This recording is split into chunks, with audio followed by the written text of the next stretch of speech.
Hello and welcome to FSL Dota 2 Open. Today is day 2. My name is Holler and I'm with Arthur. How are you doing today and what did we learn from day 1? Hey man, I'm good. Good morning. Well, yesterday we have got some stumpy games. We got some really close game. We got 60 minutes game as well. So I really expect nothing less than yesterday for today because we are down to only 3 teams, and all these 3 teams have fought their way all the way here to the day 2. And yeah, we remember how strong it was for Bren Esports. I think they had an amazing run yesterday, so I have high hopes for them. As for Pacific Ping and Running Down, unfortunately, we didn't get much of them because we weren't broadcasting their game. So today, I'm not having any expectation for them. I'm just hoping to have good Dotas.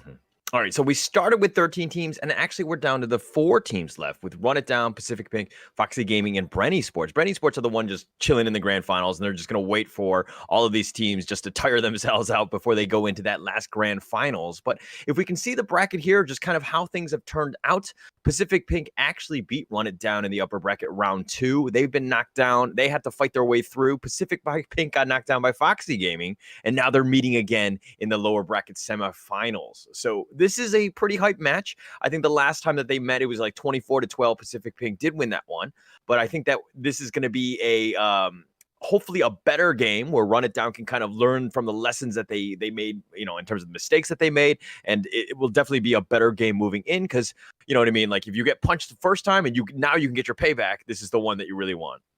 Absolutely. We have talked about this in our previous cast before. A long format like that is all about adjusting and it's all about learning. If you can adjust and learn from what made you lose last time, that's how you become a better team. That's how you improve. So for Running Down, hopefully they can learn from their previous losses to Pacific Ping, and let's see if they can punch it back. I think it's a bit of a shock in the sense that Pacific Pink did get knocked out by Foxy Gaming. I know that I had them as the favorites. I penned them in, but I mean, it's a new patch, new Dota, new season, new everything, right? And some people have some of the rosters have retooled. They've kind of rejigged in terms of their the groups that they're playing with now. So everything is getting better. And of course, this is all with FSL. We're great to have these sorts of leagues, but a big shout out to our sponsors as well at Intel, Yahoo, and Tokenized Exchange, because without them, we would not have had this league.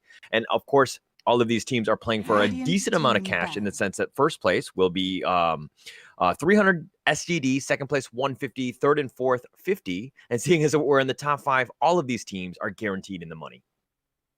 Yeah. I feel like for all these players, it's more than the money still, because I know a lot of them, they have been putting a lot of time into Dota. A lot of them are streamers. Some of them are professional players. So I think this tournament is really a testament for them to tell them whether or not their effort will be worthwhile. So that's why, I've got so much hope for them to perform well, because I know for them themselves, they would definitely want to prove or make their name to be known.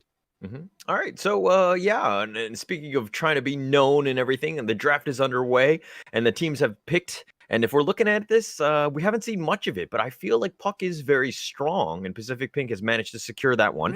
What are your thoughts about the draft thus far? I mean, there's been a ton of bans already. Yeah, we got Park Grimshaw coming up from Pacific Pink, 2 of the most contested heroes, I would say, in first phase. And they managed to grab them both, a lot of synergies from them.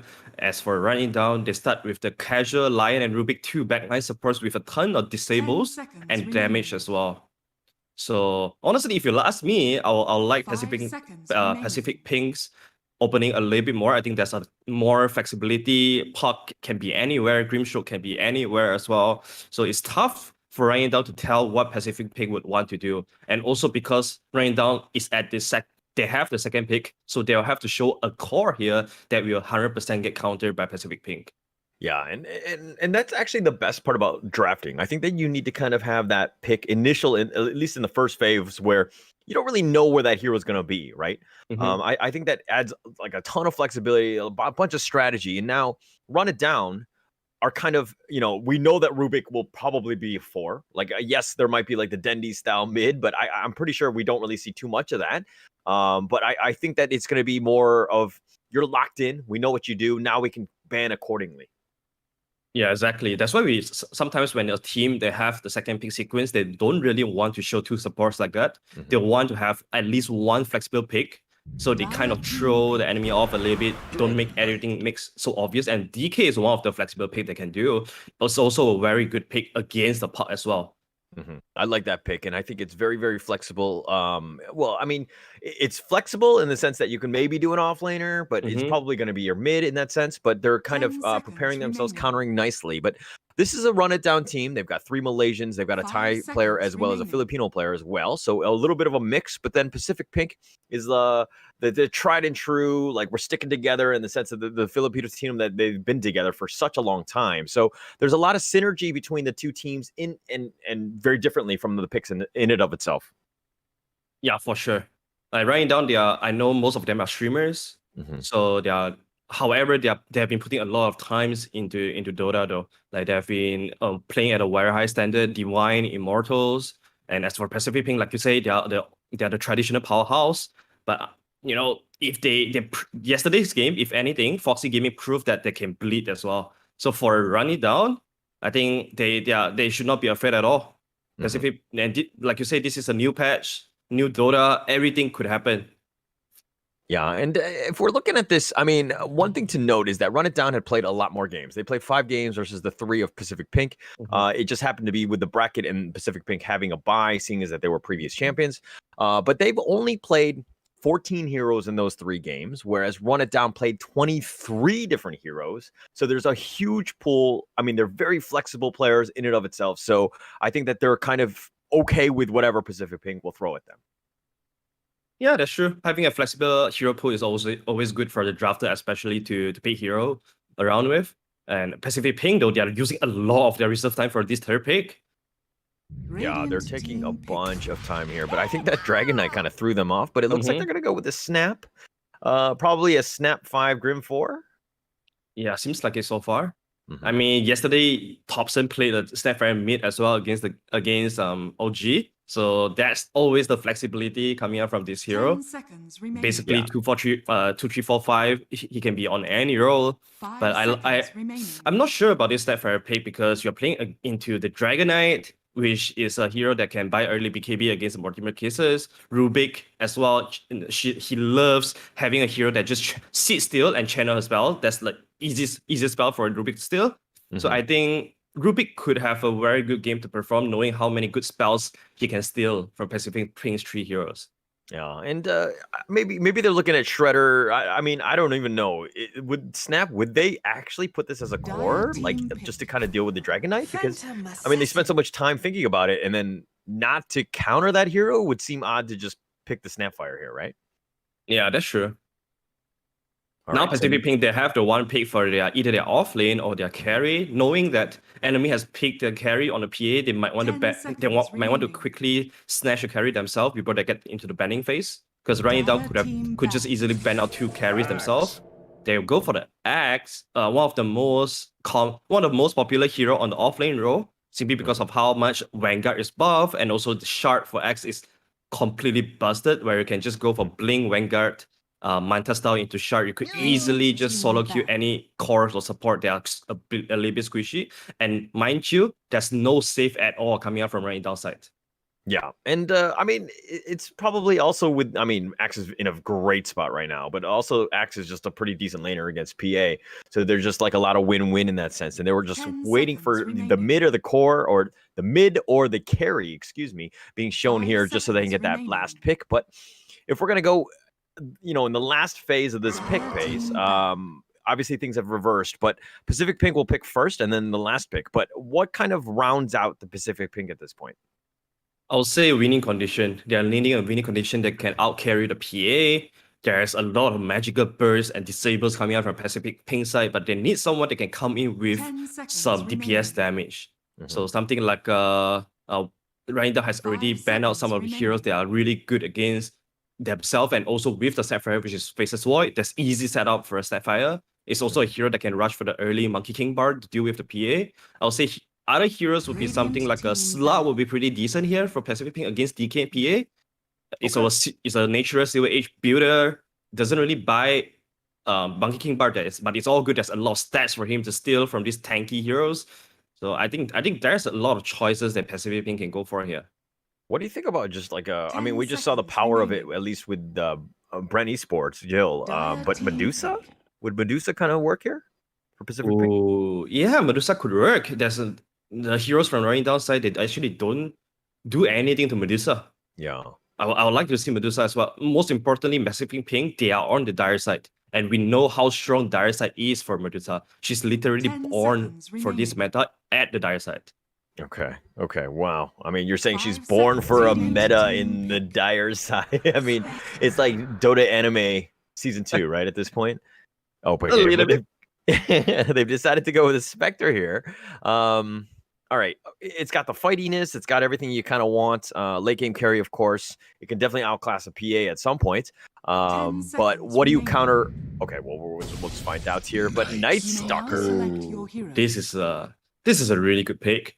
Okay, there's some 50-50 thing about this because every single time Spectre throws a dagger to the Night Stalker, it gives the entire team the vision of the Night Stalker. So that's one thing Spectre is really good against Night Stalker. But however, I can see how Night Stalker as a hero just go completely pop off this game because he's so good against Park, Grimstroke, Snapfire. All these backline heroes, they'll just want to stay at the absolute back to throw their spells. They all get countered by Night Stalker, and this also force Puck to absolutely go for the U scepter. So she couldn't go for the very explosive build like the power thrust into Witchblade into any more offensive item. She has to get at least one defensive item against Night Stalker.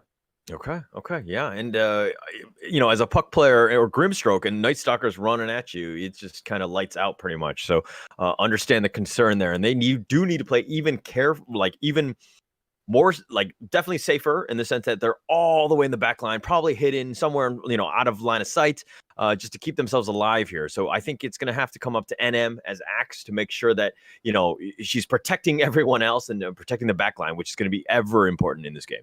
Yeah, Force Staff has to be the item that they go for.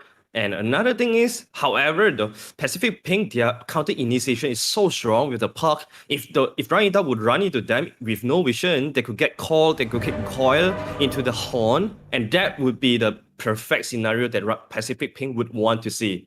So Rhaenyra, they have to be very patient with their initiation. They have to make sure that they see Pacific Pink's location before they take a jump. Because I've seen so many times where a team smoke into Spectre with no vision and just get absolutely crushed because of how strong Horn is in terms of giving vision to the team. Prepare for And that's going to be kind of hard to do. I mean, you've got a Night Stalker. You have that superior vision. Definitely something that you need to. It's like one of those underrated things, and at least at nighttime, just the fact that like he has, way better vision, kind of figure things out. So wards are going to be ever important. Understanding just kind of how map control plays into all of this, and winning out the vision game, and that'll put them in a position to win. Absolutely. For Rhaenyra, I would say they are not really on the clock. However, their two supports are very exposed to the Spectre when the Spectre eventually has Manta, Skadi, or something like a Diffusal. I think that's where Rhaenyra's support would struggle a lot. But I'll definitely see a way that PA could outcarry the Spectre because right now PA has the ability to get a shard that just get a break on the Spectre. I think that's going to be the winning condition that Rhaenyra will be waiting for. Okay. Well, the teams have loaded in. I think everything's in order now, and they're going to just kind of play this one off. But, sticking together, I think that we've seen a lot of just people just get cut off in the sense of just giving up first blood and everything. And things are not what they used to be in the sense of just kind of having different skirmishes across the map. And it's all about just sticking together, at least, when the horn sounds. Yeah, especially Rhaenyra, they will want to be sticking around the Night Stalker since the change now before the horn is nighttime. That's really beneficial for Night Stalker to be snatching runes or going for pre-0 minutes first blood attempt. It seems like both teams are playing relatively safer.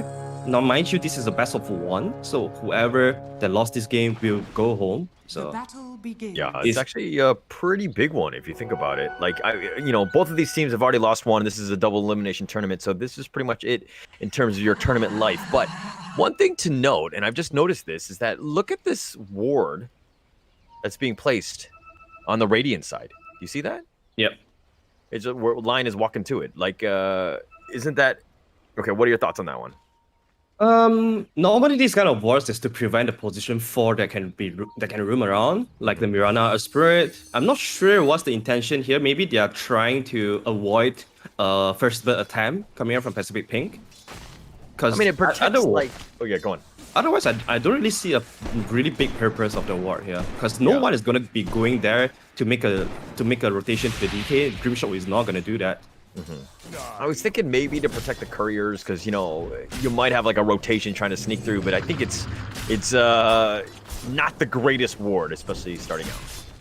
Yeah, I guess so. It serves its purpose before the 0 minute so that they can prevent getting first blood. But right now, bottom side Timoon. Oh, the stroke. He has to fairy fire. Timoon running away, and the courier just tried to distract, but NM will draw first blood, and they go back, and they're going to look to go for the courier, who does end up getting away, though. Nothing for you. I love this so much. Like, the Grim Stroke going for level 1 Stroke of Faith is just actually the most underrated first spell for Grim Stroke, because most of the time, when a Grim Stroke is pairing with a melee core, they will go for the Inkswell level 1, but it really doesn't do too much of damage at level 1. So with the Stroke of Faith, they can be constantly throwing spells from far to harass either the PA or the Lion, and they can also secure range creep for the Axe as well. So really well played coming out from KJ. Great start, and that's not what you want is our idea here.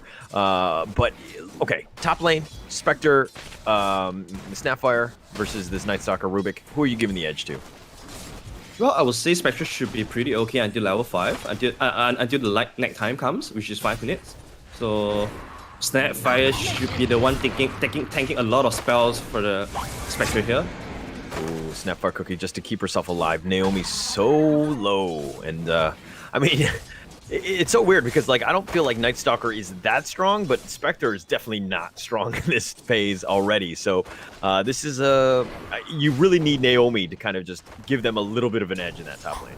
Yeah, all they want to do is to stabilize the lane, keep Spectre as healthy as possible, so that when the night times comes, it's not easy for the Nightstalker to just straight up jump on the Spectre. So Naomi, she's buying a lot of stats and Blightstone for the casual harassment though. That might actually hurt this lane a little bit, because that means that the tangles are going to be late, the salvas are going to be late, and as you can see, Naomi, he's already very unhealthy on this lane.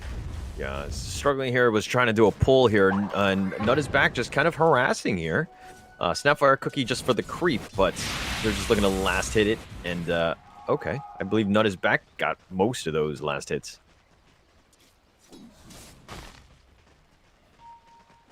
Mid lane is one of the most stabilized lane for both sides right now. DK versus Pop, nothing much is gonna happen. I don't think any one of them would die unless a huge misplay from each other. Timon! Oh, the blink strike forward, trying to go for KJ, and yeah, we'll die there. That's a second death for Timon, and KJ will just barely get away, and Empiricist Starks here, not able to get the kill.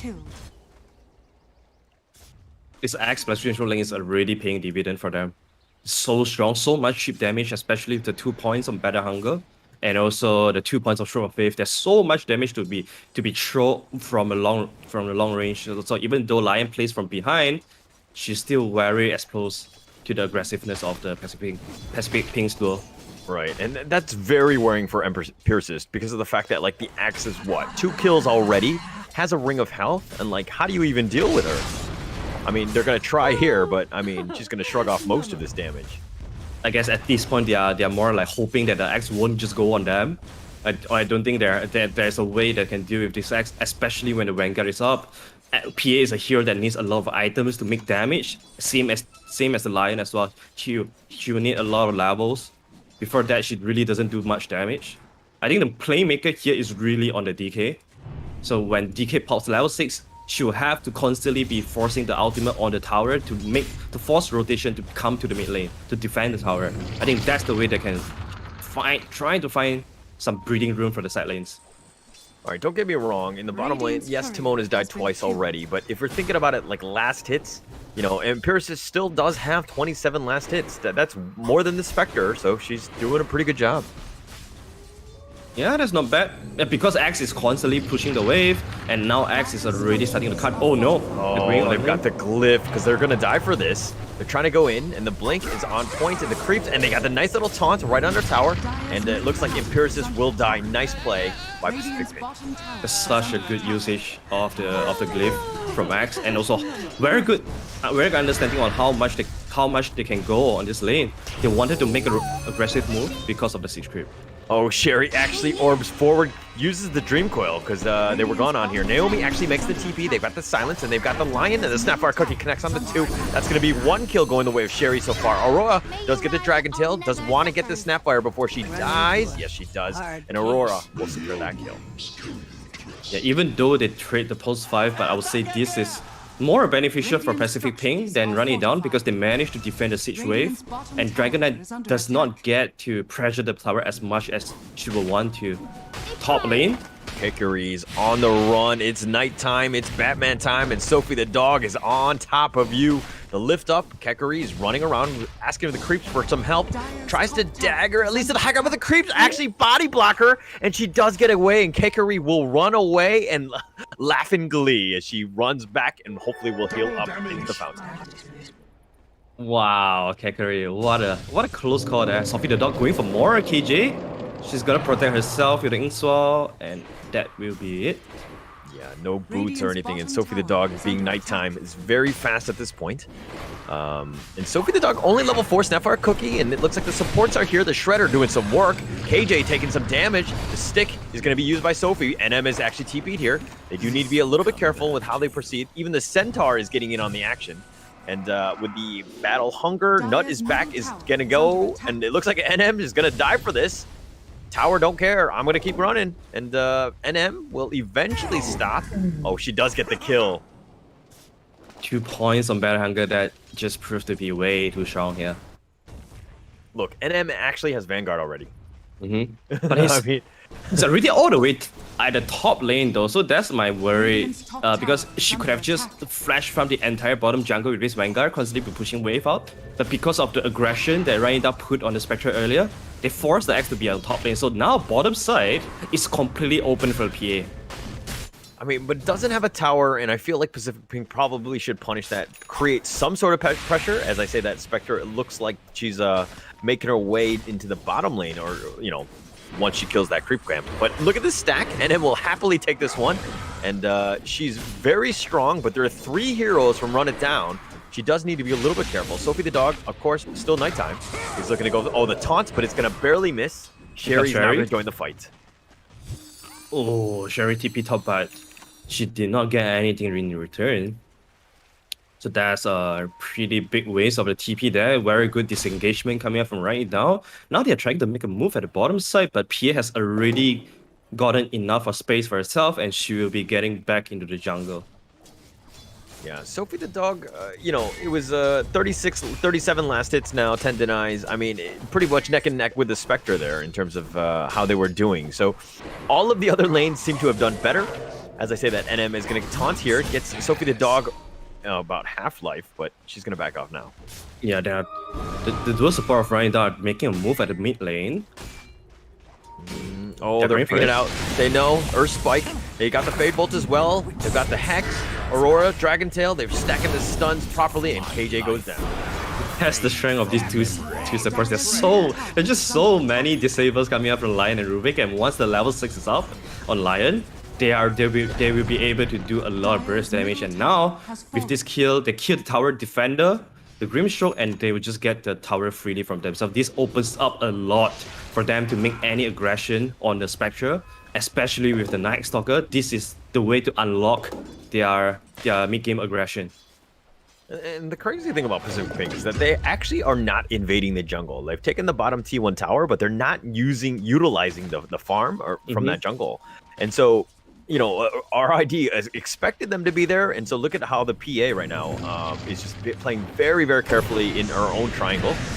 It looks like they're going to go on the top lane here. They've gone for Axe, but that's probably not the target you want to go. The Inkswell, the lift up, and they're like, okay, we can't deal with this, and we're going to look to run now. Sherry orbs forward, tries to go, it gets the Dream Coil, at least on Rubik. She's been leashed, she's been stuck. Taunt in, NM's got him where she wants him, but the Earth Spike, orb, and then will kill Nut is back. Mid lane, PA, DK, they're going on the Snapfire. Can they get the stun? She's joking. Grandma is joking. Yeah, the Dragon Tail. Once you got that lock in, Empiricist will take that kill. Yeah.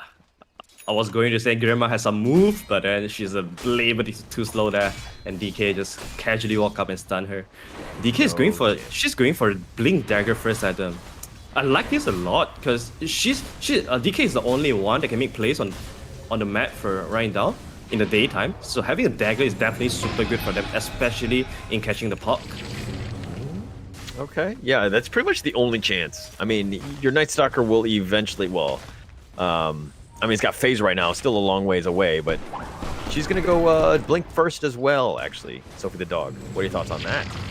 Yeah, they're just having a lot of emphasis on getting the puck because they know how important puck is for the entire team of Pacific Pink. If they could get the puck down, that goes the biggest AoE control for Pacific Pink. 11 minutes, Dragon Knight, the mid, actually got Blink, but so did NM, who has Vanguard, Brown Boots, and Blink now. NM is kind of rolling. Yeah, she's rolling, but she has also given a lot of space for the PA to farm. Though. Look at PA. She has been like at bottom farming for the past 3 to 4 minutes, and that's when the tower has dropped so early. Like PA should not be getting so much farm. Oh, that's the Blink reveal. The Dragon Tail, the stacks, the stuns are stacked, and Sherry didn't even see that one coming. Also, the stolen Stroke of Faith coming out from Rubik as well. That's level 3 Stroke of Faith. A lot of magical bursts, and she will be able to push out the lanes a lot easier to defend this mid tower. So, Rubik, she's gonna have a lot of room to shine in this game because all the spells are so good to steal coming out from Pacific Pink. And Spectre is 5th in terms of the net worth. NM, of course, we talked about just how much farm she does have. But, I mean, the Spectre is 5th behind the PA. Is that a little worrying for you at this stage? Well, I would say this is a cloud. Oh, the jump in on Dragon Knight. The taunt. Okay, Mortimer kisses as well. And it looks like they will kill Aurora. Culling Blade will make short work. Sherry will secure the kill onto Timoon. Yeah, that's why it's just very hard to push into Pacific Pink because their counter initiation, or you should say the tower defense, are just so strong. They have so many ways to set up their tower defense. You can start with the X Core, you can start with the Coil into the Mortimer Kisses plus the Spectre ulti. So that's like the ultimate fight they want to take. Just wait for Ryan Down to run into them, push towers, and then that's the free setup for themselves. So for Ryan Down, they might want to gain some map control first before they push, or just simply try to take someone down first before they start sieging some towers. Yeah, and speaking of sieging towers, actually the top T1, they actually did not get the last hit on that one. So that's a little bit of a misplay. KJ now running for her life. They've got the silence, and they're going to look to turn this one. They try to focus their attention on Sherry, but the nice Dream Coil on the back end. NM is here, and the nice Blink call. And it looks like they've secured them both in. Culling Blade or not, it doesn't really matter. They've got 2 for nothing. NM coming out of the left field for that one. But Nut is back is now running. I don't know if they actually have anything to deal with her, but Sherry just orbs forward, and Nut is back will run away. Something worth saying as well, but let's see if Aurora is in trouble here. She does not have Blink Dagger. She'll be hiding in the trees, but she's getting pinked out, don't Naomi. She knows about it. That's the woman's sixth sense, bro. Oh no, Aurora just has the Dragon Tail. Now it's been silenced. That Phantom is on. The little Shredder doing some work. She's been silenced and now stunned. The Cookie as well, and they're just stacking them up. And she goes down as well. And this is not good for RID. Not at all. Their game is getting out of control right now. Because of the one loss, the one tower push, they tried at the bottom side and get double killed there. And that kind of just stopped the DK timing. And now DK died another time. After getting the 11-minute dagger, they are not in the driver's seat at all. Yeah, and this is kind of why I'm not a huge fan of Blink early. I think that if you kind of coordinated with your team, because the Night Stalker is still going to get Blink. And oh, speaking of which, they're looking to try to fight NM. NM is like, I'm just going to take this Ancient. They have literally 5 heroes against NM. They go for the finger as well. They still, okay, finally killed her. Kill streak going the way of Aurora. That's one way of getting back in the game. Yeah, thankfully Aurora gets the kill. That's 530 gold for herself. So that kind of salvage her non-skill ability, because with this very early Blink Dagger, like you say, she's not skilling at all, and if she doesn't get fight successfully going, she's gonna feel so bad running around the Blink Dagger and not farming at all. And going back to my other point, Dragon Knight, sorry, got the blink. Night Stalker is looking to get Sophie the dog, that is looking to get another blink. I just feel like, I mean, this is 2,250 gold, and you're not getting any stats, you're not getting any auras, you know what I mean, any other abilities other than the fact that you're blinking forward. So that, to me, is a pretty huge investment just for the initiation, and that's very worrying to me. Yeah, absolutely. If you look at Axe, she's so tanky with the Blade Mail Vanguard. Not only that she can initiate, she can also tank up a lot of damage coming up from running down. But could DK do that? Maybe, yeah. Could Night Stalker do that? Maybe not. So if they jump in and don't get any instant kill from the initiation, that they could be in a lot of trouble because the multiple cases are gonna come in, the Soul Bind, Horn, counter initiations are all gonna come in, and that's where they're gonna struggle the most. And if you've got a Night Stalker on your team, generally speaking, every single night phase, you're looking to make some sort of action happen, right? You're looking for a kill, you're looking for some sort of way to do it. And if you're looking at it, nighttime, Pacific Pink, they're like, hey, we're not afraid of the night. We're not afraid of Sophie the dog. We can continue to just push, and they're gonna exude their dominance here as they take the top T1 with almost no contest whatsoever.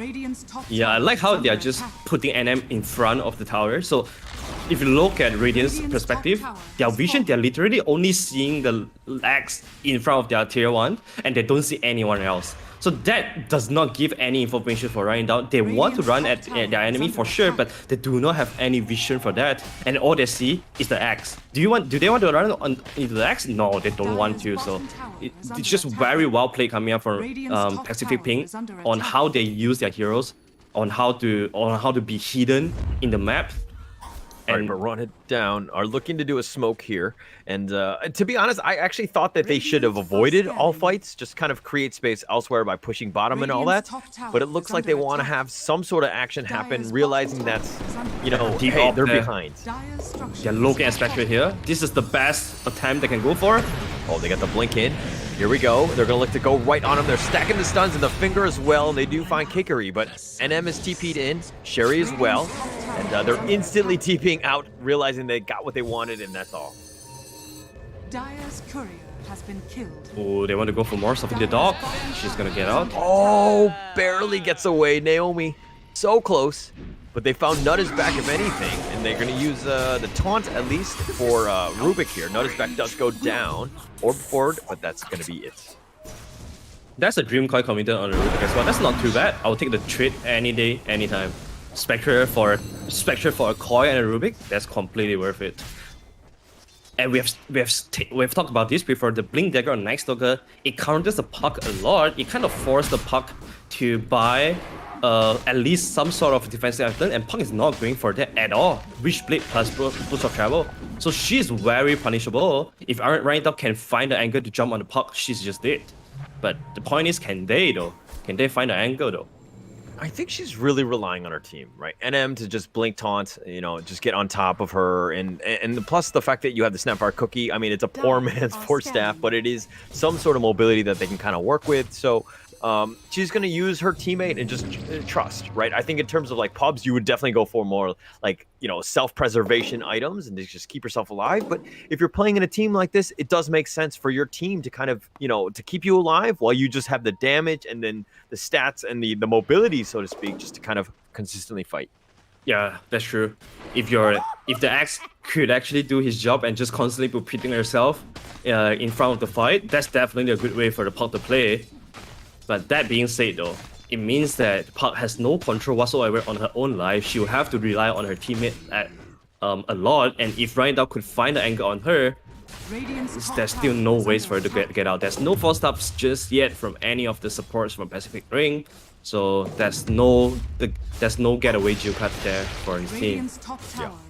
But they're on the way, in the sense that KJ is building the force staff. It's just going to take a little bit more time.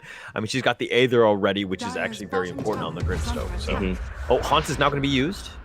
They're looking for something more of a scouting hunt more than anything else. Yeah. Just look at how much damage the Haunt does.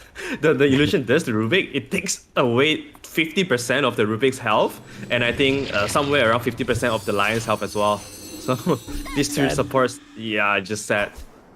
Lion though, like one thing that she can do to protect herself is to always mana drain or instantly hacks the illusion, so that she could always protect herself, because that instantly kill the illusion.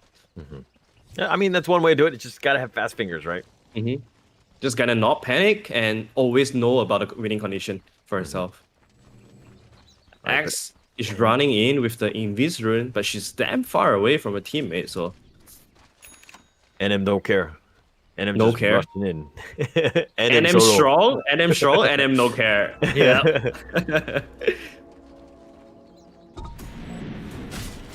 She'll reveal herself here, just take the creeps, and they're gonna just look to focus their attention on the T2 bottom. I love the fact that they're very objective focused. Yeah, they're constantly doing this. Like the two supports, they're constantly led by this Axe to push towers. So every single time, NM is trying to make an initiation on the Aurora, but Aurora sees that, she quickly blinks away, does not want to involve in any fight until the BKB is up. She's only one recipe away, about 600 gold away from the BKB. That's the biggest timing that Running Down are waiting for right now. Even PA is also rushing for the BKB as well. So nothing like the Deso first after the Fury. They are going for a full defensive build so that they could prepare themselves for the super aggressive team fight coming up from Pacific Pink. Yeah, and there's a decent amount of magic and control that Pacific Pink have, and they're trying to negate as much as possible just to let their PA fight. When you're constantly controlled and hexed, and you're just gonna have a hard time just kind of doing anything. So we're gonna have to see how this one plays out. But I mean, let's talk a little bit about Kikari, right? Spectre here. She's been largely quiet. Had Blame Mail, Yasha, Manta up next. But when will we see her leave the jungle? I don't think we are ever going to see him leave the jungle unless the team wipe Running Down. Because Spectre is never the hero that wants to be up in front of the team or anywhere on the map aggressively. Oh, they found him. Not his back goes down. NM just complete control here. Blink call, and we'll take that one as well as the T2 mid. Taking this T2 mid might mean that Pacific Pink, they could start thinking about Roshan, because they have the Sapphire Medallion plus the max level Little Shredder. That's a lot of armor reduction. And now that Manta Star is completed on Spectre, they could do Roshan so quickly. Yeah. Unless Running Down wants to pop the next Loka ulti to contest this, otherwise they will not have any vision for this Roshan contest. It seems like that's exactly what they're doing. Yeah, but you don't have Dragon Form. You don't have, you don't have your like all of your ults up. I think it's a little worrying, especially going into this, where NM is still very, very strong, and there will be a point where Axe does fall off, but we're still about 10-15 minutes away from that moment. Yeah, the thing about Axe is that I don't think these heroes fall off so early because of the new shard and all the amazing talents that he has right now. Level 20, you have the Culling Blade Threshold that would be pretty awesome to instantly burst down the supports. And then when she eventually wants to go for the Manta plus the shard, that's another way to solo kill the supports as well. So I think throughout the entire game, unless the two supports go for defensive items like Eon Disc or U Scepter, otherwise I think Axe would always have a pretty effective time in the map. I mean, I'm just worried right now because NM is still tops. I don't want to see this. I mean, Axe is very strong, but I just don't want to see in my pubs where just Axe just controls the games and everything, right? Like, this is a pretty great showing by NM here. Yeah, fantastic showing so far. I love her itemization too, going for the boost of travel. That's one of the way that you can keep yourself relevant on the map as long as possible, because of the ability for her to be able to just always be helping out the team, always be farming, always be scaling, and it helps her achieve the great balance of fighting and farming. But like, what is Run It Down supposed to do then? Like, completely avoid NM and just like split push, cut creeps. Like, what do you recommend at this point? I'll say just keep stalling the game, because their winning condition on the PA is not anywhere weaker than the PA. With the shard completed on PA, they can easily melt the Spectre if they have the disables and chain stun. So what they need now is just more time and more items for the PA. PA can definitely solo carry this game, but she'll need like a super quiet game from now on. Hopefully nothing happens. Under attack. Another? Oh, okay. That's a horn on Aurora. Yeah, she was just trying to split push there, but I mean, okay, you're saying that they need time. Oh, the stolen haunt. That's very cheeky. They're just finding the illusion. Sophie Dog is going to look to go. They've got the silence on Kikari. Kikari's going to dagger away, but Sophie the Dog has got flight and trying to run at her. But they're going to just stop that now. But again, you're saying that, you know, RID need time. But at the same time, you're giving time to Spectre Kikari to farm. And I feel like Spectre versus PA late game, I think I'm going to give the edge to Spectre, no? Yeah, I think it really goes both ways though, because the shard on the P is really strong, and the ability to break Spectre to get rid of the Desolate and Dispersion, that's like removing all the network for the Spectre. He's just a tanky hero, and she's not tanky anymore without the Dispersion, so... Oh, but the nice blink call and Empiricist just goes down so quickly, and all they wanted was the tower, and NM was like, I don't even care about protecting it, I just want Empiricist, who's trying to juke her, but the Culling Blade, she actually walked back, and that seemed a bit of a misplay. But Kikari very deep here, but she does have Aegis. Sophie the Dog is getting rained on. Those Mortimer kisses, mwah, goes down there. The steal, buyback? And it looks like there's a buyback coming in. Aurora's here, and they've got at least Snapfire and Sherry both go down. It's a double kill going the way of Empiricist, and they want Kikari. She doesn't have an Aegis anymore. They have a dagger being thrown. The Spectral Dagger letting her go through the trees. She has to cut the trees, and this is the great escape, and Kikari just runs away. Oh, you're not chasing for Kikari. They could have gotten the kill. There's a blink on Aurora, but as you can see, Timoon is spamming. The axe is missing. Axe is missing. They don't want to give Axe any sad moment, and they'll just get back there. And that 2 kills, that is just 2 kills for the buyback of PA though. Not as worthwhile as you want it to be, because they are not killing any cores at all. That is just 2 support kills, so a little bit sad there from the PA. I mean, isn't that crazy that NM was just like farming in the jungle, not even trying to help her teammate, and everybody's like, oh, no, NM's in the woods. She's going to pop us out. It's like the boogeyman, right? Like, we're scared. Like, she could come out at any moment. Yeah, that's the power of the Axe. That's really the power of the Axe. The amazing initiator, even better on the counter initiation part. And she's indeed going for the meta style build. She's queuing up the Yasha already. I would love to see that, because of all the games that I've casted so far, I have not seen this at all in officials. So that's gonna be very hyped to see, because me myself, I got a treatment before when I was playing Oracle. I was like playing this amazing Oracle game like in 20 minutes 0 death, and then Axe finally realized that I'm a problem. Just jumps on me every single fight with the meta style, and I just died without the ability to click any buttons. So that's how strong the Axe with the Manta style and shard is. It's so good. It's so good. Oh, but the blink forward, they found Empiricist to haunt in, and she goes down. And NM just, you know, like, it's so difficult to deal with NM. The Blade Meal too. That's the dieback on PS side, so... that's really tough for her right now. We talk about how they need to stabilize the game, you know. The lift up, Sophie the Dog is here. They do have the silence, but they actually don't. I mean, the Dragon Tail will connect eventually. Oh, no. Force Staff away. Sherry is looking to get away. The stolen Mortimer Kisses look like they're just vomit balls at this point, but they do end up killing Timon, and they're going to look to fight this, but Aurora is there, and this is all without the PA. This seems like a very bad decision. Oh no, and Sophie the Dog's running for her life. She's got spider legs. She's just trying to fly away, but the Phantom is on top, and she does go down as well, and that's 3 for nothing, because PA was already dead. I'm so surprised they actually decided to make a move on the puck, knowing that PA is dead for about 50 seconds when they make the move, and they did not realize that there's a Lincoln Sphere on the puck. So they kind of just screw up the first initiation, and then they went into it with Sophie the Dog popping the Creeping Fear. But they got 3-man caught by NM once again, just being the perfect counter initiator. Feeling like that was a very tilt move, right? Like, oh crap, we just lost everything. We got to go all in on this play when you're shorthanded, which is actually a terrible decision considering the fact you didn't have Empiricist, who's going to do all of the damage that you need. So just a really bad engagement and just very greedy. Okay, they've got the Dragon Tail. They've got these Kikari where they want her. They've got the Manta, the Phantom Embrace, the Soulbind as well. NM is now here, and there's going to be a nice little call, but Kikari does go down. But NM is all here. He's got a nice 3-man call. He's looking to just focus on, but NM will eventually go down, I think. Empiricist is on the chase, and they do have the Fable. They have the lift off and the Earth Spike, and that's another streak going the way of Sophie the Dog. And that was a bit of a misplay by Pacific Pink.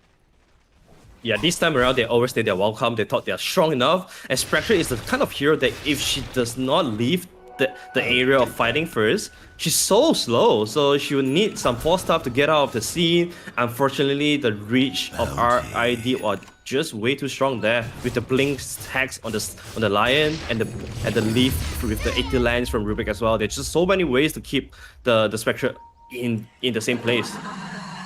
And I don't know. I don't know what she was thinking, just sticking around for as long as she did. But I felt like she needed to disengage there. NM obviously tried to go for the save, but this is like one mistake compounding into many other mistakes. And so, I mean, ooh. Timon, they popped smoke. They tried to scan for some kind of vision before the smoking with the gem on Lion, but they did not catch the one observable ward around the high ground. So that smoke was completely scouted by Pacific Pink. And as you can see, Park is already on the move through the bomb. Oh, wait. Oh, but Kikari actually goes to the TP. Manta's away. I apparently didn't see that. What? Not everybody's paying attention to the mini-map like you are. Because, yeah, I think that they should have spotted that one out, and Kikari just goes down again. It's like, hey, let's 3-2-2 it, huh?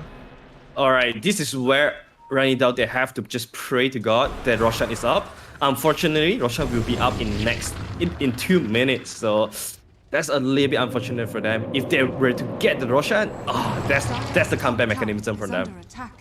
They've got the comeback, but it looks like they're going to focus on at least the T3 top. But seeing as NM is within the vicinity of the creeps, I think that you kind of need to just back up. Oh, they go actually in. They got the Dream Coil, and Sherry's just looking to split push here, but Aurora is looking to just fight. Orb forward. Aurora's the Dream Coil is over, and I think Sherry will be able to TP away. Oh, NM, they're chasing. They know that DK has already TP bottom. Timon somehow will be able to get out. Alright, I like the jam pickup coming out from Timon. So that this is one of the ways that can help them reclaim some map control they have lost. And also Night Stalker is one of the heroes that can really best hold the jam. With the night vision plus the jam, that will give them a lot of map control back. And hopefully that's going to be helpful enough for them to contest the second Roshan, because second Roshan will be respawned in 45 seconds, and that's the biggest timing for both sides right here.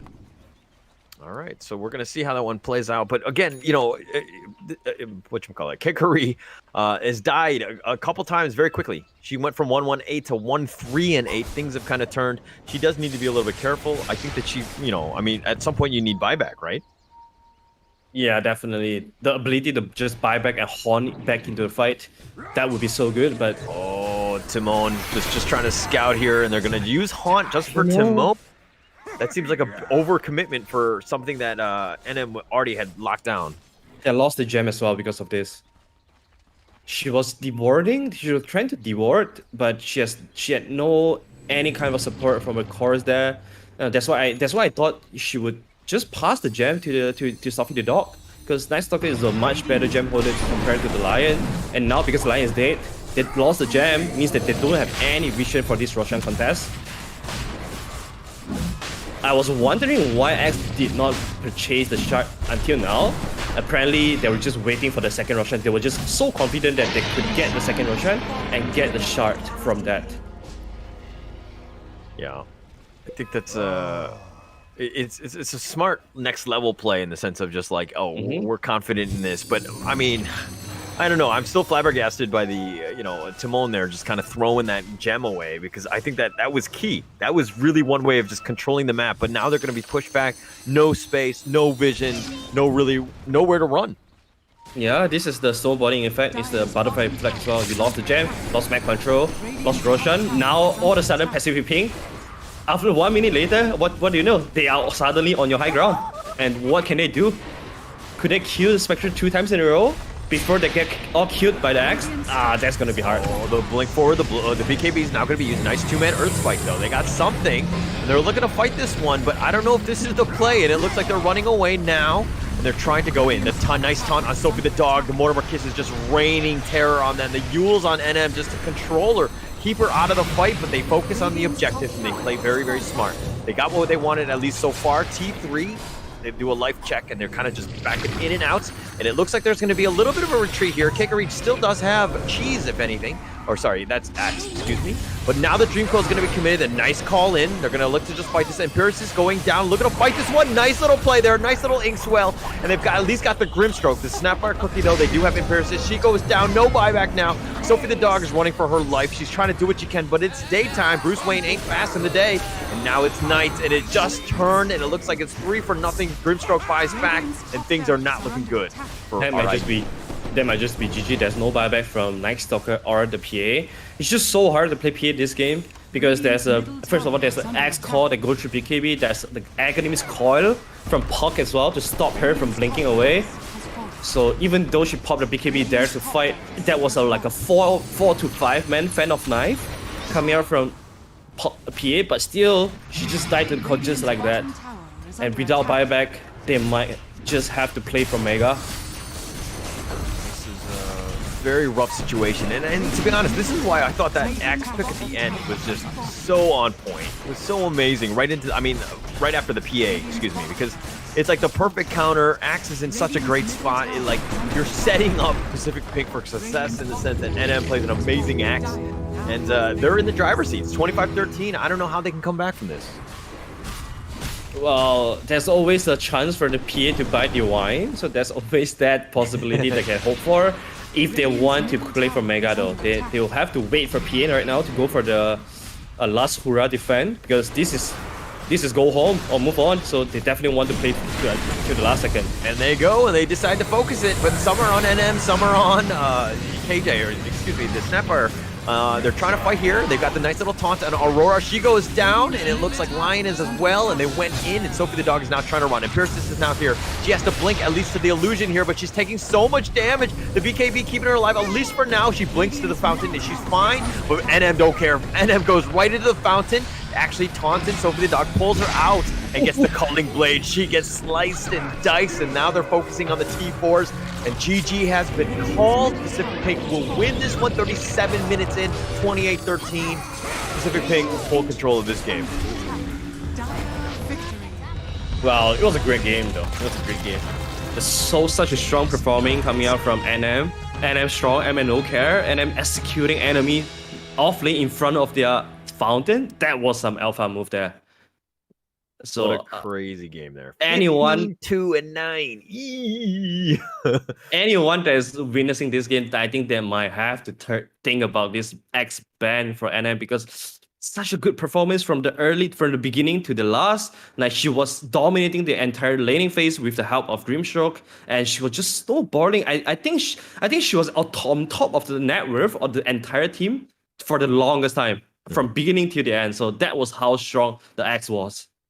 Yeah, actually, almost the entire way.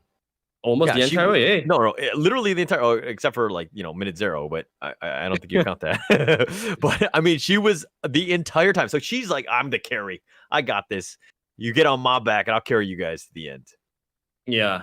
Well, that being said, that was a pretty good attempt coming up from Ryan Down, though. As everyone knows, Pacific Pink has been the powerhouse, and I think Ryan Down definitely gave them a bit of challenge there.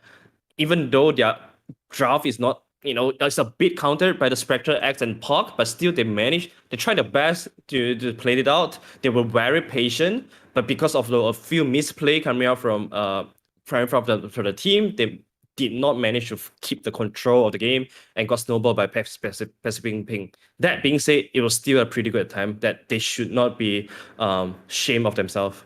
They should be proud of themselves. I mean, they made money, right? 50 SGD, they get something for their trouble, so to speak. Unfortunately, they got 4th place. They found Pacific Pink just running in their stride in the sense.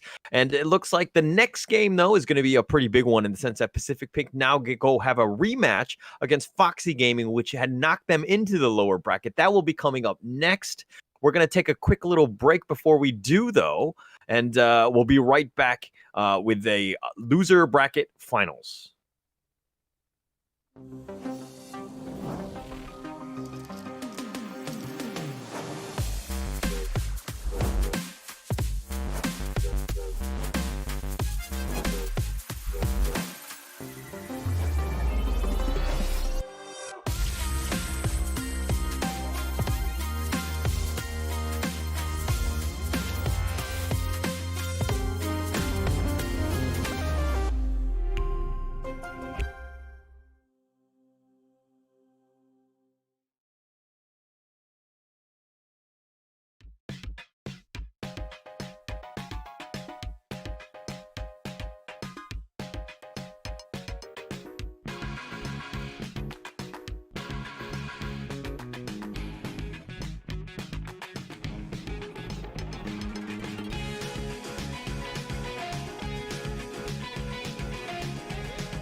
We started with 13 teams. Now we're down to the top 3 teams: Pacific Pink, Foxy Gaming, and Bren Esports.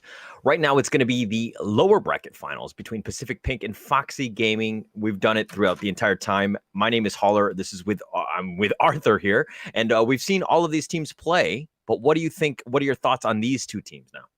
Well, I'll say Foxy Gaming, Pacific Pink, this is the legendary rematch. Last time around when they meet, Foxy managed to beat them at 60-minute games, I believe. Mm-hmm. Yeah, it was a long game. Yeah. Yeah, this time around, I think Pacific Pink, they're looking pretty good today. Foxy haven't played any. Pacific Pink just played a pretty dominant game and very well drafted, well executed as well. So I'm always a man that goes with momentum. So I'll like the momentum for Pacific Pink here. I think that first game will be able to give them quite a good confident boost. And while Foxy Gaming, they did get to watch all the way how Pacific Pink drafted and played though. So that perhaps could give them some heads up as well onto how to counter what's happening or what's coming from Pacific Pink. Craziest thing is that Pacific Pink is actually they lost to Foxy Gaming. Foxy Gaming had their number. I mean, that was a crazy game, and I'm pretty sure Pacific Pink here want the revenge, and they've got it. They have that second opportunity to face this team here, and let's hop into the draft now and see what we kind of like and what we don't like with this Undying Lion Medusa lineup already for Foxy Gaming. All right, I see Medusa. I like Medusa. Is it the snakes? Is that what? So when you're looking at a girl, it's the snakes on the head, or what? I don't like to be turned to a stone, but I'm a big believer and fan of Medusa this patch. Even though she's not on Dire side, she's on Radiant, but still that strong. We have seen this before yesterday game from Bren Esports. So they had this unstoppable Medusa from Gil, and that just completely take over the game. And this time around, it feels like Medusa could have the same kind of potential with the help from Undying and Lion. And of course, Undying, a very good hero to zone the Centaur out from the lane. So it's about how Foxy Gaming pick the heroes that take all the boxes from Medusa so that Medusa can just play her own game and not be pressured too hard in the early game to help her teammates. And they're gonna go right away with the PL. They're like, this is our counter. We're gonna just diffusal, take away all of your mana and everything. But is this? Are you okay with this? Is this like Ana level PL? Yeah, if you look at the ban list on Foxy's side, they ban out 3 heroes: Facer, Sword, Spectral, Anti-Mage. In some sense, these are all pretty good heroes against Medusa. They left the PL out, so Pacific Pink, they feel like they don't have any more choices left. So they go for PL here. It's also very good in taking down the Undying Tombstone as well. So I can definitely see why they want to pick PL here so early. But that being said, Foxy Gaming, they will have 2 picks in a row to not only protect the Medusa, but also counter the PL. Will they go for Elsie? No, they go for the Sand King. Alright, that's pretty good. Caustic Finale, Stun, Sandstorm, Epicenter. These are all AoE spells that can be pretty okay against PL, but it's not the kind of hero that can really provide any kind of protection to the Medusa though. Yeah, it doesn't, and it's more of just like a counter dealing with PL, right? I think in terms of like the lane and just the team fight, eventually will, it has a way of dealing with all the illusions that you have. So it kind of ticks all those boxes. And at the end of the day, you're trying to protect the Medusa. So if he gets jumped on, you have some opportunity to kind of counter initiate. You kind of deal with that, but I still feel like Foxy Gaming's lineup is they do need like that one last hero to just kind of help protect the Medusa. What kind of sticks out to you?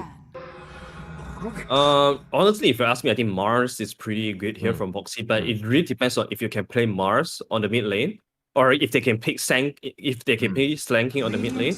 Another heroes I was thinking before the Slanking was Elsie. The Legion Commander not only can deal with the PL on lane pretty well, the press of attack plus the shard with the 1.75 BKB, that is pretty damn good for Medusa as well. So I would say that's a hero that can not only deal with PL, but also protect the Medusa.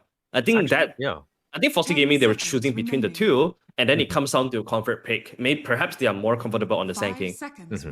Actually, all of the heroes that you selected, I mean, if they can be played mid, I think that there's a lot of potential for them, and I think that'd be actually great for them because the Mars, the arena, like where are you going to stampede to? What are you going to do? Like how are you going to do that, right? But I think it's just like a better counter to just kind of dealing with the PL for going with the Sand King. So I think that's kind of why they went with that synergy here. But if we're looking at some of the bans, I mean, the Leshrac and the Storm, they don't think that there's a decent mid, and both of those are kind of good ways of dealing with the PL. So I really like the bans for Pacific Pink. Yeah, that's true. The Storm, Rubik and Sapphire, they are not anywhere close to be a good hero to shut down the 10 Storm. seconds So I remaining. definitely like the ban. Leshrac is just a classic protect ban 5 for the PL. seconds remaining. For Foxy Gaming, they'll need someone that can just stand front, or maybe they could also use Medusa as a frontliner, so that they have this Sand King Lion flanking from behind to be the initiator for this team to get PL. Pacific Pink, they don't have the last pick here, so they'll have to show their mid player, their mid hero before Foxy Gaming. I think, if anything, Foxy Gaming will be countering this mid hero coming up from Pacific. So you kind of want something that's kind of stable, right? It's not going to get, you're looking to go 50-50. Obviously, not getting that last pick is pretty important here, but what would you pick for your mid if you were Pacific Pink? Well, I would say a hero that, like you say, it has to be 50-50. It has to be a hero that is solid, not going to lose lane, will be able to make some rotations when he hit level 6 timing. I'll say heroes like... Okay, well, definitely one of the cats, or maybe Lina Kunkka, this sort of heroes. They go with Ember Spirit. Pretty good against Undying, Sand King, Lion, as long as she don't get burst. I can see Ember Spirit having a pretty good game here. Alongside the PL, just constantly giving PL the steering chain disable, so the PL can start killing people. But Foxy Gaming, now they have the last pick here to counter this Ember. There's a lot of heroes they can go for if they really want to just emphasizing on shutting down the Ember. There's Viper, there's Razor. Let's see what else do they have here. There's also SF that could be pretty okay for Foxy Gaming if he goes for the magic build. I think that's one way to shutting down the Ember Spirit or the PL. Yeah. Like SF would just dominate that lane, right? I think that SF would be pretty good in terms of just like kind of getting yourself snowbally.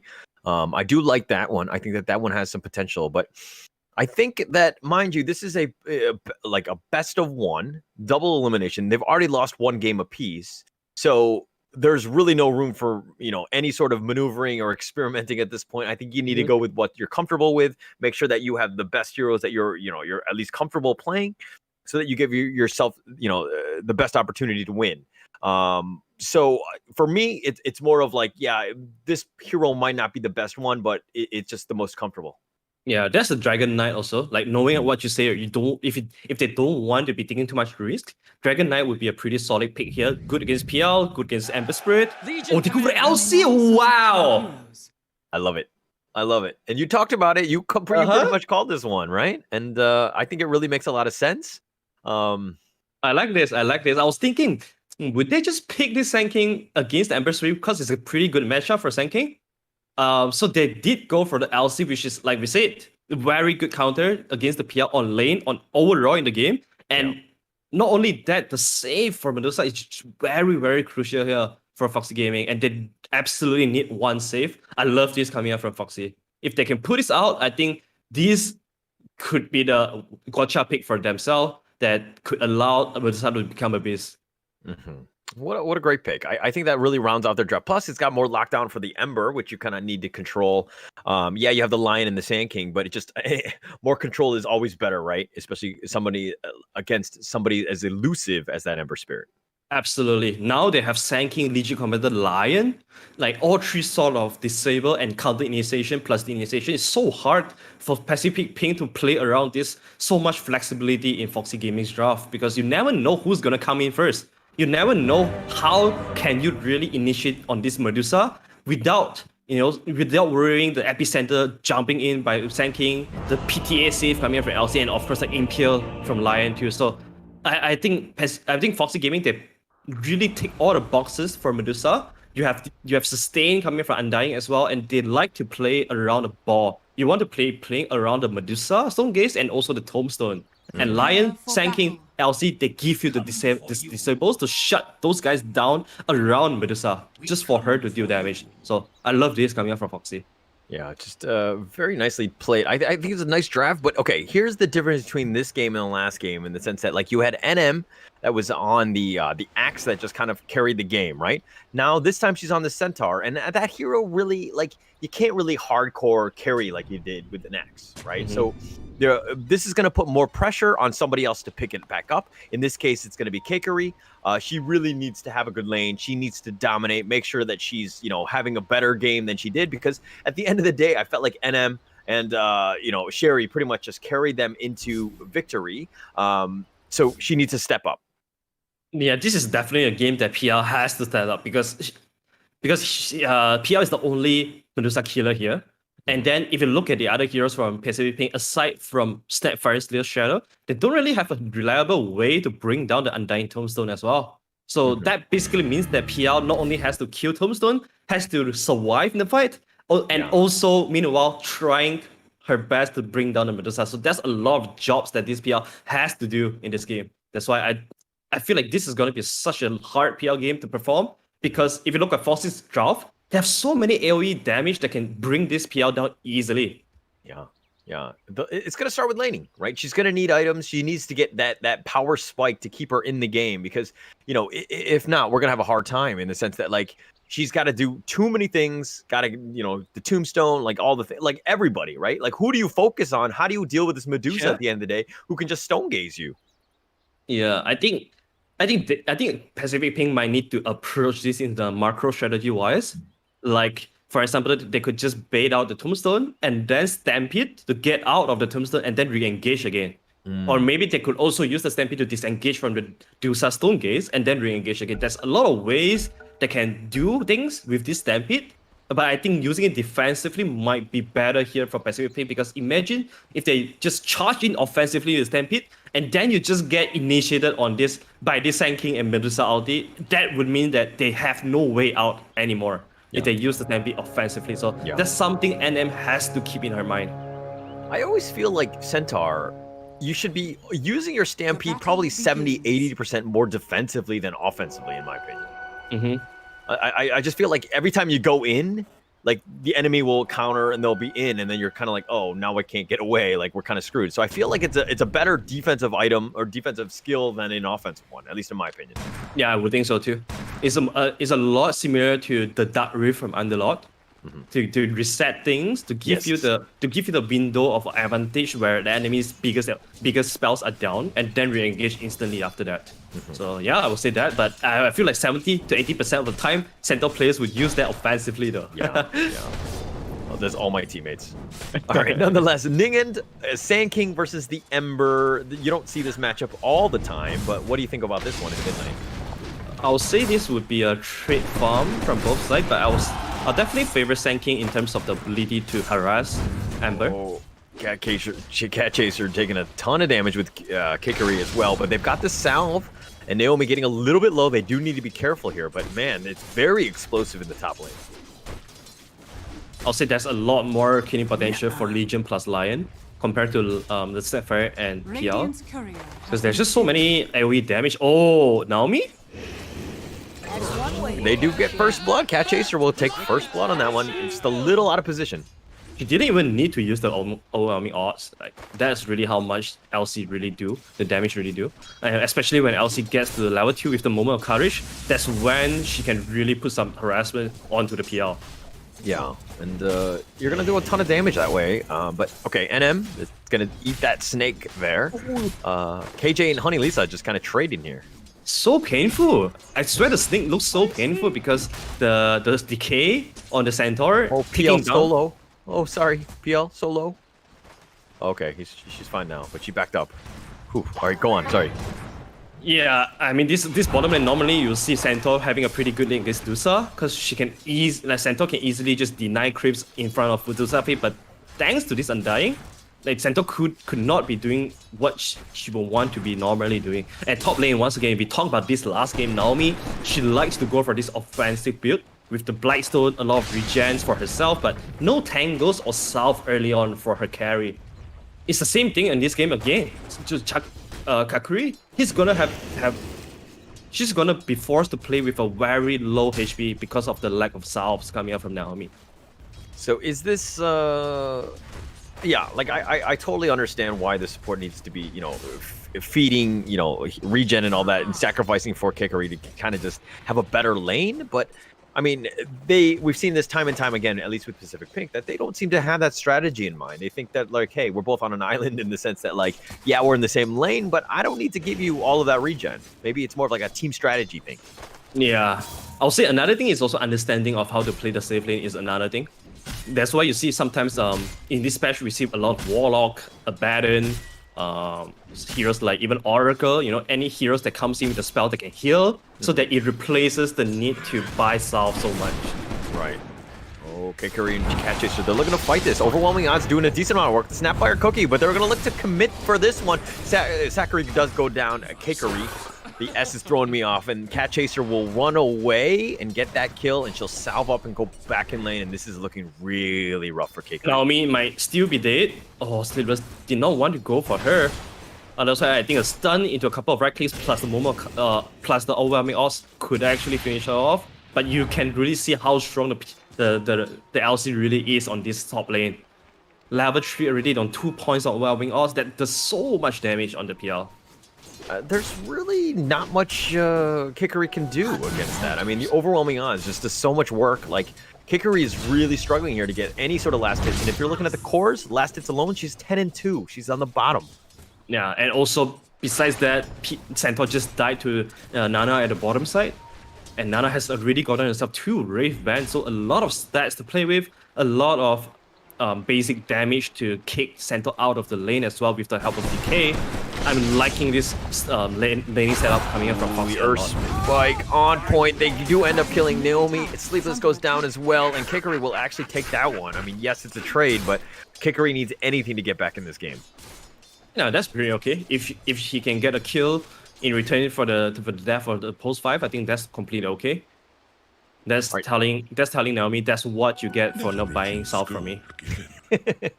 I'm not actually gonna help you. Is that what it is? Oh, you're dead. Yeah, all right, good. Yeah, good. So I will. If you could trade a kill from me, that's okay. Because if you look at PL's last hit, she's hitting at 11. Okay, 12 compared to the 26 from LC. Yeah, just completely dominating that lane there. Mind you, okay, Foxy Gaming, in the last time these two teams met, I think they had a huge, like an amazing start, right? And Pacific Pink had to fight to the end. They were fighting against Megas. They had their chance to come back in the game. But, you know, they're prepared for the long term. Yeah, you might not have the greatest laning or whatever, and Pacific Pink are kind of preparing themselves for that because they're not having a great start.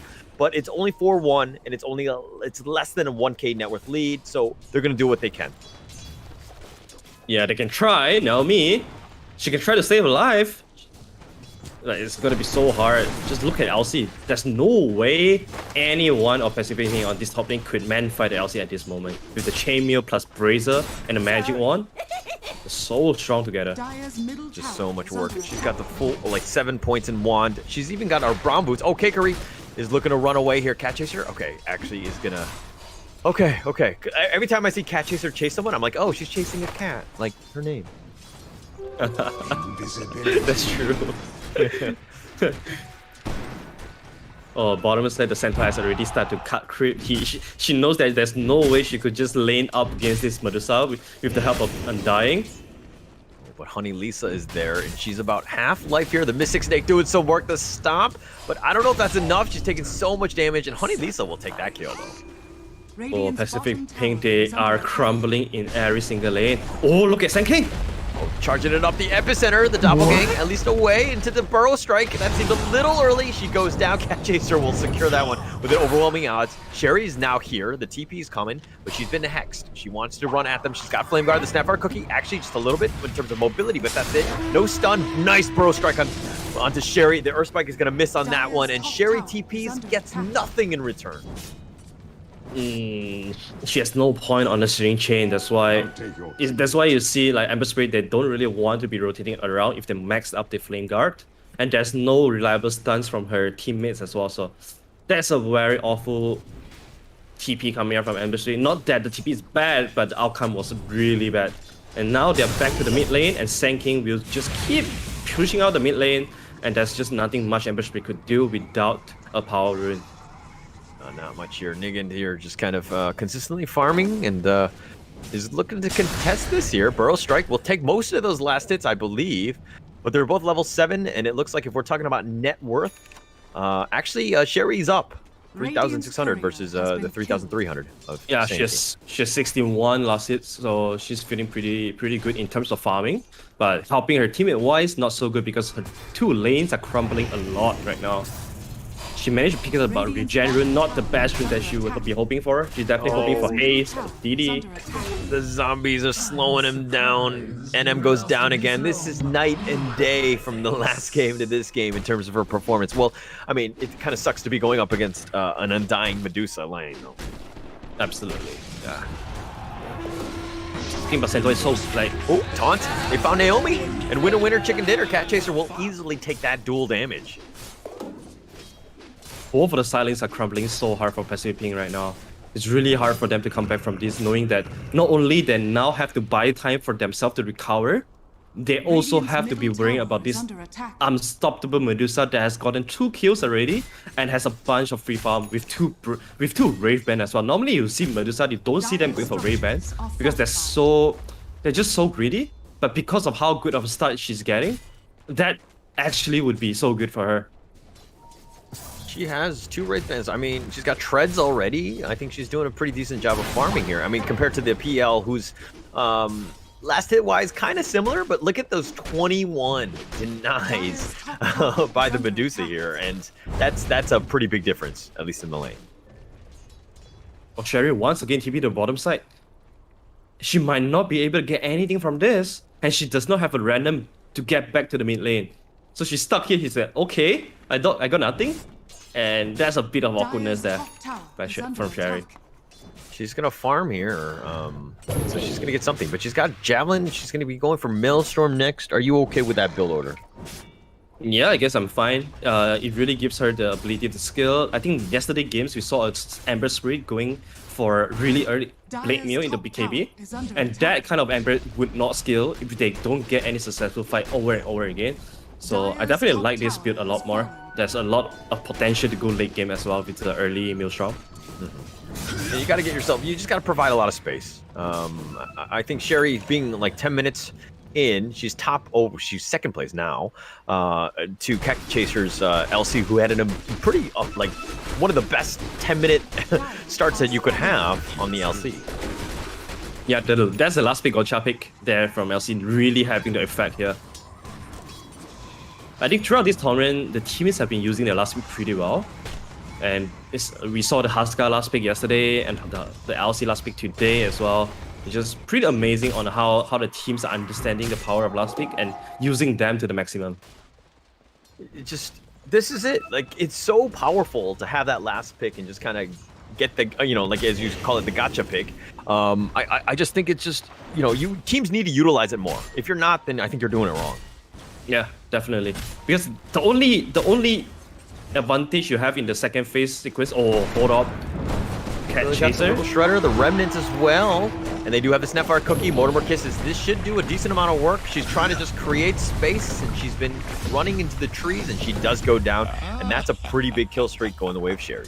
Yeah, that's a line that Cat Chaser could not cross. Oh, bottom side, they're using the Stampede defensively. Oh, Honey Lisa is hideous in the golem mode, but NM should be able to TP away, and Honey Lisa can do nothing but sprout more flowers on her head. So far, so good for Foxy Gaming overall, but it's pretty amazing how Ember Spirit has been keeping herself on top of the net worth chart, and she's now completed the Maelstrom. She'll be able to do a lot more magical damage and also have the ability to farm. So she does not feel very pressured to keep fighting now that she has the ability to farm, the ability to skill as well. All right, 12 minutes takes the haste rune, and Honey Lisa will just run away. Oh, Earth Spike. They're gonna look to go. They got the steal though, and that's gonna be a pretty big steal. Snapfire Cookie just to safety, and Sherry will just take that stack right there. Oh, that's such a big stack. They're not giving to the PL, huh? Okay.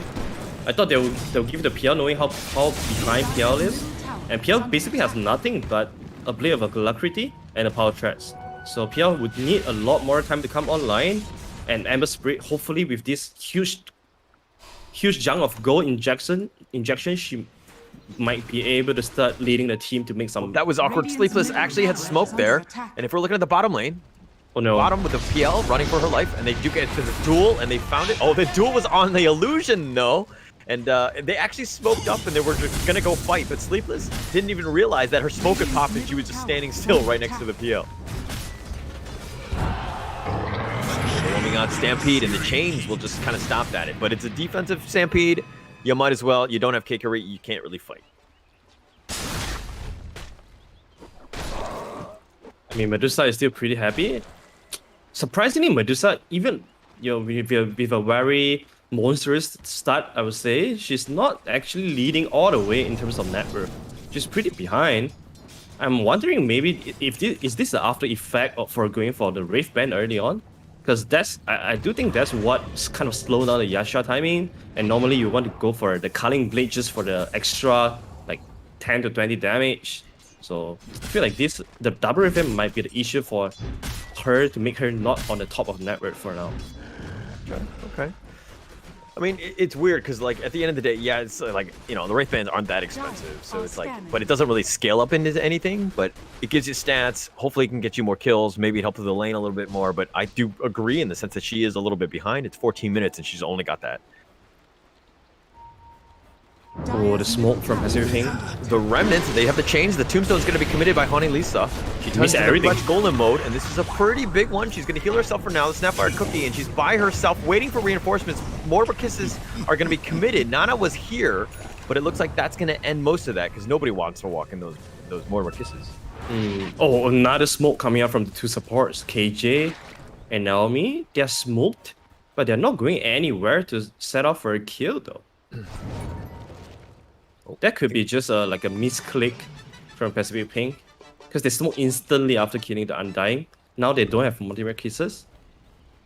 Yeah, but they're waiting for Sherry to come back, refill the bottle, heal back up. But yeah, they're still smoked here, and they need to be careful. Cat Chaser's gonna find them. The Earth Spike that was stolen is a little off the mark, and this is why KJ plays Rubik and not Lion, because you can't hit your Earth Spikes, right? Shots fired. Shots fired. All in all, I would say if Foxy Gaming managed to keep defending their top tier 1 tower and mid tier 1 tower, that would be pretty good. That's the best news for Medusa, so that she can always just sit in the triangle and does what she's doing right now, which is just to be as efficient as she could. We're looking in the mid lane. Cat Chaser's TP'd in. Okay. Glyph is now going to be used. They're going to look to push this. I think that they need to kind of take a, you know, well, actually, it's weird because they're up 9-3, but they're actually down in terms of net worth. But they found the Snapfire here. They get a nice little Blink, Burrow Strike, Tombstone committed. Duel is going to be on point. Hickory is looking to fight this, but the Mystic Snake and the Epicenter are just doing some work. NM is here. Nice little stun. Fayebolt's going to kill NM there. Or Nigan on that one. Sleepless goes down as well. But the Stone Gaze is going to lock down Sherry, and it's going to be 2 for 1 with a buyback from the Snap. That's a dangerous jump there on the Snapfire. They sinking Blink into the tower range. They try to get the Snapfire there, but they're not using Fingers of Death for the quick kill and then disengage. They stay for a while. Even Cat Chaser actually went in with the duel. She wanted the dual damage, so Sanking stayed a little bit too long and died there. That's definitely not a good trade for themselves. Not a good trade at all. And I mean, they didn't really get anything out of that. I mean, they lost more people. Buyback is not the biggest deal, especially when Naomi just being able to come back like that. But if anything, you know, I think that you needed to. Oh, looks like there's going to be another commitment going in the mid lane. They found KJ all by herself, a little too far up. And Honey Lisa with a Flesh Golem is just going to de-ward under the Mortimer Kisses. Sherry's now back in. Kikari's going to look to fight this one. Honey Lisa goes down. Cat Chaser's looking to fight, but she's so low. The Hex in. Nice Snapfire Cookie. Oh no, what an Earth Spike there. That's going to be stolen. That's going to be taken in. And they're going to look to go for this. And Sherry's going deep for this. NM is now here. The Blink stun. And they're going to look to fight this. And Nana's just trying to fight them. But it's an ultra kill going the way of Sherry. Sherry really is chasing after Nana. The slights, but nothing else. No mana on either side, but it's 4 for 1. Not a bad deal for Not at all. That's the Blink review from NM as well. Even though they did not manage to get the Dusa, they secured an ultra kill for Ember Spirit. I think Dusa could have done a lot more damage there. Unfortunately, she did not reset herself from the previous fight just now. So she went into the fight without any mana. She did not even throw a single Mystic Flare, Mystic Snake, because she just didn't have enough mana at all to start the fight with. So that's a little bit of unfortunate there from Foxy Gaming. They might want to take this thing a little bit slow, let Dusa at least recover a bit of mana for herself before going for the next fight. She was doing damage. I mean, the split shot was doing damage to everybody, but nobody was dying. She doesn't really have the damage, and she wasn't able to cast not only the Mystic Snake, but she still had Stone Gaze. I mean, it's off cooldown, that is. She just didn't have the mana to cast it. So again, just like a really bad engagement that they should have just probably just ran from the start. And right now, Foxy Gaming, this is a pause that is very important for them. Is for them to communicate again and draw and back to the drawing board. How do they want to plan this game plan out? Because they definitely have the decision making power on their hand. They have Dusa themselves.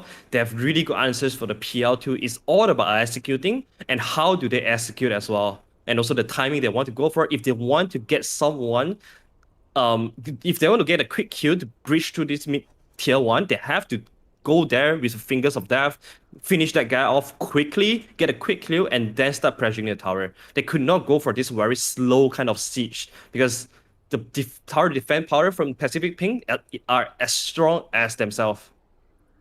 Yeah, and Medusa's like that slow sustaining, and it works really well with like the Undying, where you will want these like really long drawn out fights. But then you have like the Lion and the Sand King who are looking to just burst and kind of just end things as quickly as possible. So they need to be a little bit more focused. I think their target prioritization has been a little bit off in terms of how they should be focusing and what they need to do. But I mean, give props to Pacific Pink in the sense that, hey, the first 10 minutes did not look good for them. But look at the score now. It's 12-9. Bit of a coin flip there. But they're up in terms of net worth. So they're really back in this game. Yeah, I would say Ember Spirit is really the one that put things back to their hands, because Ember Spirit was the one that is having a pretty good lane.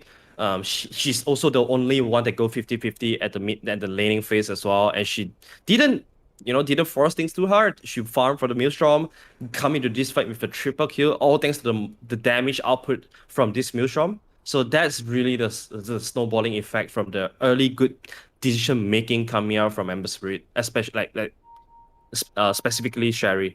Yeah. And if we looked at the last game, NM carried them on that one. They're like, okay, this is my time to do it. And Sherry just picks up the slack, and she's 7-0-1, completely controlling the game. And anytime they fight, they need to be very wary of where Sherry's positioning is and make sure that they lock her down, because she's the one getting all the kills and her net worth is tops because of it. Yeah, true. But with the BKB on Sherry though, she knows how important it is for her to stay in the team fight, to stay alive, because she's the one that's outputting so much continuous damage. So she go for the BKB. I love this a lot. Just going for the safest play, because knowing that this is the best of one, no mistakes are allowed. Yeah. And as a core player, all core players that are watching, I hope you start to buy BKBs earlier, because it's just so important. And especially since like the Lion, the Sand King, all of these things are looking to control you. And if you've got BKB, obviously you're just immune to all this stuff. So you got to make sure you burst it out, make sure you get your kills and protect yourself, and let this PL get back in the game. And who just has nothing but a defusal at this point. Ooh, that's a nectar shot for Pacific Pink. I wonder who's gonna be picking that up. I'm surprised Sherry is not picking another shot, because that's basically an upgraded hood, or maybe you can say offensive hood, because it gives you magical amplification. It also gives you some magical resistance as well. He's gonna pick up the Imp Claw, knowing that he has to be in the fight to do damage, because this is not the time that PL is ready to be involved in fight. That's why he want to go for damage. And he also has BKB to protect herself, so that's all good. All right. And Elsie, who had a great lane in terms of, net worth, she was tops, but instead now she's dropped down to 3rd place, but she's got the Solar Crest, and is going to be going Blink Shards next. Is that the proper itemization? Yeah, I guess nowadays the PL has 2 common builds. You go for the Blade Mail Blink Dagger, the more damage kind of PL, or you go for the defensive kind of PL that is more like a aura machine, or the one that sits behind your core to protect your core. In this case, since they have the super carry like Medusa, I'm definitely liking this route that catches a goal for herself. Okay. All right, so Nana here just doing a little dewarding here.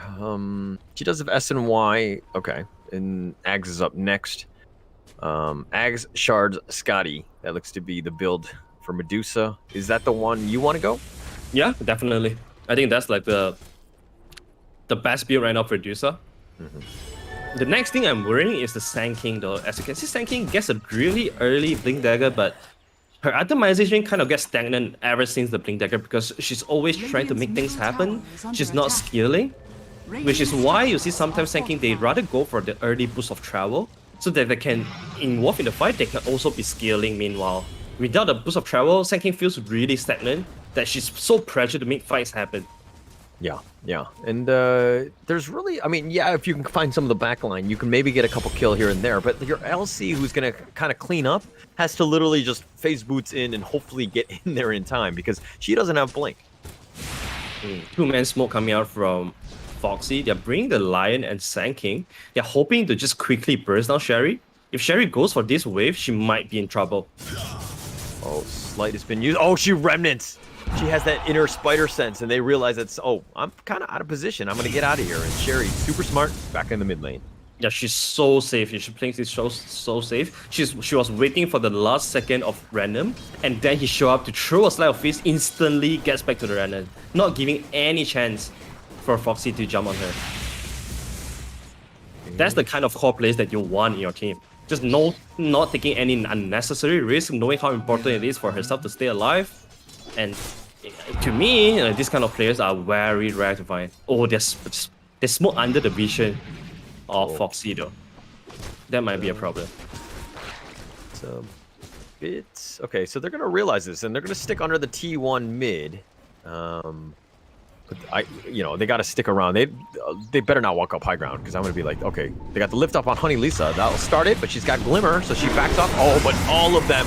And she drops the tomb in her death. They've got the epicenter. Stone Gaze is going to be used. The Earth Spike is on point, and they found NM. She's been locked in. She's been looking in, and right into the duel. Nice little combination there. Do they actually have the damage? They do, and they end up killing him.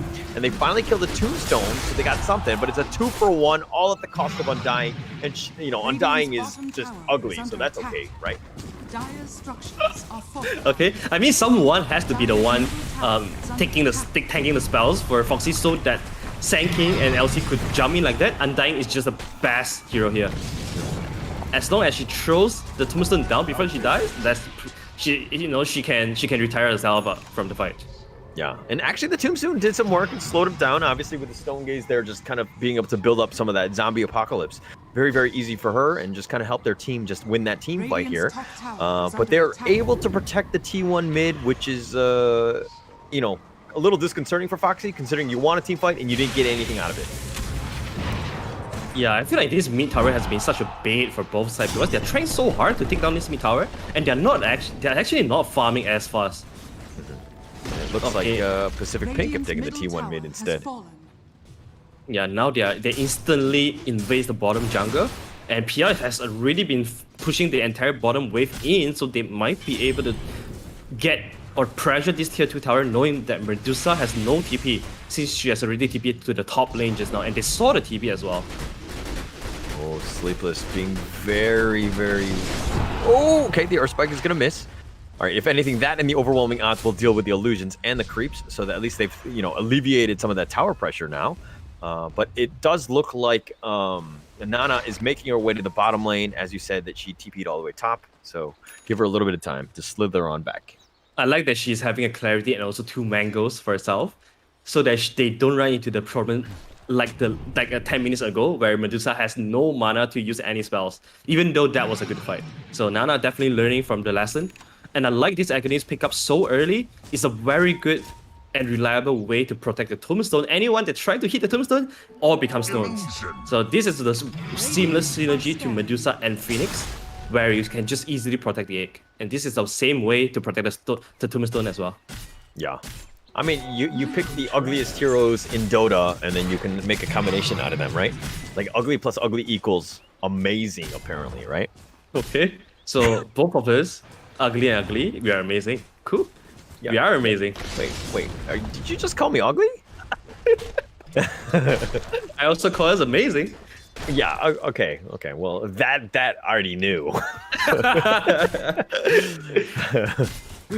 All right. So Nana continue to farm. Excuse me. PL just got the S and Y diffusal shards next. That's going to be a pretty big power spike when she gets that.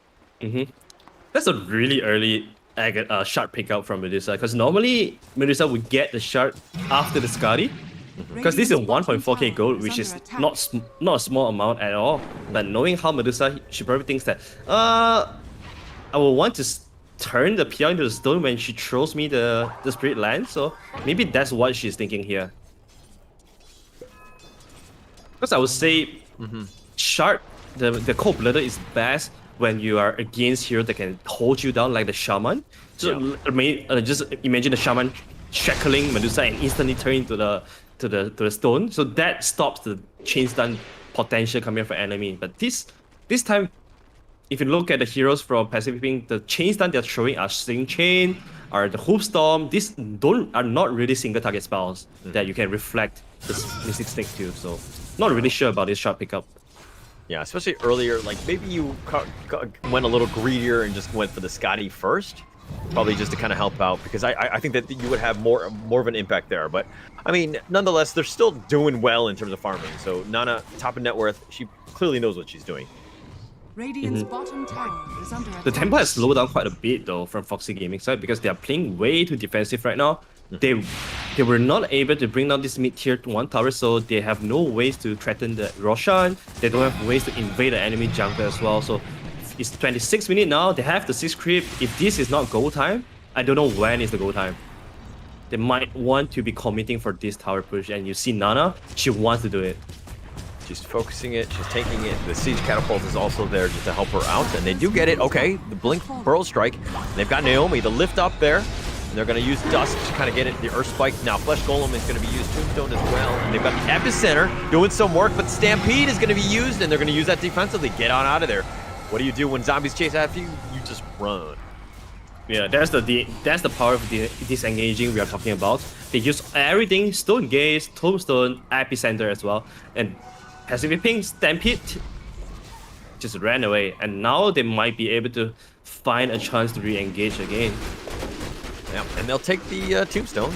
I don't know if they got the actual money from that, but now it looks like they're going to group up here, and Pacific Pink are going to make a play on their own. But this is so close. 27 minutes, 14-10, like, you know, 1K less than 1 or 1K net worth difference. Like, this is as close of a game as we've seen today.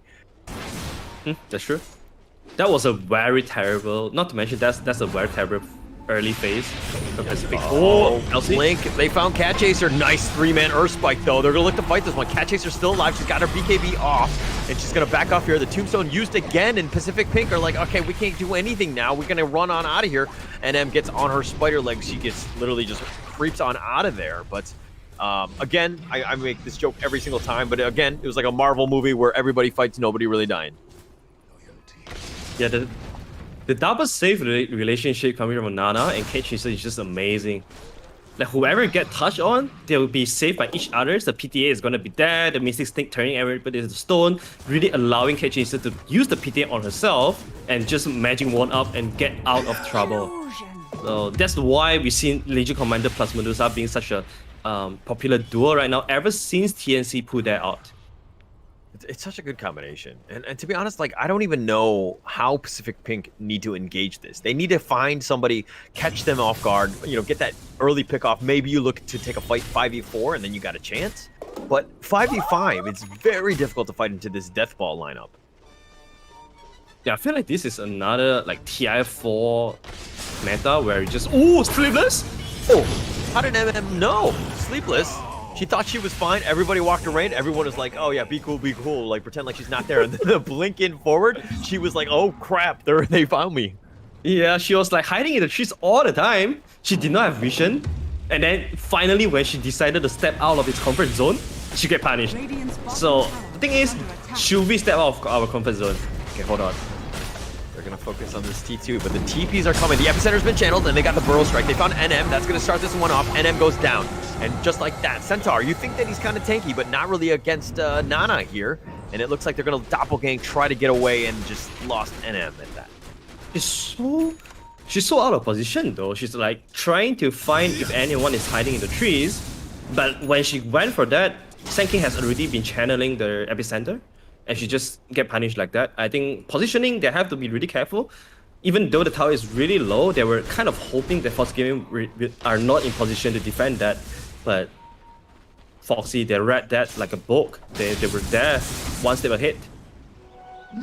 Okay, Kikari had the shard Sherry? queued up for. Oh, okay. They had Kikari had the shard queued up, but it's gonna go heart first. Is that the right choice? Yeah, I think heart is definitely very important for Kekari here. I think shard is also as important because that's the offensive spell, offensive item for her. If she go for full defensive, I'm not sure if she's even capable of doing any damage to the Medusa. Because she's just purely tanky. Yeah. But you can stay alive and you let your illusions kind of work on the diffusal and stuff like that, right? Like you can kind of... Yeah, but that's where minimal amount of illusions though, without the Aghanims. So it's a tough choice to make.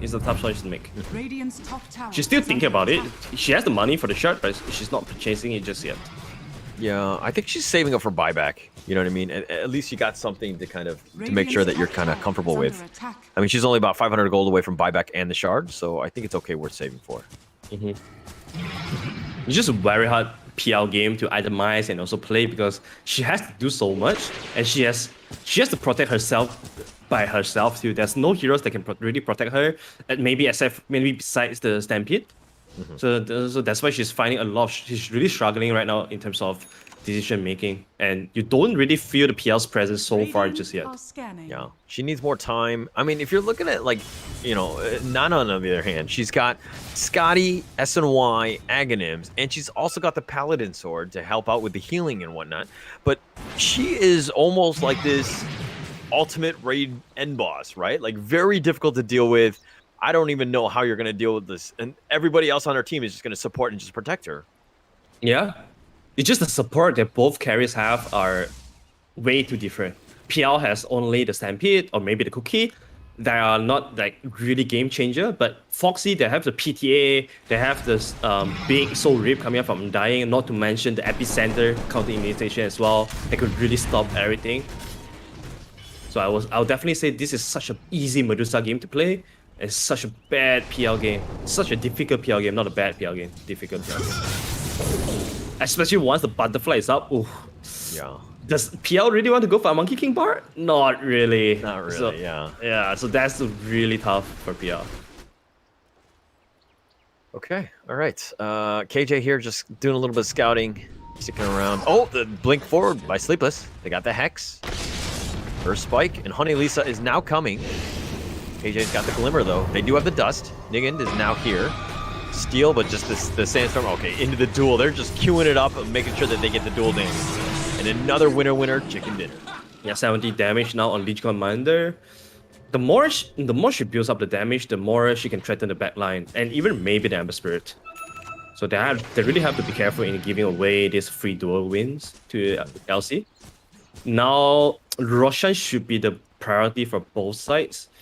Pacific Pink, they don't have any ways to take Roshan themselves. They'll have to be reactionary here to try to defend the Roshan.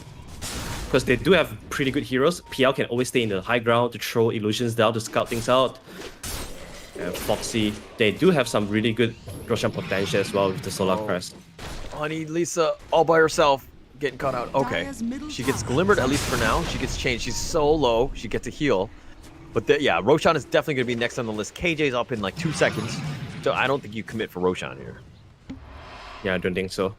Unless they could find a quick pick off on anyone on Pacific Pink that doesn't have buyback, then they have a very big window for themselves. Pacific Pink, they are all stick together though. They're smoked up. Let's look at their vision. They don't see anyone, so this is a blind smoke. They're running onto high ground, Holler.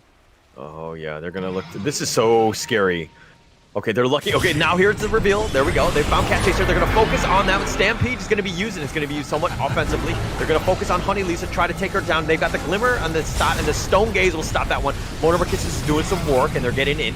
And Ningin goes in for this one, but Kekari doing some work as well. Sherry's actually focusing on the Tombstone. They back off. They're gonna use the Naomi's gonna focus on the Tombstone. They do get that. KJ's down, and nobody had died from Foxy, as crazy as that sounded. Or was it? Sorry, there was a buyback. Going for more. Oh, they found Naomi as well. They've got the stun, the Hex, and they've got the Pearl Strike, and it looks like Naomi will fall on this one. But Sherry does have DD. That's something to take note of. And they get a nice little two-man stun there. And it looks like Nana's going to look at focus and split arrow on all of them. They've got the Earth Spike onto NM. Looks like they're going to back off. Kikari's looking to just retreat here. And Ningen is actually sandstorming Roshan. Legion Commander was holding the duel all the time, and she's very patient. She wants to wait for the Ember Spirit, because Ember Spirit with for BKB, the only way to get her down is really the duel. That's why Ember Spirit smartly picks up the Lincoln Sphere, so she's gonna be pretty immune to the initiation from Sand King or the Legion Commander. I would say Ember Spirit is actually doing more damage than PL in the fights right now with the Crystallis also. She's building into the Daedalus, so that's when she can really bring down the squishy supports from Foxy side, even if the Sand King could be very vulnerable. All right, they've got a smoke. Something to take note of is that their life isn't full, so they're actually going to commit for this. They don't really have the ultimates to do this, but it looks like they're going to try to sneak. Okay, they're going to wrap around, see what they can do. I thought maybe they were going to go for Roche, but it looks like they're just going to kind of try to find somebody a little out of position, and Nana will just be bait. This is a classic 4-man smoke Medusa show. Trying to get something. Naomi just TP'd right there into the Earth Spike as well, and Nana will make short work of her. The Hex in as well. Oh, the Stampede is going to be used defensively and save Naomi, and Naomi should definitely high-five NM for that play. But the Tombstone is going to go down. No, it looks like it's going to be healed for now. But I'm not a huge fan of that Tombstone positioning, to be honest. Neither do I. That's very weird. It's because Foxy are playing so greedily. They don't want to commit any big spells on an. Oh, what? They're doing literally what? They walk forward. She goes down into the epicenter. Is going to do some work. She was trying to bait it. I think that seems super awkward. Remnant is going to be used defensively. Nana's looking to stone gaze somebody, but nobody wants to look at her. Actually catches out Naomi. She did look too much. And yeah, when you look at somebody as ugly as Medusa here, you're going to get stoned. Dire's middle tower is under attack. They're going to focus on the T2 here. Sleepless still has that BKB. And it looks like not really much they can do, especially with Naomi and KJ both down for the count. Well, that was a very awkward walk forward there coming up from KJ. Now I think this opens up not only the tower, but also the Roshan. If they want to go for Roshan, this is the best timing for them. Are they not? That's okay, so they are weird. not. Why would you not? I'm not sure. Maybe they got greedy by the got baited by the lane creeps from two side lanes. And yeah, this is the classic pop mentality, I would say. And it's not a discrimination, but it's mostly what we see in our pops, right? Our chorus looking at a bunch of gold in our side lanes, instantly tipping down no matter what happens, because they want the cha-ching goal for themselves. But it's no big deal though. Like, it's no big deal. I mean, Foxy Gaming, they lost the opportunity to do Roshan, but it's not like Pacific Pink, they could steal the Roshan themselves. So Foxy, they get the chance to be deciding how this game want to go. They could go fast, they could go late. The power of deciding is on them. And don't get me wrong, some of those creeps were pushing into the T2 bottom, so I do understand why they would do that, so that you don't take any structural damage. But I feel like the tiny little windows that you're given in terms of taking Roshan and taking other objectives as big as that, you sometimes sacrifice a little bit of tower damage to take that Rosh. Yeah, absolutely. If you are talking about top tier clean Dota, I would definitely say after tier 2, 2 men down, take outpost, go Roshan. I think that's like the cleanest one. Okay, top tier clean Dota. You're basically saying these people are playing dirty Dota. Maybe ugly Dota. You know, I mean Medusa, she's ugly, so I think the only ugly part is Medusa here. Yeah, of course. Oh no, Undying definitely. Undying. Sure. Undying's pretty ugly too. Yeah. Or maybe just the two of us, we are pretty ugly too. So. Well, you know, that's why we're not. You know, our camera, our faces are not being shown right now. Huh? Not true. Otherwise, everyone would be stoned. Yeah. Just don't look at my eyes. Oh, Trickster Cloak. Okay, who's gonna pick that up? Okay, both Lion and Undying are yelling for this Trickster Cloak now. It's so Nana is good. like, okay, I'll put this down. Radiant's Whoever bottom gets it tower first will is get it. under attack. Who did pick it Dire's up? top Catch tower is a kick, is pick it under up. Catches attack. it. Okay. All right. No, I mean the potential for an ambush is there, so I see why. Sleepless can kind of just pounce in later after the duel starts, so not a bad call, I think. Dire's top tower is under attack. Alright, they're gonna trade tier 2 tower for a tier 2 tower. Radiant's bottom tower Knowing is how under big of a attack. fight they just won, that's definitely not worth for them, but it's okay.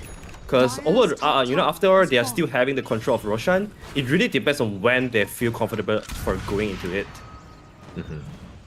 And this is kind of what we expected from both of these teams, right? Trading T2 for T2, just doing everything neck and neck in the sense of like just trading. But it's 20-12, but Pacific Pink somehow still ahead in terms of net worth. Yeah, that really, you have to give credit to Ember Spirit. Like, she's just going almost neck to neck with the PL, a little bit ahead, and she's going for the Divine Rapier after Daedalus. She's just popping damage. She knows how hard it is for PL to be dealing damage in the team fight, so she knows that she has to be lifting up the responsibility here. I love that. I love that from Sherry. And she's also got the Penta Edge sword. Plus Wow. 45 damage. Yeah, that's really good. On top of the Daedalus. The attack with the attack range though, and the slight, like, wait, she doesn't have Battle Fury. Okay, all right. Okay, all right. She does have the plus 65 sleight of his hero damage, so that's gonna be super useful. That's why she went for this DPS build. All right, Sherry. Okay, Ningen and Sherry are just kind of like not gonna fight each other. That's super weird. Nonetheless, all right. What do you think about PL's build now? Scotty up next, but she's got an illusionist cape. She really might have to consider the Monkey King bar, to be very honest. I mean, of course, Scotty is really good. It's the decent item, always the classic item for PL, but it's not really the damage item that could bring the Medusa down. Oh, Kekari. Oh, she's getting Earth Spiked. And then Stampede is now going to be used, and she's going to be cookied away. She should be fine. She goes to the high ground, but, you know, the commitment of the Stampede just saving another hero.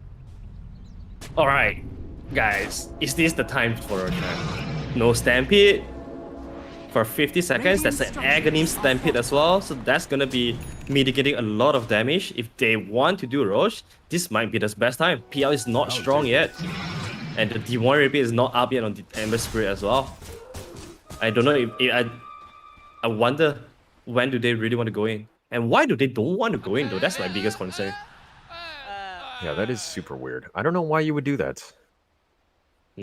All right, so it looks like there's going to be another pause, just kind of a pause in the action. But let's give a quick shout out to our sponsor, of course, Intel, Yahoo, Tokenized Exchange, because without them, we would not have had any of this.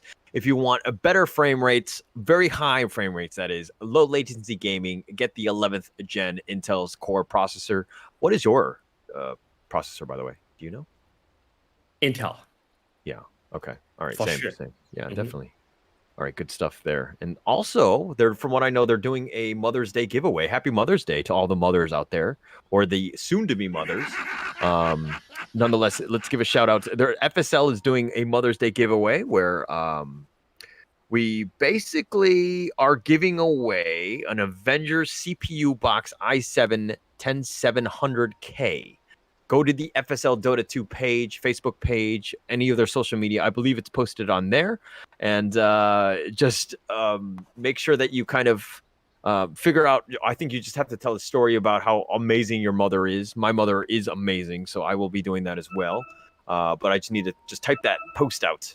Is your mother amazing, Leon? Of course. I mean, Really?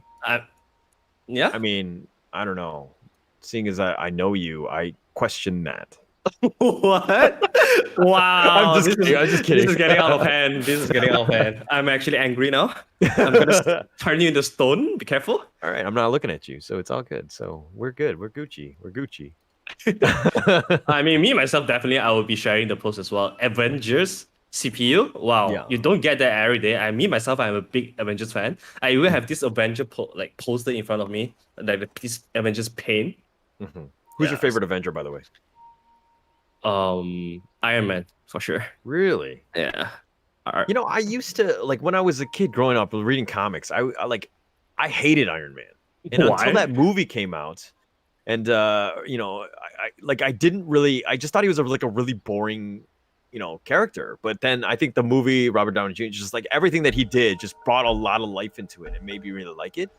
But I was really into X-Men. Oh, cool. Yeah. I see. All right, back to the game. Medusa, she's thinking about the Daedalus. She might even go for Divine, actually. I think the alpha move here is to really get Divine, go Roshan. I think that would be the chat move for Nana. Maybe she has been waiting for that moment all the while, and then we are here questioning her. Yeah. I think that she knows. I mean, she's pretty much 6-slotted at this point. Like she's got like 5K, gold in her bag, so to speak. So she's got like so much room in terms of like where she could go. So I mean, the world is our oyster, so to speak. Rubik has stolen the Borrow Strike, so there could be some amazing moments coming from KG with the stolen Borrow Strike. I think that's gonna be pretty cool to watch. She's pretty damn rich as well. She's holding 4.4k gold in his bank, and she's not spending it just yet. I wonder if she will want to go for Agonyms, because there's some really good spells to steal this game. Yeah, this is super weird. I'm clicking through all of the Pacific Pink players, and all of them. I mean, the lowest one right now is Naomi with almost 2,000 gold. I mean, they're obviously saving for a buyback, right? But everybody else is 4k, 2k. 3.6, like 5,000 on you know what I mean? Like at some point you need to start spending that money, right? Yeah, for sure. I think this is just the pressure and the stress kicking in, right? Because it's BO1, they're playing against Medusa. There's no room for Mystic. That's why they're playing things really slow right now. Oh, KJ. Oh, they're gonna find somebody. I feel like they found Lion. Yep. Sleepless goes down. That was the nice little jump, but she tanked the smoke there, so not the worst thing that Sleepless could have done. For sure, she has buyback as well. So, let's see. Pacific Pink, can they push this for it and go for Roshan themselves? Let's see. There's a DD. There's a DD, Holder. Oh gosh. Oh, but Nana's so close to it. I think if anything, oh, she picks up the DD. She pops her. Okay. She's gonna just fight this, and I don't know if Kikari wants to have any sort of action with this, even without Lion or whatever. But Nana's got the DD, and they're focused their attention on Roshan here, and Kikari's like, do we wait it out? What do we do? Yeah, 100% going for Roshan, right? That's just a DD with Daedalus. She's outputting 1,000 critical hits. It's 1,300 to be exact. Oh, but she's actually not making full usage of the DD. She is afraid, realizing that Lion, yes, if he did buy back, she still needs to TP back in, and that would take Sleepless a long time to get into. And taking a fight 4v5, and it looks like they're going to just back off here. Okay, that's another loss of opportunity for Roshan there. Roshan is just sitting in the pit like, hey guys, are you guys playing with my feeling? Are you guys coming in? Yeah, I don't think they would. I think that you need to be super careful with how you do things, right? Like, you don't want to take any sort of risk. You know that this game is going to go the distance. Any sort of edge right now will really help you close out this game. I think this bottom side of lane is really... No one has been touching this bottom side. I think Senkin could have just be playing there a little bit more. Since he has the boost of travel, she can always instantly join the team. So that's actually a lot of space that the Senkin has lost. Emperor Spirit is here because it's sort of like a boost of travel carry as well, right? Because you have the random to always get back to the team.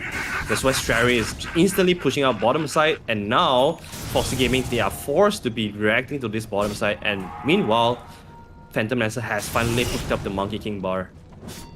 Finally. But again, she really didn't want to have to buy that, but she does have that and the dust as well, so she really needs to get 6-slotted, but she's got 22 gold away from buyback. Oh, she just got it right now. So I think that they're in a pretty decent position, at least, to kind of maybe make a move onto Nana, who's 5-0-6, mind you. Tanking is TPing down to the mid lane.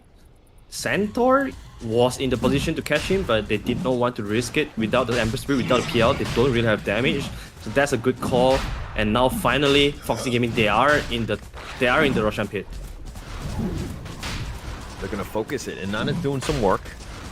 Ningen will just kind of tank a little bit of this one, but it's gonna go down pretty quickly, especially with the Solar Crest and the broken armor. And yeah, they're gonna pick up Aegis there. Nana will happily gobble that one up, and she will slow down as she backpacks the treads.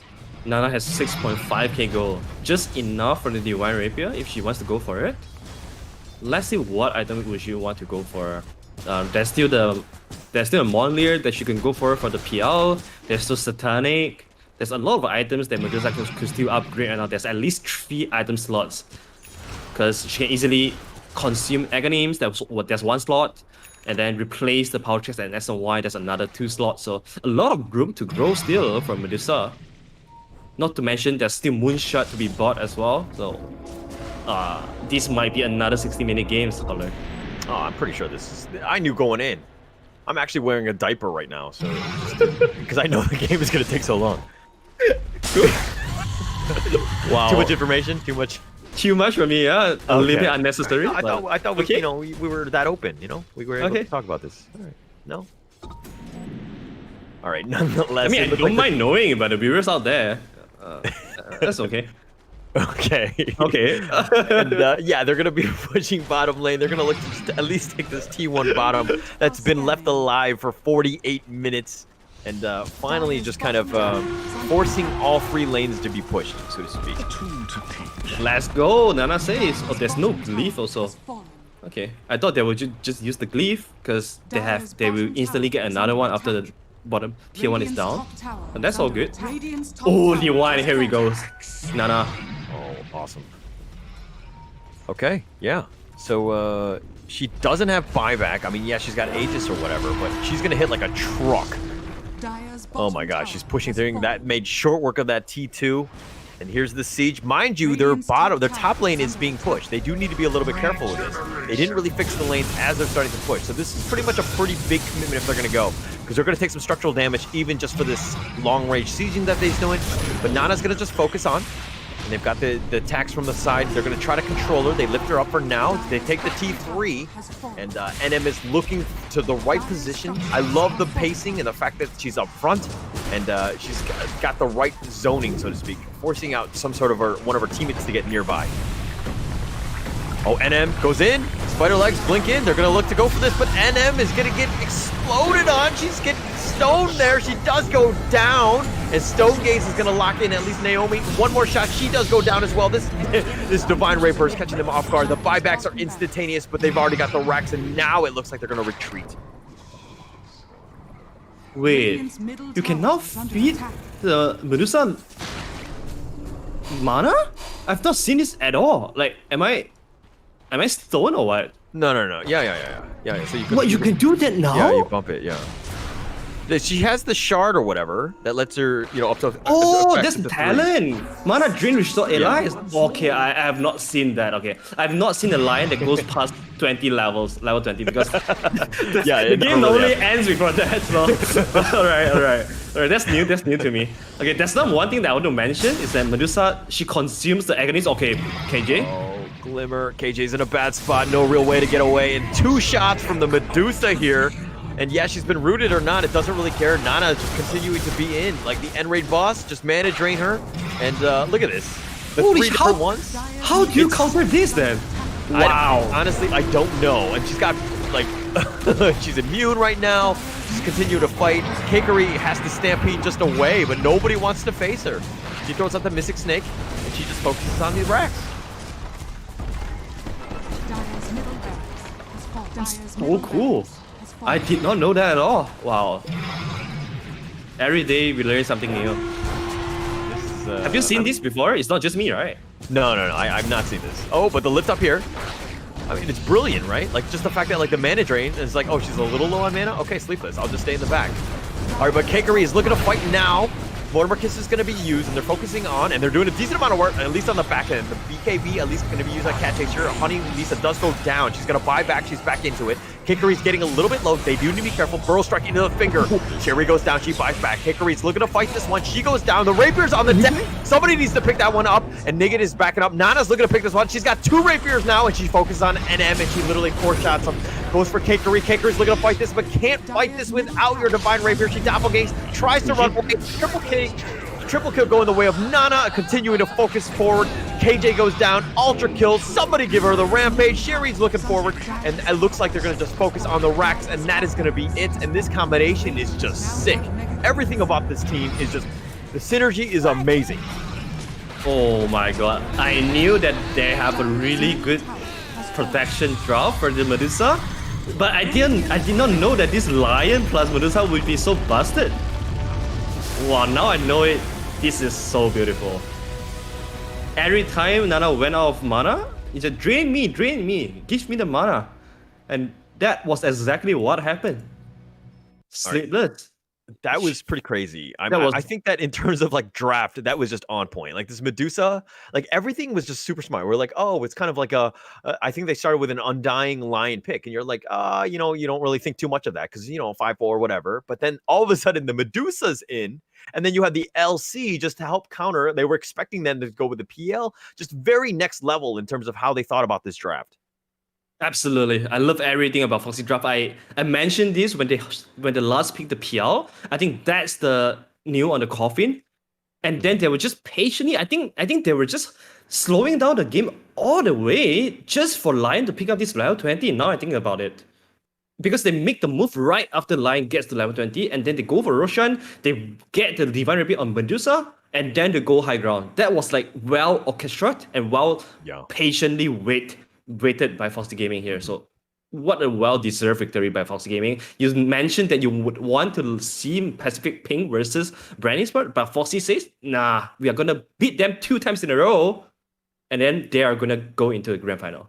They were clearly the more dominant team today, and I think that we just saw the power of Foxy Gaming. They had their number, they had the right draft going in, and I think that we're going to see a barn buster in the sense of the next one, which is going to be the grand finals between Bren Esports and Foxy Gaming. Both of these teams, yes, Foxy got knocked out, but it was a best of one, right? And now they've got the strategy in mind. I feel like this next series is going to be very, very strategic in the sense of just how you proceed, how you deal with this. The grand finals is going to come up. My name is Holler. This is Arthur. We'll be back with the grand finals.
Hello and welcome back to FSL Dota 2 Open. We are at the Grand Finals right now between Foxy Gaming and Bren Esports.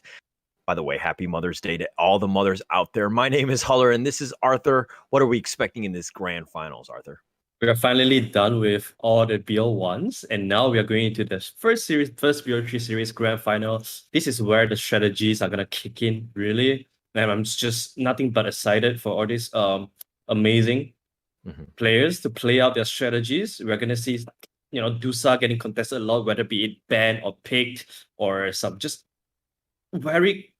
I couldn't wait for all the strategies that these teams have for themselves. And we saw the last time, right? Where Bren Esports actually beat Foxy Gaming, knocked them into the lower brackets.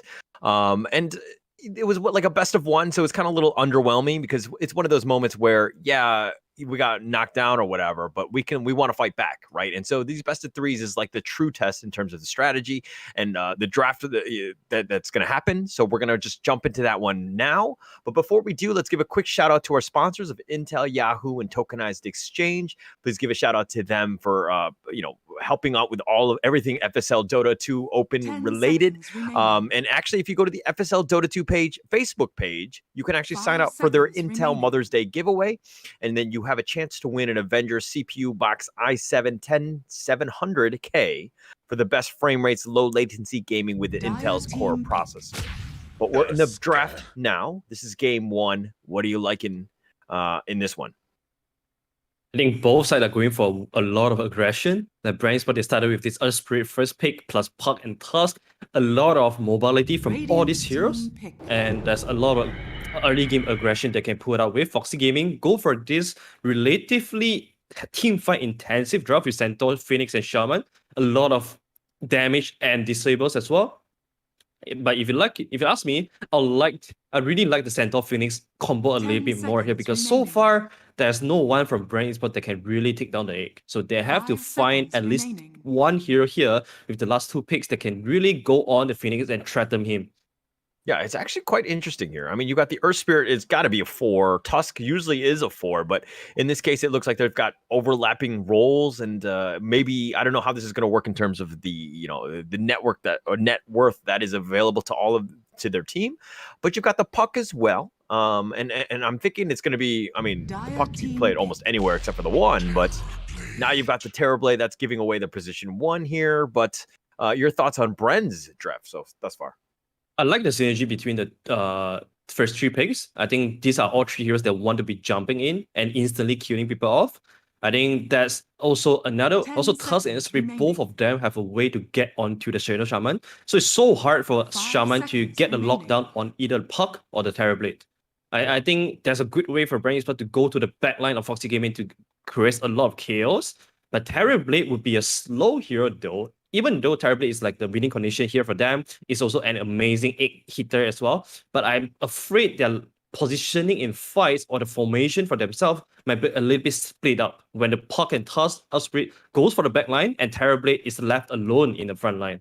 That could be a problem for Bren. But aside from that, if they can play that out nicely, they actually have a lot of ways to determine the fight themselves. Okay. But like, are you looking to protect the egg? Are you looking to what do you counter into Terrorblade as a Foxy Gaming pick here? They probably want to find a hero that is great against the Terrorblade here, so they have a better winning condition, and that would be the Faceless Void, the old school counter to the Terrorblade, right? The Terrorblade pots meta, you just kill him in the chrono, and it's also one of the best protection for the Phoenix Egg as well. However, Faceless Void is not a completely free void game though. Against a Spirit Puck, double silence, and coil as well. The Faceless Void, he does have his strengths here, but the weaknesses are pretty obvious too. Yeah, and actually Earth Spirit, Puck, Tusk, all of these can kind of not let him just time walk off that damage very quickly. Again, you mentioned the silence, so obviously the stuns are all there as well. So just, it's one of those things where, it deals with Terrorblade, but it doesn't really deal with the rest of the team very well. Yeah, so I think for Gaming here, they have to play their own style. Just pull off their wombo combo dombo here, coming from their Faceless Void Phoenix and also Shaman. So I think if they could do that, that would be a Radiant team pretty good outlook of team fight for themselves. They also always have the Centaur to get away from the metamorphosis, just to buy time for themselves to reset the fight when the meta is down. And Foxy here protecting the Faceless in the sense of banning out both the Veno and the LC. 10 Very good seconds against remaining. the Faceless Void in the lane.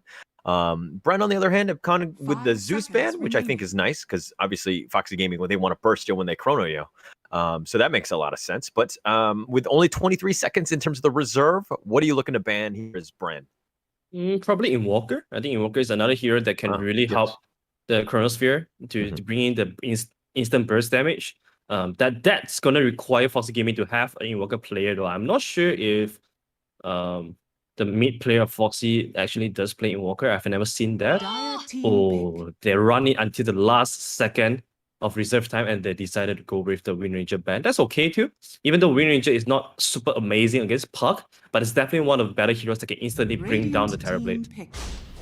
All right, they've going to go with the Sand King here. So very team fight oriented. We're going to just death ball and go kind of style. But Bren Esports, 19 seconds, and you've got that one extra second. So what's the pick here? You're probably, are you okay with Puck mid? 10 seconds remaining. Yeah, I'm okay with Puck mid. I think it should be pretty okay against Sand King. I think you want the early levels on Puck. Is this the Doom? No, okay. They go for the Axe. All right. I mean, they are just straight up wanting to run into Foxy Gaming here. All of their heroes, they want to be in front of Foxy. They want to be in the one initiating. So Foxy Gaming, though, they do have a lot of good counter initiation here. Faces Sword, Ulti, Egg, Stampede, plus the Epicenter from Sand King. Those are really great counter initiation stuff. And they also have Centaur to be the one standing in front to soak up the initiation, which is the most important thing here, because that enables all the counter initiation to comes in. If we purely look at draft, I would say Foxy Gaming has a much easier draft to play out. But they're going to be playing around their cooldowns. Like, that's the biggest thing, right? Can Bren Esports split up this team or, bait out some sort of ultimates, go back out, go back in? Like, you need to be very, they need to work for it, so to speak, in terms of those late game team fights. It's going to be interesting to see just how Bren decides to take on those fights, because again, I think you stated it correctly in the sense that Foxy Gaming, they have a much easier time in terms of play style and what they need to do with their draft. Yeah. Thankfully for Foxy Gaming, even though they are running a very ultimate intensive lineup, but the winning condition of Bren Esports, which is the Terrorblade, the Metamorphosis cooldown is almost as long as Chronosphere. True. So it's going to be very hard for Bren Esports to abuse the timing, the downtime, the downtime from Foxy Gaming to punish anything. They could keep going for kills, yeah, for sure, but you really want to be taking towers. After getting killed. So that's the tough part with Bren Esports here. Okay, and we're going to be underway. This is going to be game 1 of the Grand Finals FSL Dota 2 Open. We're going to go into it. Any predictions? Not looking at the draft now, but we should have probably done this even before we drafted, but who did you like going in just team-wise? Honestly, I think I like Foxy now. Knowing how they have been climbing back to the Grand Final from lower bracket, I think they've shown very good persistence, and the teamwork from them are pretty amazing as well. So honestly, I'll like Foxy Gaming, but I do think this series will go to game 3. Oh, Jia? Oh, Jia just walks up. What are you doing? Looking for that ward? And I think they did a little research, because I think that she's actually put down the ward like that last time. And I think that, Foxy Gaming were like, hey, we saw the replay, we saw what you did, and we're going to set the bear trap for you. Yeah, normally Tusk would like to be trying to get first blood with the team because of the tag team. But Foxy here, they are completely ready for that. They know that Bren Esports might be doing such a smoke play to wrap around. That's why they were having 5 men there guarding the high ground. Yeah, they were just waiting. They knew she was going to do that. And I mean, she's got brown boots and just an observer ward here. But is this the right build for a position 5 Tusk? Yeah, that's completely okay. He definitely needs the boost of travel. Otherwise, boost of speed. Otherwise, the boost of speed will come very late. So that's okay. She's also playing with the Terrorblade, so tag team plus Metamorphosis, there's some good synergy as well for them to run down enemy easily. The only bad thing from the last first blood attempt from as Foxy here is that Shaman was forced to get level 1 Shackle. Yeah. So that could that could come back to haunt them in the early level 1 laning phase a bit, because not having the Ether Shock, actually, Shaman don't really do anything in this lane. Well, I mean, you got to make some sacrifices at times. Getting first blood secured for your team is also very good. But okay, Cat Chaser and on the Centaur, and Sleepless with Shaman here versus Gia's Tusk and Jill's a TB, Metamorphosis to start things off. Who do you give the edge to between these? Oh, hold on. Jia is already in deep trouble here. Shackle into stun. Oh, yeah. Jill, okay. They don't have enough damage, but they brought Tusk to a very low HP, and she does not have the Salve sent out preemptively, so Jia's gonna be playing with a very low HP for quite a while here. Yeah, she's looking to trade with this, and mind you, Shadow Shaman's base damage of 74 is very, very high, especially at level 1, so she does need to be a little bit careful here. Yeah, I would say the age... Oh, Shackle. Cat Chaser's coming. The stomp. Oh, nope. She pump faked it, but she didn't actually do it. Tag team was used, though. I'll say this lane really gets comfortable for Jill and Jia once they hit like level 3, when there's another round of Metamorphosis plus an Ice Shard or Snowball. I think that's when they can really threaten a kill on this duel.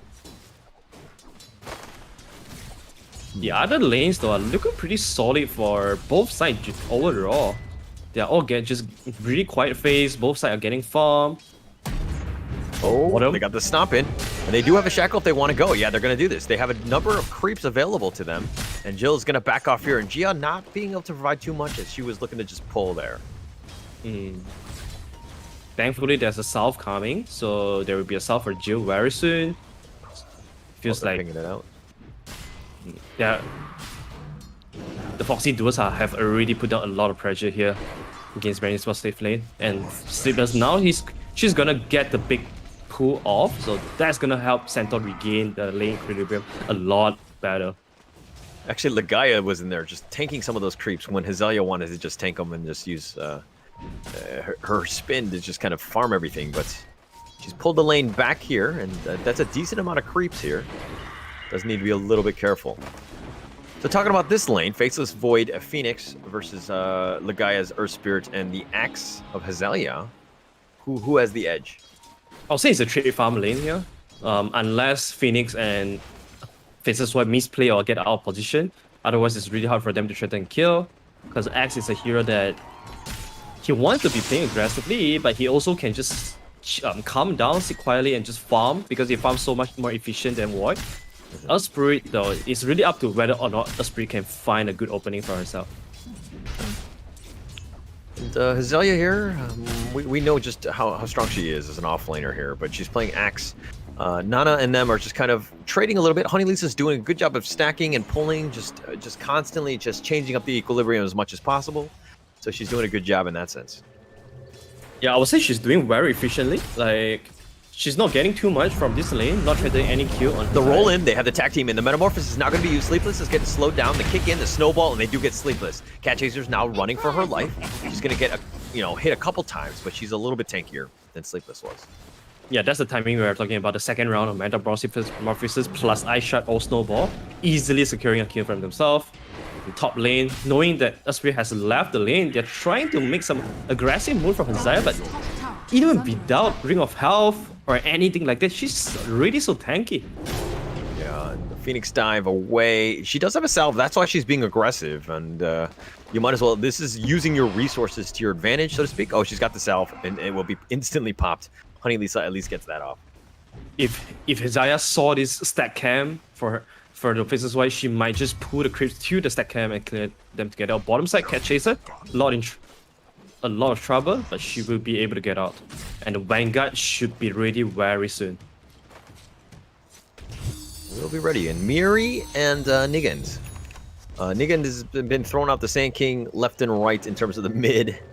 But what do you think about this matchup? I think level 6 is where Puck can start threatening a kill. Ask for help from the Earth Spirit, coil him, kick the Sand King out of the coil, and maybe they can get a kill here. Even Jia is here just to refill the bottle. I think they're really hanging around to wait for the level 6 timing from Mary. Dire are scanning. Okay. Okay, and Miri's still tops in terms of the last hits. She's doing a very good job. Nigan is trying to just kind of go even at this point. It's 22-2. Nice Burrow Strike onto everything. Sandstorm as well, but they do have a sentry, so they should be able to spot that, at least in the mid lane. Cat Chaser here is probably looking to just pull on her own. Ooh, Vanguard, 5.5 minute Vanguard. That's 2 kills for a name, and this Centaur is not as easy to kill anymore, even with the tag team. But seems like they still want to go for it though. Oh, they've got the tag team. They're gonna go with a 2-man stun. Aethershak doing a little bit of work, and actually it's a 3 versus 2, but the 3 are actually running. They're actually taking more damage than they do to the Centaur, and that's the power of the Vanguard and 2 points on Retaliate. Without the Metamorphosis, they actually can't really threaten this Centaur at all. Alright, Honey Lisa is nearby. Nigan is just gonna get the rune, and if we're looking at the top lane, Nana and Hazelia will be left alone in the top lane. Yeah, I like how Faces went for this casual mobbing Mars first. This is gonna help her. They got the Shekel, but yeah, there's no way under tower.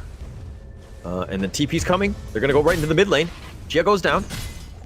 There's no Shackle. To the mid lane. All right, and yeah, no Shackle. Just used it, and that was kind of the unfortunate thing where Sleepless was you got the TB under tower, but then now it's on cooldown, and then they can make a move on you. That's the thing about having 2 of the same style of heroes, right? As Spiritus, they both want to be running in, but they are running into the Centaur and the Sand King. So there's not enough long range spellcaster coming from Bren or Ningen.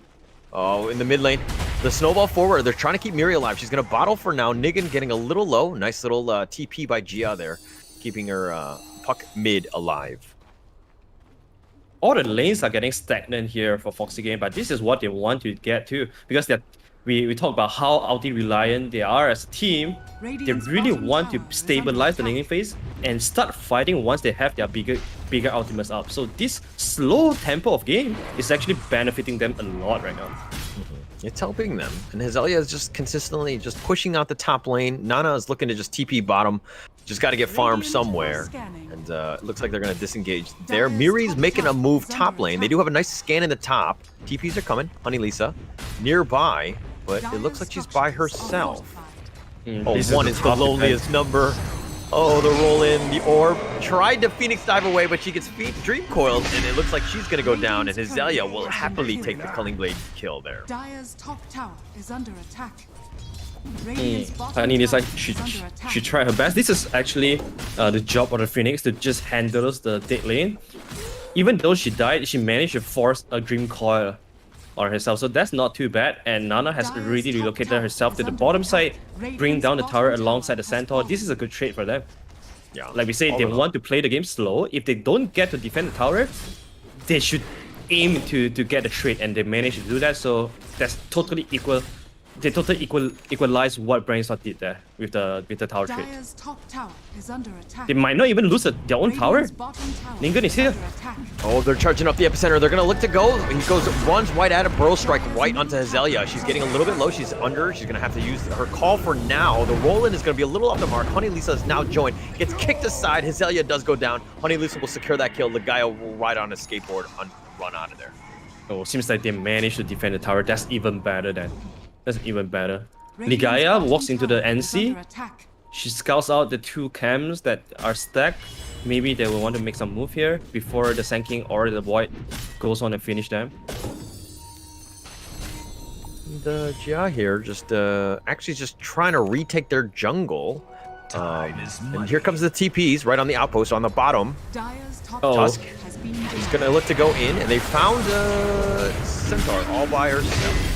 And all 5 of them are there just to make sure Cat Chaser dies that. Yeah, that's what? That's a Metamorphosis used. There's 5-man rotation, 2 TP used. That's all. That's gonna create so much space for Ningen at the top side to push out the lanes. Faces Void. He's also farming the ancients already, and there's a camp being stacked again by the Foxy's dual support. So they're getting a lot out of this, but they're getting scouted by these very deep ops placed by the Earth Spirit early on. Oh, smoke onto Void? Oh, they got the Void, and they kicked him back. That might have been a little bit of a mistake, but nonetheless, they did secure the kill, so they did kill Nana in the end. Yeah, that's a good kick. Like the guy kicked him out of the coin, so he breaks the coin, gets the stun, receives the damage as well. Sleepless. Fast fingers, at least with the Hex, but the shards is going to be on point. The TPs are coming. The Sunray, there's no way you save her. Just the amount of life that she had. But Miri still has the haste, and she's on her speed racer, and she's running right directly at Honey Lisa, cancels the salve, silences, and disrespects her by killing Honey Lisa. Yeah, the deep observer ward placed by Jia about 5 to 6 minutes ago are really giving them a lot of advantage to make all these kind of very aggressive moves, smoking to the Faceless Void, diving the Phoenix, are all thanks to this observer ward. And this is why we always say support, you can carry the game by giving good vision to your team. And that's how Jia demonstrates her impact here. Alright, I try to give my team good vision, but they don't actually use it. So what do I do? You have to use your mic more often than tell your team, come guys, let's make use of my vision. You have to ask themselves politely as well, that's the key. You have to ask them politely. Okay, well I'm definitely not polite, so I think that's it. Why are you so rude? Yeah, well, you know, sometimes it's gamer rage, right? It's like, get over here! Ah! And they've got the Hex in, they've got the Shackle, nice two-man burrow strike, that's on point, into the Centaur Stomp as well, and they kill him. Oh, the Snowball for at least for now, but that's just gonna prolong the inevitable. The Walrus Punch, she sticks away, Jia making plays, and then they've had the shards, but that's not enough. Legaia is now rolling in, but it looks like it's a little too late, and they take the T1 mid. That was such a crucial burrow strike there. Like you can see Jia was walking to the park, trying to snowball save, and then burrow strike comes in, two-man burrow strike into the two-man hoofstorm. That was some really good spell usage coming out from Foxy, and that's why I like that teamwork a lot. I feel like they have a very good chemistry. The target selection are pretty on point as well, as long as the spell usage. It's 6-6. I mean, 1k net worth lead just on the way of Foxy, but they've taken the T1 mid. That's a pretty big one. They've got the bottom as well. But how do they kind of further snowball this? They can use the smoke again and try to make use of their wombo combo. I think that's one way to enlarge the lead. And also, they should not be the one being too pressured as well, because they can all skill. Their heroes are so much stronger with items and with levels. That's why Foxy, that's why you see Faceless Void is always looking to farm Ancients, always looking to clear every single stacks, and they don't mind playing the defensive one. However, Bren though, they know that they are on the clock because their supports don't skill as good as Foxy's. That's why they're again trying to make something happen with this fresh Blink Dagger pickup by the X. Picked it up, but they saw Cat Chaser and they're like, yeah, we don't want any part of that. We don't know if she's got Stampede or not. I mean, she didn't at the time, she does now, but still, not really much out of that smoke other than maybe getting a deep ward in their enemy jungle. Foxy, they're spreading the map pretty well right now. They're avoiding the fight that Bren Esports is looking for. As you can see, Sleepless is farming all the way at the bottom side.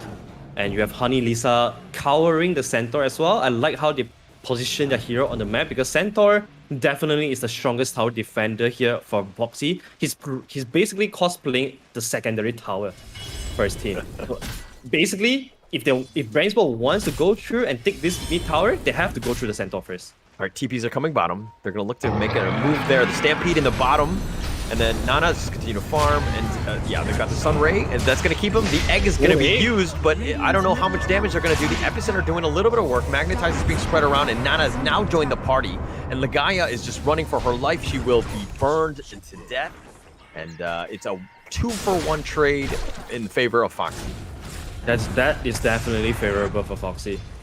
They not only forced some TPs down, they managed to kill the puck. That was really crucial. I was surprised Jia didn't get the puck into the coil, because I think that could actually help, maybe give the puck a chance to survive. Invisibility. But nevertheless, that's very good execution again coming out from Foxy. Good play.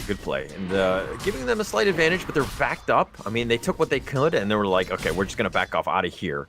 But that's just providing a little bit more space for Jill, who's happily farming. She's top in terms of her team. Actually, if you're looking at this from net worth perspective, you know, Centaur, the only one, Cat Chaser top, but then the next three are the way of Bren Esports. Oh, they got the Dream Coil. And Metamorphosis is going to be committed by Jill. And yes, it gets snatched. And they're going to kill Honey Lisa. And well, do they turn this into anything else? Let's see. If they don't turn this to anything else, then that's actually pretty good death from Honey Lisa because she forced the Metamorphosis, she forced the coil, and they don't lose any tower. Oh, Cat's Chaser, gotta be careful here. Oh, the shard. She's stuck in the cubby. That's a nice little play. Blink call, but that was more of a, for looks more than anything else, as they're not really able to do any damage against her. Man, this Vanguard Facebook Centaur constantly staying in this mid lane. This is giving so much trouble for Bren because then without their problem Metamorphosis now, not looking to damage any tower, they use that to farm ancients. So that's another 2 minutes without the nature wave of pushing towers, and that's just another 2 minutes for FaZe to farm pretty freely in the jungle. All right, she's been happily farming, but she's got MOM is looking to get Maelstrom next into SNY. Is that the build you want? Yeah, I would say so. I'll say Maelstrom is definitely the item that she needs to get so that she can get the same sparring speed as the Terrorblade. Oh, Stampede. The Hex. They got the Stampede and the nice little the Serpent Ward trap. They got her locked into Sunray as well, and Miri's gonna get burned to crisp. And Sleepless will secure that kill though. Another great catch coming up from the trial of the Foxy. Last time around, they killed the puck at the bottom side with the same way, and they do it again this time. And that's just so much space for the Centaur and FaZe to just farm because they are happily just doing their job. Centaur defending tower all the way, FaZe farming all the way, and the catching job is just so well done by the trio of Foxy Gaming. The other two cores have no pressure at all to make stuff happen in a bad way.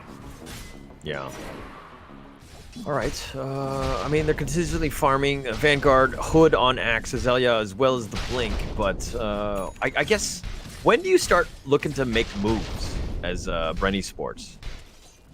Honestly, I'm not sure, man. They have no meta. Again, they've got mecha in 20 seconds. Can they make a move on FaZe here? Okay, Dream Coil, they're going to commit for this. The roll is just short. It's not enough. Gets kicked out, though. Gets stunned there. It's going to take a lot of damage, but the TPs are on point. Chrono's there. They got Legaia. They're going to focus on this. And the Sunray, this is the combination. Azalea with a nice little blink call, but it might be too much. She's not tanky enough. She goes down. That's 3-0. And Foxy Gaming have taken control of this game. And it looks like Gil was like, all right, I'm out. TP's away. Yeah, they did not have enough damage from the FaZe Sword, unfortunately. And that was a good turnaround Chronosphere as well. Unfortunately, his Zaya blinked into the Chrono and instantly get Epicenter and Boros striked by Nengen. So that's the wombo combo coming out from Foxy. They needed someone to be baiting the fights to make the fights happen. And once again, this time, FaZe Sword was the guy. She did not die.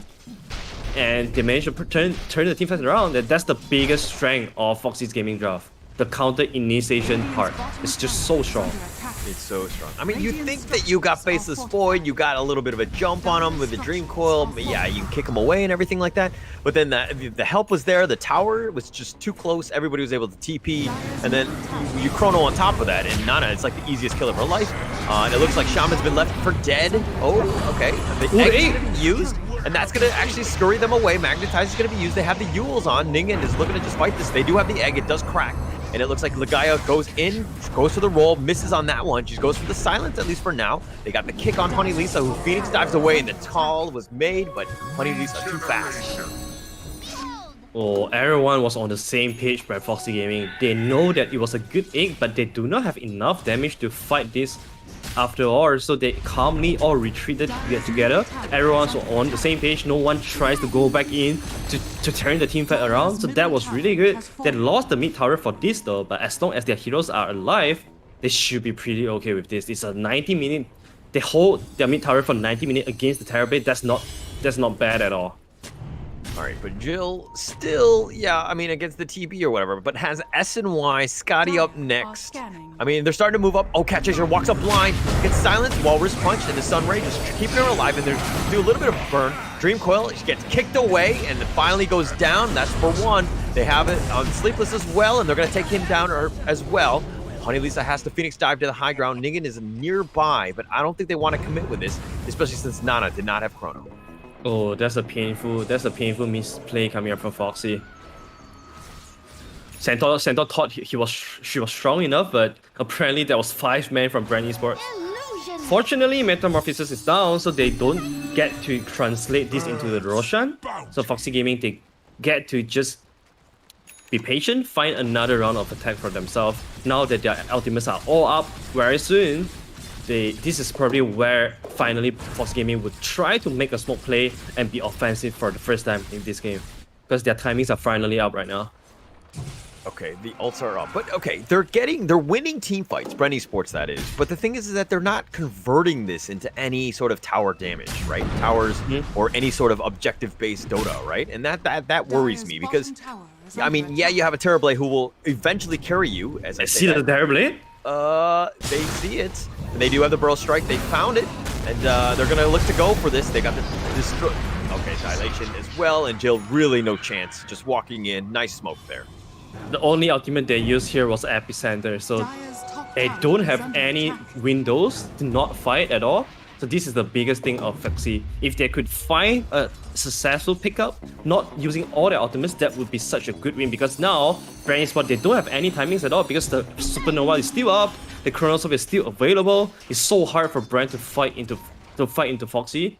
I think for Bren this game, they could not look for any 5-on-5 engagement. They need to shy away from that, try to get as many pickups as they can, and lead that and turn that into objective taking. Yeah, but again, it's coming down to, like, you had that moment, you had that opportunity, and you didn't take advantage of it. Now you've backed up and let them get their ults and then make it more difficult again. So it's one of those things where, okay, you know, I know that Epicenter's been used, but you know what I mean? Like, can we really fight? Now we have to look for some sort of attack just to kind of bait things out, disengage again, make sure everything's on cooldown, and again, look for that opening to hopefully win out a team fight or a tower. Absolutely. Oh, this is going to be hard. When Centaur gets the type of insight, everything is going to look even harder from Bren Esports because their heroes, both Earth Spirit and Tusk, they offer a lot of disables, but at this point might not give a lot of damage after all. Once the levels on Foxy are up, Honey Lisa gotta be careful here. Gonna dive away. Yeah, she should be fine. Just doing a little bit of scouting, look at dewarding and whatnot, and she's out of there. But 2K net worth lead. This is one of those moments where who's winning this game? Who really wants it? I'm probably gonna say Foxy is winning the game for now because if you look at Bren's their net worth, the two supports are already behind of the two support of Foxy because we talk about the scalability. They are not as good as Foxy's. That's why they want to be forcing something to happen. They smoke in the triangle, drop a really deep ops, but do not find anyone. Oh yeah, they don't find anything. But the blink forward, Miri going in. Dreamcoil is instantly hexed. Here comes Nana, but she actually gets stunned. Not able to get the chrono. There we go, but it's on the backside and it only catches Miri. She does go down, so they got 1 for 1, and it's at the cost of Sleepless. Not a bad trade thus far. They want Hazelia. They're gonna look to go for this. She gets a nice little call here, but she's burning to the sun, and she will go down in the end. It's 2 for 1, and this is looking bad. Gia looking to go down as well, and it's a double kill going the way of Ningen, and it's a 3 for 1 so far. What a great fight for Foxy. That was so smart for Foxy. They knew that there's a possibility that Bren would be wrapping around. That's why they all stay at the low ground. That Bren Esports had no vision at all. And the brands feel like, you know, they have this urgency that they need to make something. That's why they went for this very suboptimal or straight up bad initiation, and they just screwed it up. So that was again Foxy just really utilizing their counter initiation strengths to bait Bren Esports into very bad fights, and then they turn it around. And to add on to that, I feel like the fights, they were like trying to force it. It's like, yeah, we smoked, we went in the jungle, we went into the triangle, we tried to find them, we didn't find anything. And so we're like, okay, we're gonna go under and dive under the T1, which is a terrible idea if you think about it, considering everybody could just TP in and everybody's, you know, counter initiation is this team strength. This is definitely not a fight you want to take. So the fights that, the two big ones thus far, the bottom T1 and that one, have just been disasters for Bren Esports. Absolutely. All right, now they do have themselves a timing that's most of the ultimates are down on Foxy's side. Do they want to use this Metamorphosis to force the Roshan? I kind of think they have to do it because the longer they stay inactive, the better it is for Foxy because they're just waiting for their ultimates to be up and not losing anything in the process. It's a perfect opportunity. They got to force something. But again, the cooldowns are already back up. And as we can see, Ningen is actually 8-0-7. What a nightmare right now for Bren Esports. Yeah, Ningen also very close to the BKB now. Now that she is as strong, once the BKB is up, she's as strong as the Centaur. She can score as much initiation coming out from Bren as the Centaur. All of a sudden, catch chaser! Jump onto the mid lane. Very tanky. They got the Hex. And here we go. Stampede is going to be used offensively. The Sunray is going to be used as well. The kick in and just kind of slowing things out. Ningen is now here. They do need to be careful about that. The Legaia actually goes in, gets the magnetized. The egg is on the back end of this one. Azalea's looking to get very low. She does go down in the end. She dies to the caustic finale. Gia goes down as well. And Ningen is on a godlike streak. And the courier runs away saying, hey, I can't deliver this package. Oh, they are making a move on Mary. Can catch chaser get a stun? Is under attack. He does get the stun. Oh, and timing on that, the patience, the pump fake cat chaser just being able to outclass Miri on that one. Super smart play. What a play. It's the small things in Dota, man. The small things. Wow. I couldn't believe that workout, man. She blinks in, pump fake three times. It's like Kobe Bryant jab step, right? Jab step you 3 times and then make a shot. I couldn't believe she got the stun there. Wow, what a play, Cat Chaser. And that was just in time for Shaman to comes down for the 4-second TP and get a hex on the park. That was so well timed. Very well played there. And through that all, I mean, the cores, the wards are going to be placed, and it's going to force the initiation onto the T2, but it looks like they're going to trade for Roche. Not a bad trade at the end of the day, assuming Jill can take this down very quickly. Alright, they absolutely have to make this Roshan work. There's tag team, so should be able to take this down pretty fast. Everyone's TPing though. There's a smoke out faces one running in.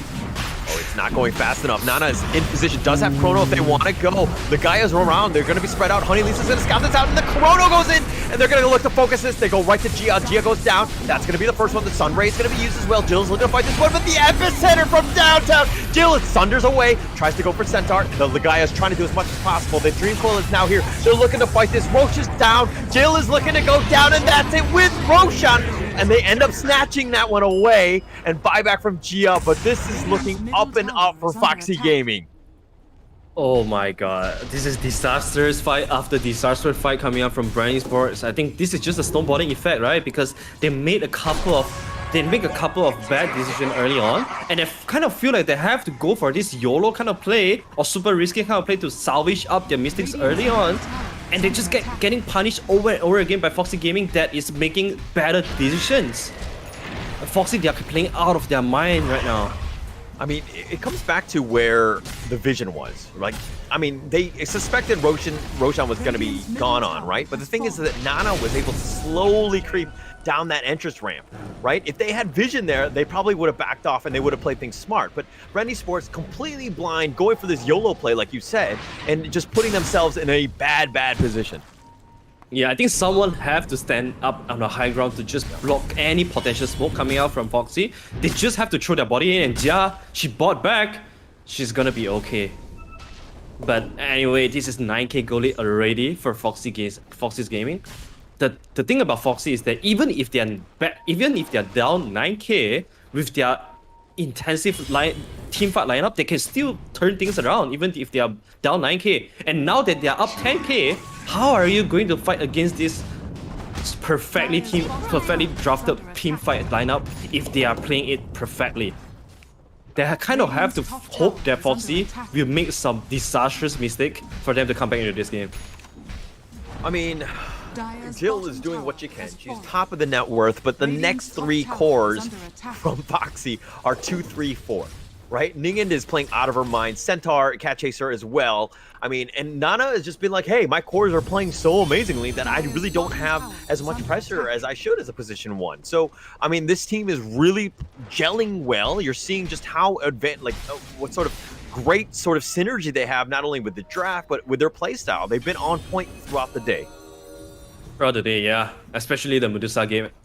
On the last one, you can tell everyone knows how their winning condition is. Everyone has the same vision of how the team fight is gonna play out, and everyone is doing their job perfectly.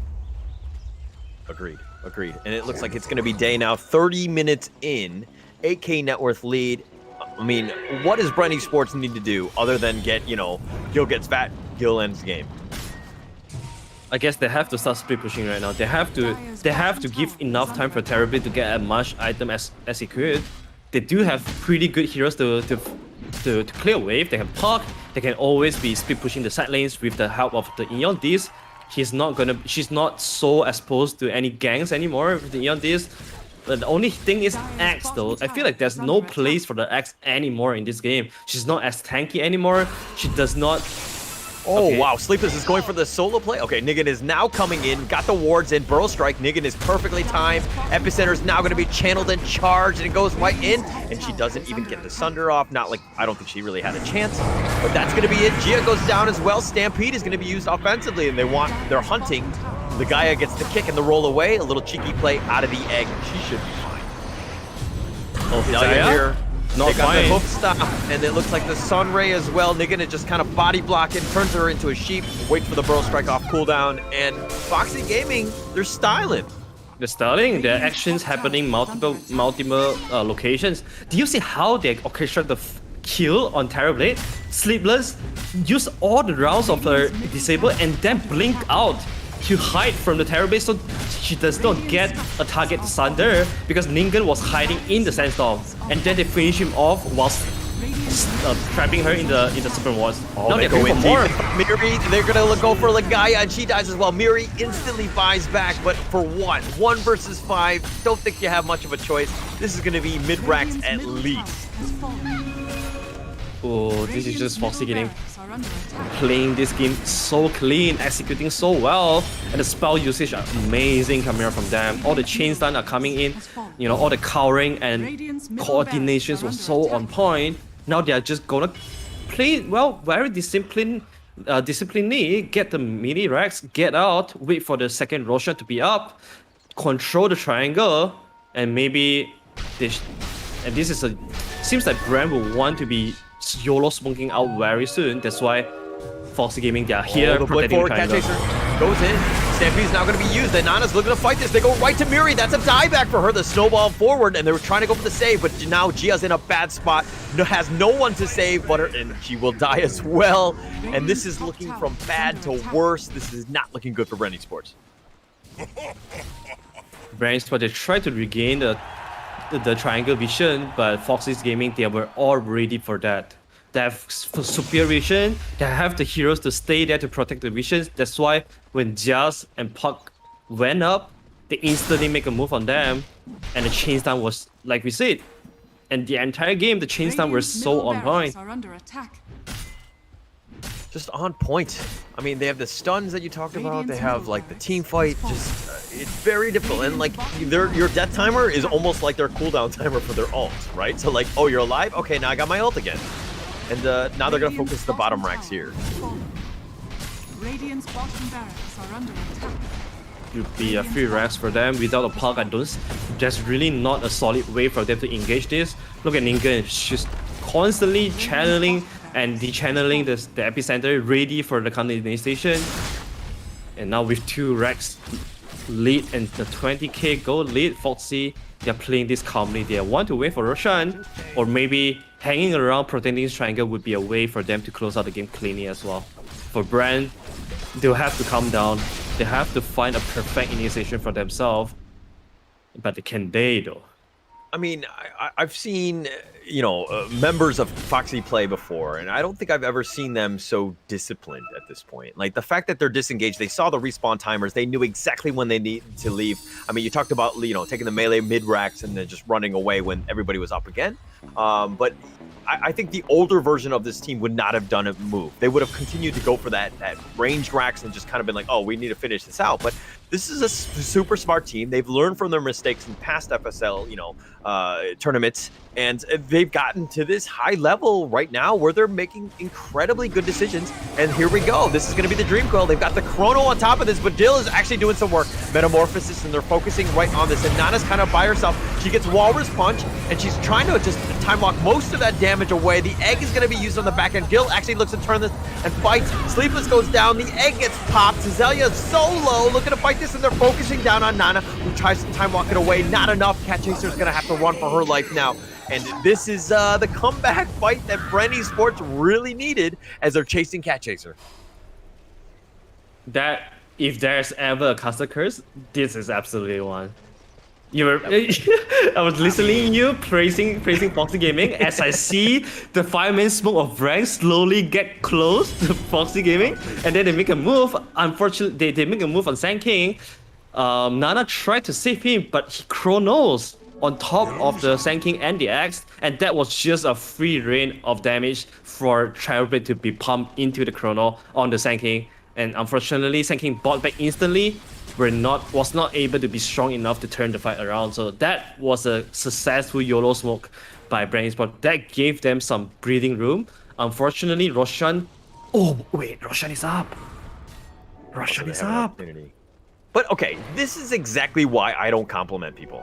Okay? This is why I'm not nice to people, right? It's because stuff like that happens and I get pie thrown on my face right away. Literally seconds when I was complimenting you, and I don't do that often. That kind of stuff, they make stupid mistakes like that. Yeah, I mean, that was more like Bren outplaying Foxy though, because Foxy definitely did not see that coming. Yeah, the smoke route that Bren Esports took was perfect there. I mean, they thought they were strong, but I felt like once, you know, the Chrono dropped and then, you know, heroes on their team. Okay, here we go. The Stampede, they found Gia, who's going to have to snowball just to keep herself alive, at least for now, but I don't think there's any way she can kind of survive this as she gets double-edged to death. She has buyback. Now I think Foxy Gaming, they should be looking to scout out the Roshan. At least someone needs to go into the Roshan pit to check whether or not it's up. They should be able to bring this Roshan down pretty easily now that all their ultis are almost up. Let's see if they will do that. Terror Blades. Okay, Nana jumps into the Roshan pit. You start hitting the Roshan. They know that there's no meta for a while. They do not know exactly the cooldowns, but Metamorphosis is actually out for deal right now. Let's see if they want to be contesting this. They don't have any vision on this play though. Yeah, I mean, the Radiant have scanned it. I think Cat Chaser was outside of the pit. Not entirely sure if that was actually scanned or not, but okay. They do get Roshan in the end. And they're going to look to just trade at least the T2 bottom maybe for that. Maybe this illusion will do it. It's literally a hit away. This is what he's gonna get the Agony Shard, so he has the ability to blink backwards if he wants to, reverse time walk. That's actually pretty powerful. I think this is actually the biggest power that anyone could have, right? To reverse time, to go back in time to undo something or do something. Would that be the power that you want if you could choose one of the power from Dota? No. What would you want? One, maybe. Oh my gosh, I don't even know. What would I do? Well, to stop it for. Let me think about this. I will get in. Cat Chaser goes in and out. I think Chrono. Chronosphere. I think Chronosphere. You like? Because I would just freeze everybody in place and then I would just dance by myself. I wouldn't kill anybody, of course, because I'm not a killer. I'm a lover, not a killer. You should dance by yourself. Why couldn't you do that? Like, you don't have to freeze everyone to do that. No. Because then they'll outdance me, and you know what I mean. It's like we'll have like every time I dance in front of somebody, they have a dance off with me, and then they beat me, and I feel bad. And I cry a little bit. Oh, I see. It's okay, man. If you're ever with me, right? Yeah, no, I would never outdance anyone, so don't worry about that. All right. I would always be the worst dancer in a pool. All right, we'll have a dance off one day. All right, we'll challenge. We'll challenge each other of who's the worst dancer. Hopefully one day. Hopefully one day. Yes, hopefully. Nonetheless, 16k net worth lead. I mean, 32-17 right now. I mean, they've got full map control, and it looks like they're going to slowly start the siege. They got the wards to kind of start things off. Oh, the blink forward. They actually missed the stop, though. But they're going to focus on this T3 top. Glyph is now going to be used. Radiant's top tower is under attack. Slow siege coming out from Foxy. Oh, the Sun Rays doing some work. The caller not. Nana don't care. Here's the epicenter. That's going to do some work. And Hazalia goes down. Not as tanky as you wanted, but Jill with the Metamorphosis doing some work. Nana's going to time walk most of that away. And she's about half life already, but she should be fine. She's going to get earned here. And they just Cat Chasers like, okay, you hit me. I don't really care. I'm just going to go for the Praxis. Izaya, she did not have buyback though.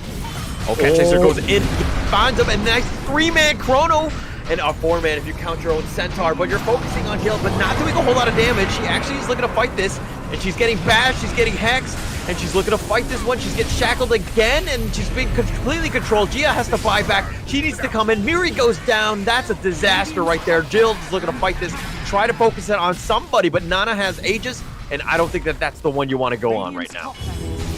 Oh, that's Mega Crips now. That's Supernova plus Sun Ray. That's the power of the Shard of Phoenix. That does so much damage. Oh, a Spirit, Ligaya. She's dead. No real chance there. Walrus Punch, and this is just, they're throwing everything out this. I like the fact that they're, fighting to the end here, but this is looking to be the end, and it's very, very soon. Jill gets stunned again. No real chance to get away. Mind you, this is only game 1. So if anything, you're looking to just kind of, hey, shrug this one off. Not much we can do. And they tap out now, and we're going to go into a game 2. Oh, once again, like Cat Chaser said, it's a storm. Like every single move coming out from Grand Esports early game was successfully repelled by Foxy's Gaming amazing positioning and amazing counter initiation. They played their job perfectly. They have perfect idea on how to carry out the team fight that they needed to. They will always need someone to be tanking in front to survive the initial attack from Bren Esports, and they always have the one guy to do that. And counter initiation are always on point. The chain stun are on point.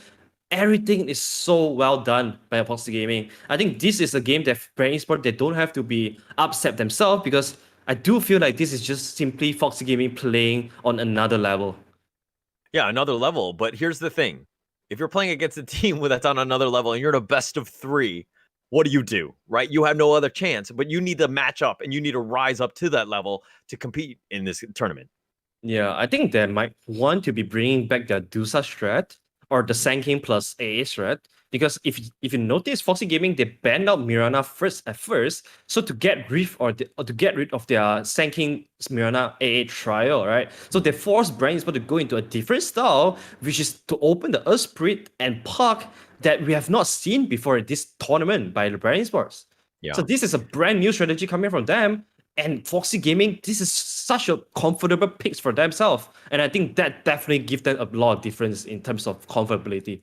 Mm-hmm. They seem very comfortable. Mind you, I've seen Ligaya on the Earth Spirit before. She does know the hero. But, I mean, in this tournament, we haven't seen much of it. So, yeah, I understand why you probably shouldn't be bringing out new strats at the, the grand finals of a tournament. But I expect them to be like, hey, just, let's take a timeout. Let's take a breather. Let's figure out what we did wrong. And let's go to our comfort hero so that we're better prepared for game 2, which will be coming up very, very soon. My name is Huller. This is Arthur. We'll be right back.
Hello and welcome back to FSL Dota 2 Open. My name is Holler and with me is Arthur. And we just saw a pretty smashing game by Foxy Gaming in game one. What were your thoughts on that one?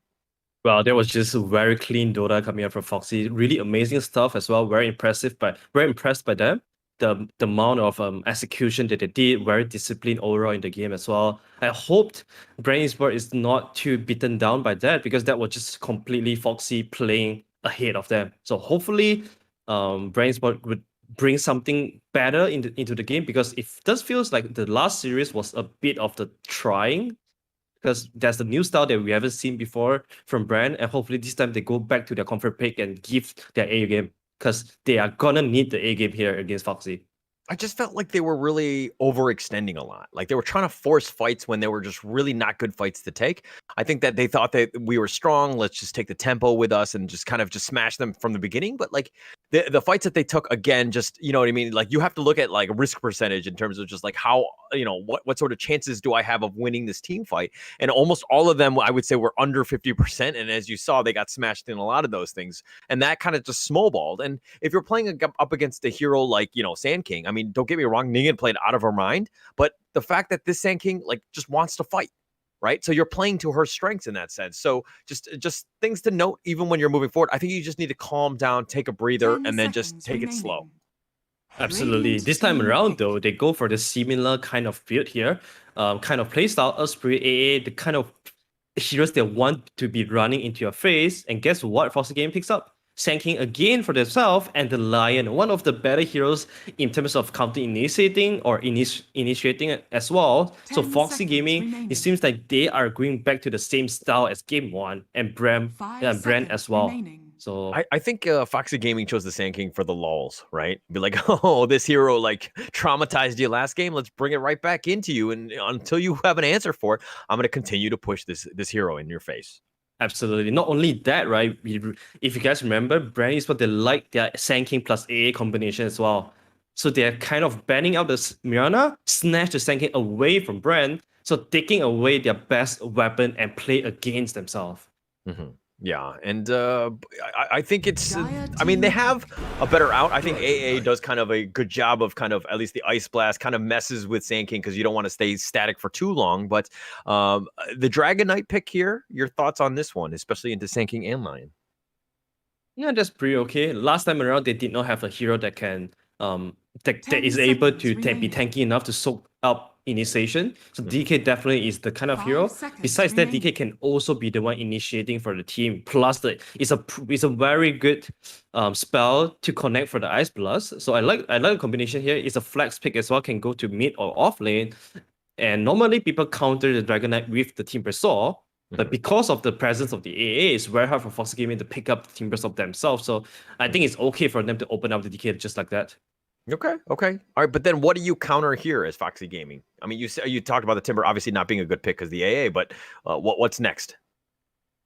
Well, I would say if Elder Titan is a pull, Elder Titan would be a pretty good pick here for Foxy Gaming.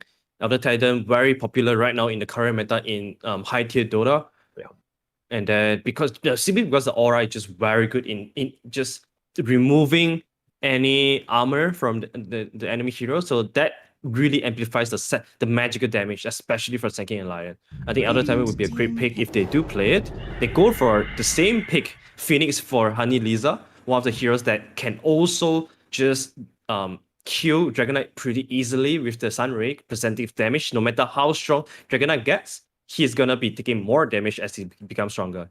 All right, but also Honey Lisa 10 used it. I mean, seconds it's a remaining. two-way thing in the sense of just not only the damage but the heal as well. Mhm. But AA's Ice 5 Blast will be seconds on, remaining. hopefully on point to kind of negate that piece. So it's definitely not as strong as it was in game one. But I mean, if you're comfortable on the hero, this is one of those moments where you have a chance to close it out. This is your chance to win 300 SGD if you win first place. So you might as well go all in the sense of, hey, this is my comfort hero. I'm going to go with it. Yeah, for sure. They go for Juggernaut, one of the heroes that can counter the Phoenix, and they go back for the Faceless Void once again. All right, so the only difference in the last one is the Lion and the Centaur from last time, right? It looks like Foxy's like, all right, you haven't banned any of the heroes, no respect whatsoever, Bren. So I'm just going to pick the same ones, and I'm going to hopefully just run it at you the same way I did last time. Yeah, I feel like it's exactly the same style from both sides. Foxy, they are the one playing defensively. They are the one waiting for Brands to make a move, which is why it creates a lot of tension and pressure for Brands. But because they know that whatever move they are making, they have to make it perfect. They have to make sure that they jump and kill someone instantly. They have the Ice Blast this time to nuke someone fast. But still, Ice Blast is the only burst damage right now for Brands, but they might need more so that they can just clean up fights even faster. Something like Quap would be good. Something like a Lina would be good if they want to put the DK on the off lane, which is pretty okay, considering it will be up against Phoenix and Faceless Void, one of the most defensive lanes out there. I think DK, if they want to switch tree, it could work pretty nicely. Okay. We'll have to see, and that gives the flexibility, right? And but I mean, okay, the last game, yes, they're almost Foxy Gaming are picking almost the same heroes, but the AA pick, and I think GL will be playing that one. I think that is a completely different ball game, right? You chrono the person, yeah, you've got Ice Blast on top, you can't even time walk that off. Phoenix heal, like it's negating a lot of what they want to do, right? So already they're putting themselves in a much better position than they were in the last game. Yeah, that's for sure. That is for sure.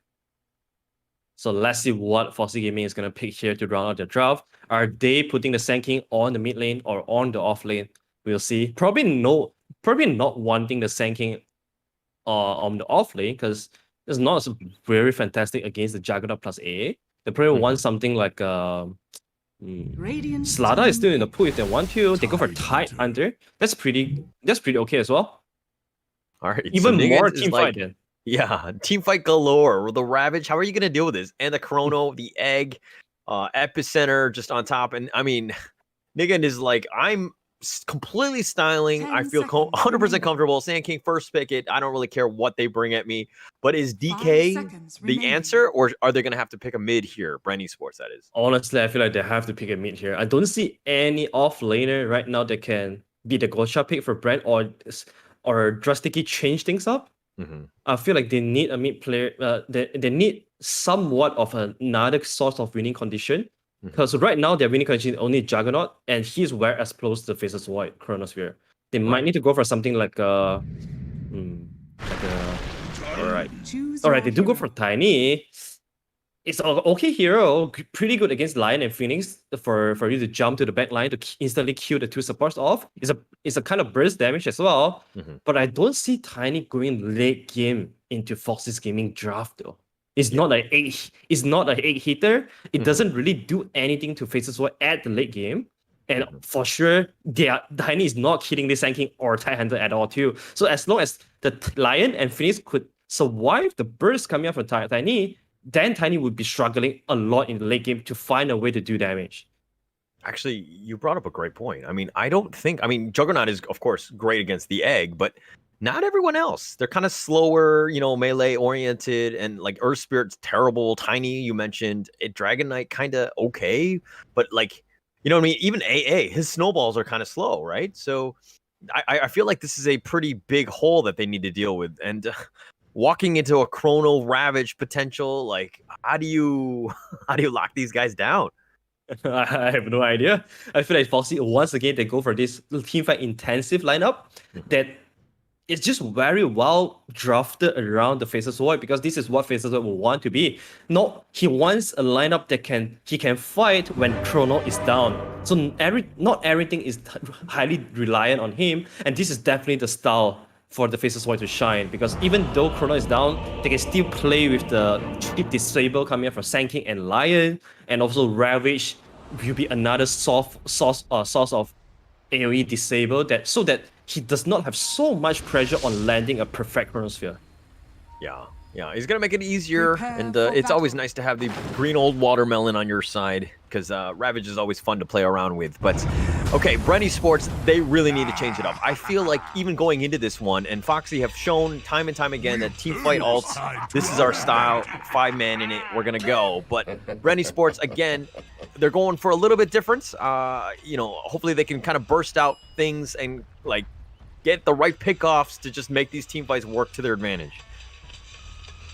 They might have to snowball this game really hard with their draft.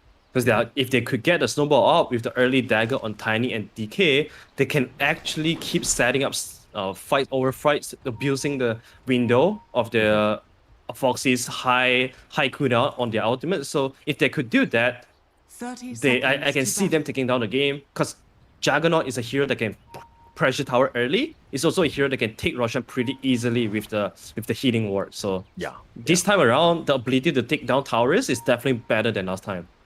Okay. All right, they're gearing in at least to the rune here, and they do start spotting him. Sleepless is going to make their way across, and it looks like they've got a bit of a numbers advantage, at least no.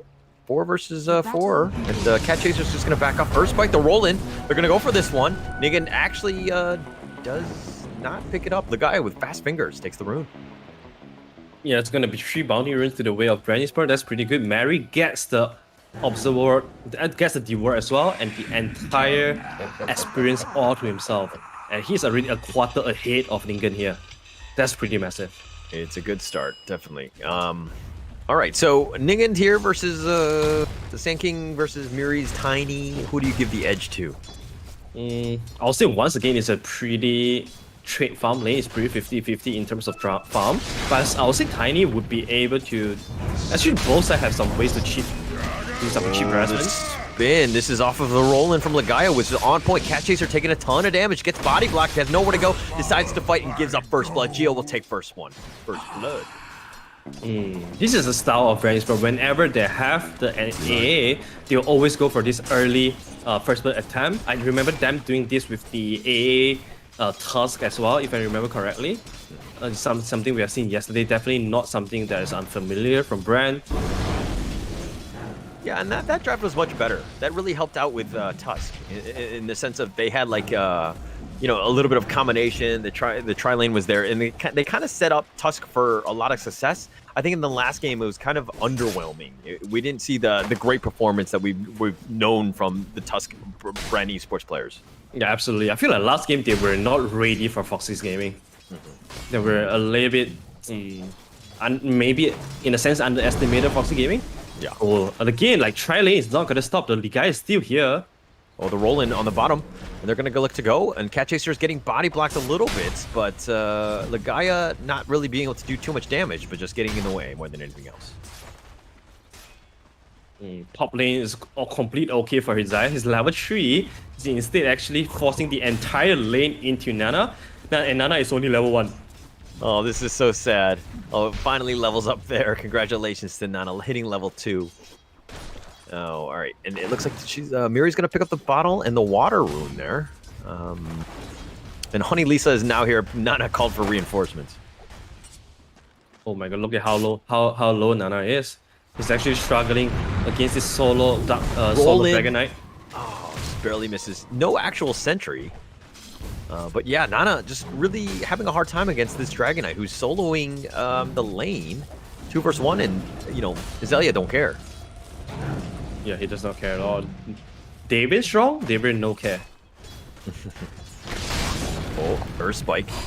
Jill's a little low, does need to be careful. Gia throws out the snowball, and Sleepless will back off here.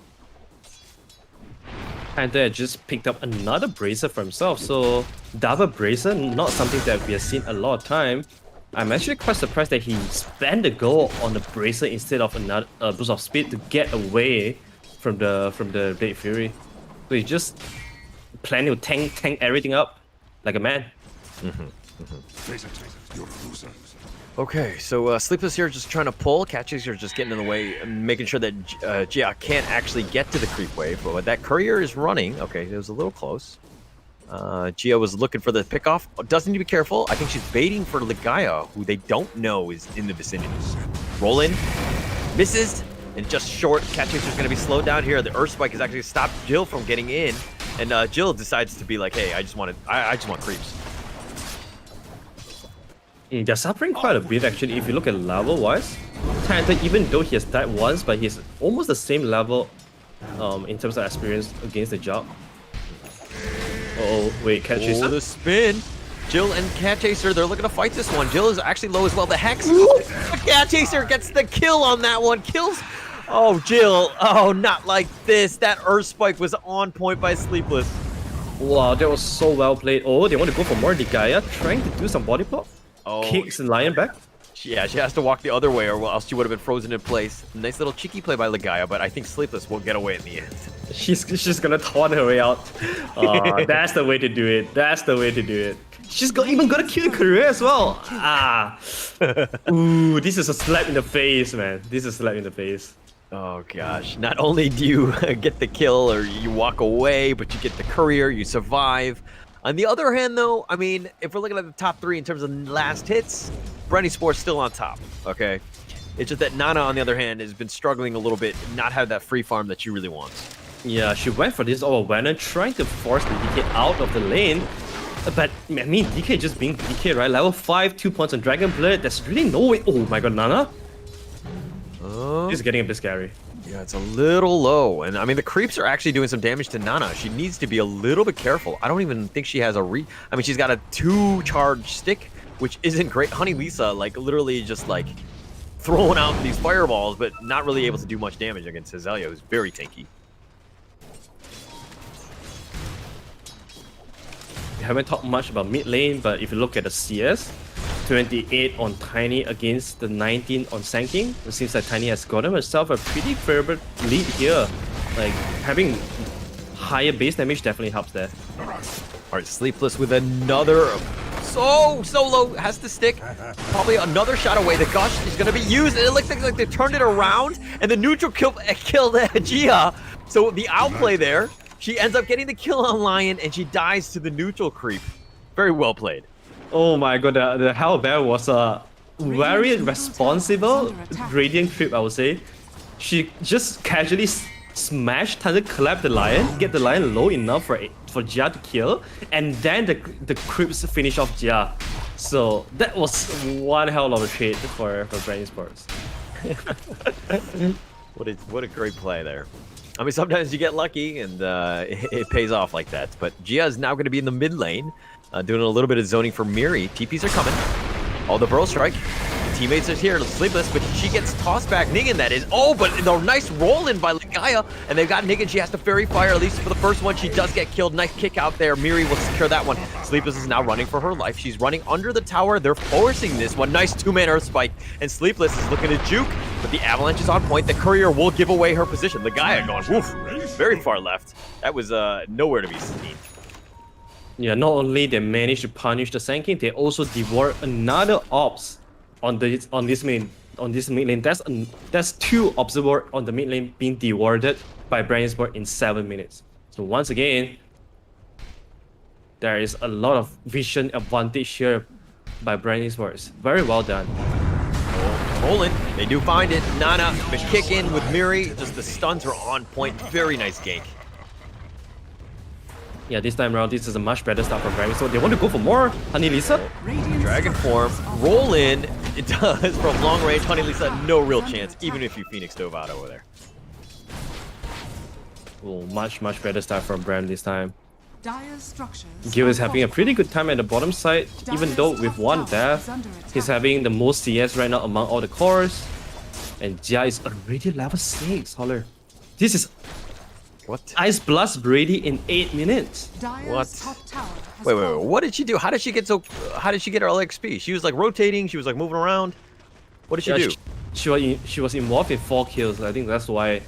And also the solo kill, I think it was almost a close amount solo kill to the Lion. I think that gave her a lot. So right now, Foxy Gaming really needs to be very careful because there's a lot of good setup for the Ice Blast to hit. The Dragon Tear from DK, the stuns from Tiny, and of course the stun from Osprey as well. They want to go for Nana again. Oh, they're gonna go for Nana. They're gonna go in. Miri goes deep in. They do secure that kill. Legaio is in the vicinity as well. Nice little combination there. She thought she was safe just rotating between, but you get caught out sometimes. And Bren, very aggressive right now, trying to force the issue. Another one being rewarded by Jia. That was a third one. Uses the illusion. Here's the Ice Blast. That's going to be the first one. And I think it does connect. Epicenter is now going to be used. They're going to back off. Let him just kind of waste that one. And she gets stunned into place. She's stuck around. Jill is there. They got the spin to win. And that's going to be a kill. And it's 8-1 Bren Esports. This is like the Empire Strikes Back. They are angry and they are looking to win this, at least this movie, right? Yeah, 4K goal lead right now in 9 minutes. That's the biggest weakness of a lineup that is aiming to get to this ultimate's reliant timing. Oh, Jill at the bottom side. Look at the spin. Cat Chaser is like, I don't care. I'm just going for creeps and just going to use the hood. She doesn't have boots or anything, so it's not like she's very fast. But Cat Chaser will back off now. She does have Ravage. Laning phase is the biggest weakness of Foxy Gaming. Their laning phase is really slow. Everyone wants to get level 6. And Bren, they totally punish that very slow pace of a lane coming out from Foxy. And once again, Mary, she might be able to kill Nana again. She's sticking around. Nana's only level 5 right now. Yeah, you could probably time walk away just a little too far. Hazelia was actually in the vicinity as well. Both level 8 and very scary to a level 5 Faceless Void. Nice roll in. And they have the silence as well. They knew Niggin was right there. The nice toss off. And Niggin is a dead Sand King. Man, Foxy Gaming, they are getting outgamed in terms of vision right now. Like, she has been put out so many very deep observer wards in very good timing. So Foxy Gaming, they did not know that these observers are being laid out. There's one in front of their mid tier 2 tower, and then there's a one on the entrance to this triangle as well. So this triangle kind of vision is giving Bren Esports so much information for the Osprey to constantly roll in to open up fights for the team to start with. So this is really very well played coming out from Jia. Oh, Nana, level 5. Nowhere is safe. She gets been silenced and she's only 5. And again, you talked about the wards in this Vision game, and they're kind of in an unsuspecting. You might see 1 or so, but 3? That's kind of ridiculous right in that mid lane. Has been killed. Absolutely. They've already diverted 3 observer as well from Foxy Gaming, so it's not that they did not try. Sleepless is gonna run into the Tiny, and once again, that was because of the observer ward at the entrance of the triangle. Yeah, Miri just being a bully right there, just says you shall not pass and destroys Sleepless and kills the courier of all things, so not looking good for Foxy Gaming. Pearl strikes Sandstorm. Hazelia taking a little bit of damage, but, you know, Dragon Knight, kind of tanky, don't really care. I was in an anime, so I'm super strong. Yeah, I mean, Phantom might not be strong enough though. Okay, she's gonna survive the Ice Blast, but that's, you know, Foxy Gaming, they have been struggling to survive right now. Faceless Void is super duper low in terms of net worth, and if you look at Juggernaut, she has been farming Maelstrom next item, and 4 of the other Bren Esports player are already spreading the bottom side. Yeah, totally turning. Oh, rolling a little bit off the mark, but silence is all you really need. She's level 6 though. Sleepless, nice 2-man Earth Spike. She's been on point with those. But Miri is there, the toss in forward, and it looks like they do end up securing Sleepless with the avalanche, and Miri is just completely turned it off. Cat Chaser, look at a TP, trying to go for Hazelia, slowed down, but that Dragon Form making her tanky. Nice little bash there. And Hazelia on the run, nice little Pearl Strike there, and that should be enough damage. The Epicenter is being channeled, it's doing a decent amount of damage, especially with the egg, and this is one of those things where Foxy Gaming are strong, their team fight, and it's about 12 minutes where you're going to start to see that strength. Yeah, unfortunately, I think Ligaia's silence was a little bit too late. She could have used the silence first to stop the epicenter. I think that would help DK survive a little bit more there, and perhaps they can buy more time for their teams to come in. But either way, they would be fighting into all the ultimates of Foxy Gaming. So dropping 2 might be a good one for them. You know, just dropping 2 might be a good news for them. Right. I mean, look, they had 1 kill before that, right? So they'll take whatever kill they can got, but they got 2 on that one, essentially tripling their kills. But here we go, Blink in forward. They got the nice little play. The Phoenix dive, Honey Lisa solo, barely surviving right now, somehow alive. But the Ice Blast from downtown, she walks right into it, and she's wow, Kobe. Gia with the blades, and the tips are out. Yeah, that's definitely a tip for Gia. That was well calculated by her. And that's the platinum level of AA for you, right? Like from downtown. That was very accurate. That was bullseye. That was right on point. I mean, it could not have been better. And the funny thing is like right in the open in the middle, right? Like you would have probably expected the Phoenix maybe to go back to high ground, maybe look to go back to the fountain and just kind of continue on in that direction. But she like literally stopped because she's like, oh, the Ice Blast is there, potentially might hit me. But like, you know, you can 360 no scope it like Gia. You're gonna make plays like that. Yeah, she had no vision at all on that play as well. So that was like really good call by her. This would give them a lot of space in the enemy jungle. As you can see, Juggernaut has been always farming very aggressively because he knows that he can always just spin and TP out unless the Faceless Void drops the chrono. But right now, if you look at Faceless Void, so poor right now. Only has a good for haste, does not even have the power threats in 14 minutes. Why are you so mean to the poor people? You like call them out and be like, oh yeah, it doesn't have much. This poor person. Like, look at you. You walk down the street and just judge people. You're like, oh, look at that poor person. Oh, so bad. All right, for the blink in, Grease going in. That's the chrono. Nice 2-man chrono so far. Cat Chaser's taking a lot of damage. The egg has been used, and it looks like they do get the watermelon, so they got something. Legaya's looking to go down here. The egg does crack, and that's going to be at least Legaya's death, but at the cost of Cat Chaser. Wow, that was 4 ultimates being used. But unfortunately, they only managed to get the Spirit. They're going for more now. Yeah, they want more. Miri's in position. Ningen is going to get slowly healed. No, she goes down, and no real way to save any of their teammates. Honey Lisa is actually going out, which I'm a little worried about. But Sleepless is in the vicinity as well. Nana decides to just farm in the jungle. Cat Chaser. She TP'd right into the tier 2. She wants to be defending a tower once again, just like the role of last game. Azalea still has Dragon Form. Winks in, gets the Dragon Tail, but was like, oh, that's actually the wrong hero I want to go on. Now they have Ice Blast though. Ice Blast, that does connect. Cat Chaser's going to hit that one. The Sun Ray is going to be used. Ravage is going to be committed as well. They got 3, and they're looking to turn this around. Gia's getting burned up here, and they do have him frozen into place. Cat Chaser, that is. She's getting a little low, and Jill is now here, and Cat Chaser's like, don't take the Omni. Cat Chaser survives. Sleepless says, why me? And Jill pursues spin. Cat Chaser's next on the target list. Oh, but the Burrow Strike, they do end up getting that kill.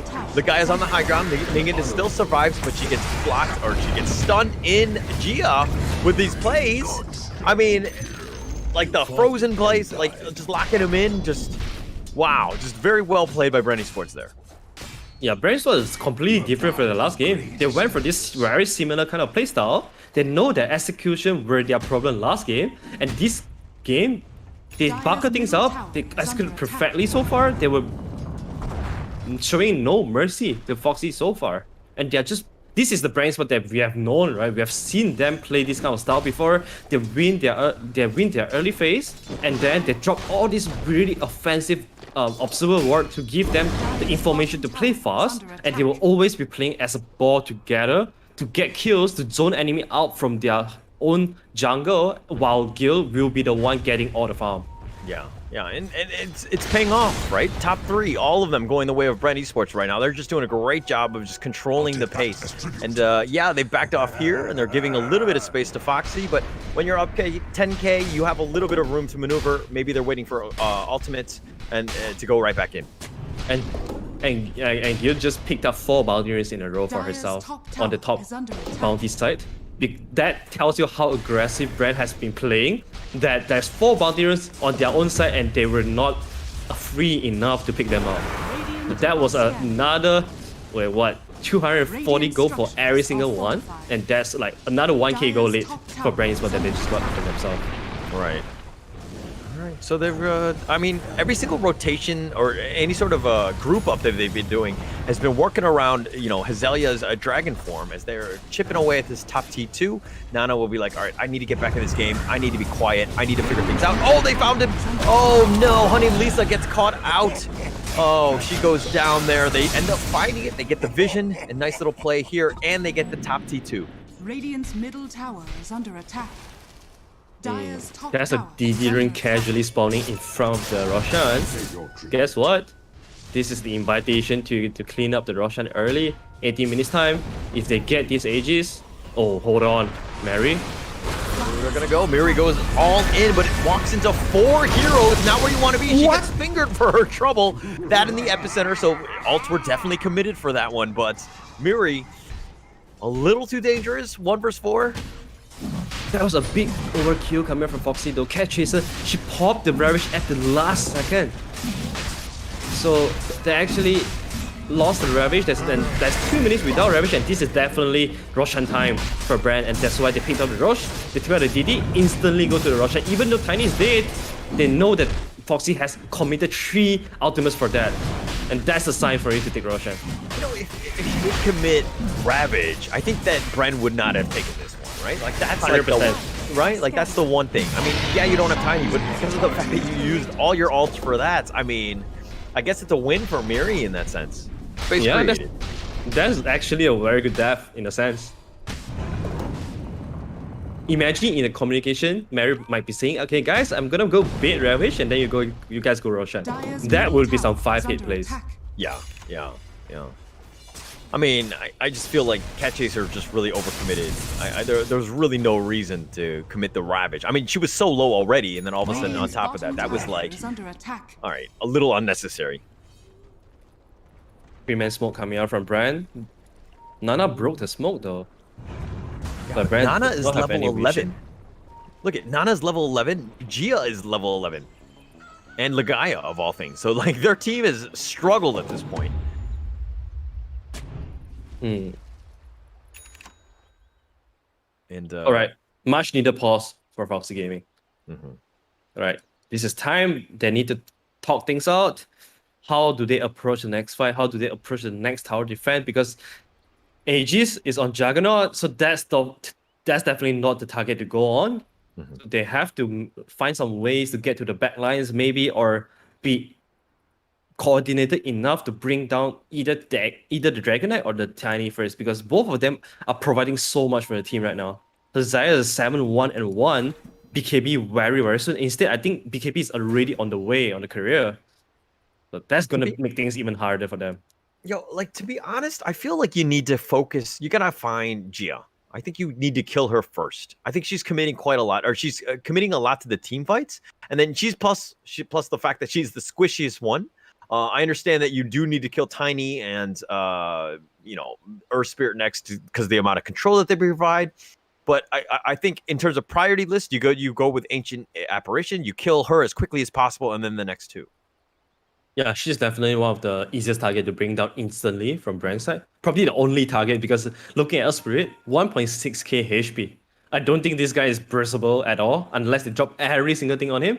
Yeah. Which they don't really want to. So I feel like Foxy 5-on-5 might be a little bit too hard for them right now, even though they drafted for it. But because they're so behind in terms of net worth and also goal, 5-on-5 might not be able to help them come back into this game, even though they drop all the ultimates at once. Yeah, this is not a good situation to be in as Foxy. They thought they were very comfortable with their draft, considering they just steamrolled in the game 1 with almost the same draft. But this is a different Bren Esports team, right? And you're seeing the flexibility that they provide and then what they can bring to the table, and it's a completely different play style, and they need to react a little differently. If anything, I think that they're learning what works and what doesn't work, and how Bren Esports really wants to play the game. Yeah, I think this really gives them a lot of information on how they should be approaching Game 3, if there's ever going to be a Game 3. Because it seems like Bren Esports, they are very persistent with their style to play fast. Even though they've failed the first time, the second time around, they still do the same thing, but they do it in a better way. Yeah. So that's quite notable to me. That's quite respectable. And the game is going to be starting right now. Mary is smoking at the bottom. Her smoke is about to get broken by Faceless Void, so she gotta be careful here. Up alone, all by herself. I will not forget this. How many blades am I holding up? Look at Nana. She's scared. You know it's bad when you're position 1. You can't really just, safely farm anything. I mean, her jungle's been completely warded. Like, she has really nowhere to go. Look at her just making the rotation all the way to the mid lane. Not really much she can do. Yeah, not much. It's really painful for Faceless Void right now. The mid lane, she really wants to farm this, but Cat Chaser is here, so I guess I'll just go to the NC then. Yeah. Oh, but they know, and they're going to focus. I mean, the attention is on points. Rolling, but the fast fingers, the blink away. Ningen is like, all right, I'm out. But here comes the TP. Honey Lisa is here. The Amazon delivered. It goes all the way into enemy territory to make that delivery. Does go down. Cat Chaser from the high end. The guy with this Ether Lance picked up, his hero is so damn long, actually. The amount of reach is crazy from the guy. That in the level 10 talent is quite good. Oh, but Sleepless. Oh, Ningen now is going to go in. The nice little baby Ice Blast actually connects onto 2, so that's going to do some work. Legaia is slowly ticking away. Cat Chaser's there. Chrono, but it's a huge commitment just for Miri. They do have the damage for that, so they've got something. It's a 5 vs 4. They're trying to get more. Cat Chasers literally chasing after the cats here. All 4 of them are running away. Cat Chaser does get Dragon Tailed back. The Sun Ray's going to be on point. Here's the nice little Burrow Strike. Ravage is now going to be committed. Ningen is getting so low. Azalea is looking to fight this BKB, and they get Nana as well. Omni Slash doing some work. Cat Chaser is looking to go down as well. And it looks like they've turned this around. They've gotten Honey Lisa as well. Sleepless running for her life, saying, hey, all I can do is pick up this rune and maybe taunt on away, but it's a 4 for 1.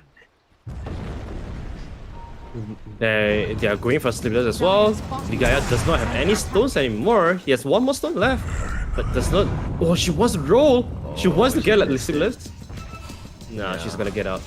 That was the wombo combo jumbo dombo coming out from Foxy, They dropped every single ultimate, and they were only able to get the Tiny, and that Tiny alone took away 3 ultimates from Foxy. And because even though Ravage quite hit on everybody, except for the Juggernaut because she's spin to dodge that, but then still, everyone was tanky enough to survive the ultimates coming from Foxy Gaming because they're so far ahead. They have enough itemization and levels right now to get themselves tanky to survive this super ultimates coming out from Foxy. So Dragon Tail, they've got him at least Cat Chaser in the spots, but oh wow, that Sunray is doing some work. Jill does need to be careful. She's gonna spin for now. It looks like they're gonna just retreat, maybe Burrow Strike, but on Dragon Form, Earth Spike as well, locked them in. But geez, Azalea very tanky. And actually, okay, just one thing on that last fight in the bottom T2 mid.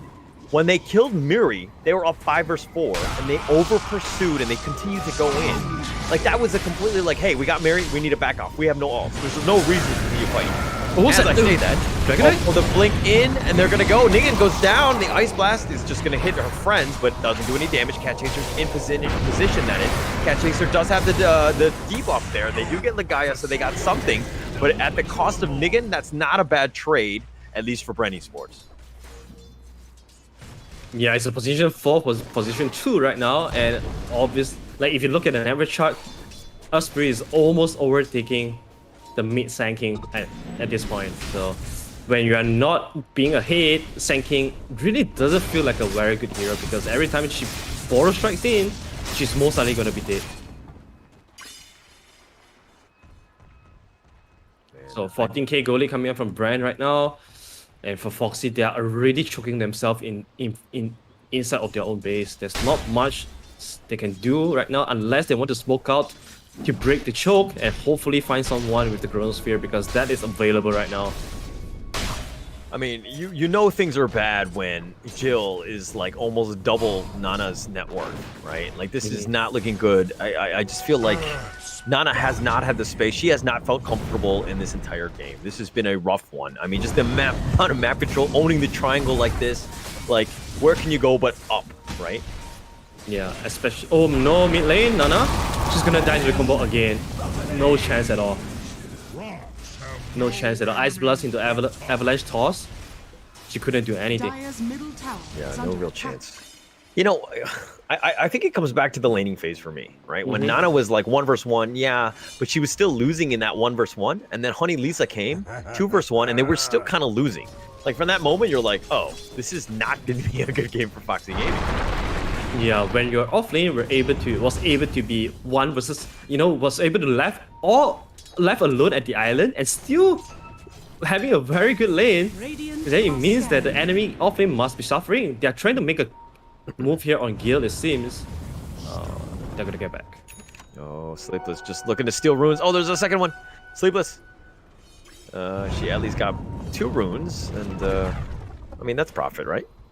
Yeah, that's 160 gold for everyone on their team. That's not bad at all. Mid lane catches should be okay. Sitting with 2 bracelet and a pipe plus essence ring. She's completely fine here. Gosh, being used on his Zelia, so tanky right now. Now a real chance. Earth Spike as well, but I mean, there's really no way they commit for this. Oh, as I say that, they've looking to turn this around. They thought they were the aggressors, but no, they are not. Sleepless goes down. Jia is doing so much damage right now with the max level on Ice Vortex, View of Discord, plus the shard that turns Ice Vortex into a damage item right now because he's constantly doing DPS. So it's pretty crazy how much damage Jia is outputting on the post with it. Oh, the Omni Slash. Cat Chaser's taking all of that. Nobody's coming to help. Nana now comes in, now with a Chrono though, but it looks like she's taking so much damage. She's been gonna get very low. The roll in. They found Nigan. Here comes the buybacks. They're coming. They got the Sun Ray on 2, and that's a pretty one if they get them. Yes, they do. They do peel Jugs. No Aegis on this one. Gia, Honey Lisa's moving forward. They're trying to find somebody. Gia in a nice little spot. She should TP away. Dragon Knight will just run away. And yeah, I think that was not the worst defense by Foxy Gaming. Regeneration. That was absolutely amazing from them, actually. Because Faceless Sword did not get to... he did not die. He didn't have to use the buyback. The 2 buybacks were from Lion and also Tiny, which is completely okay if they can win such a big fight for them. And also not to mention, Tiny actually bought back for this as well. I'm not sure why Mary bought back there, but this will slow down her BKB timing by quite a lot. And that Sun Ray damage coming from Honey Lisa was insane because Skadi was picked up by Juggernaut, means that more HP pool means more percentage-based damage coming out from Sun Ray. Yeah, it's going to do some work. And yeah, she's very tanky in that sense. But yeah, the percentage base, pretty important, especially at this stage of the game. But everything was committed. All ults are down. Now it's a matter of just dewarding, take control of your jungle again, try to do what you can and to get yourself back in this game. But if you're looking at what, Foxy Gaming are playing, Nigan is actually stealing some of the farm from Nana. I don't know how I feel about this, especially since Nana has not had that much space to farm with. Yeah, I mean, they are just super hungry for anything right now. Negan was very close to the BKB, that's why she wanted the farm. She now has a BKB, so it's time for Faceless Sword to get the farm for her own BKB now. But because of all the three towers, all three tier 1 towers from Bren Esports side are still standing, there's no way Foxy could turn this big teamfight victory to anything. They could only devour a little bit, and that's all. Yeah, no real chance there. Nana just getting a little bit scared, realizing that she's in a bad spot here.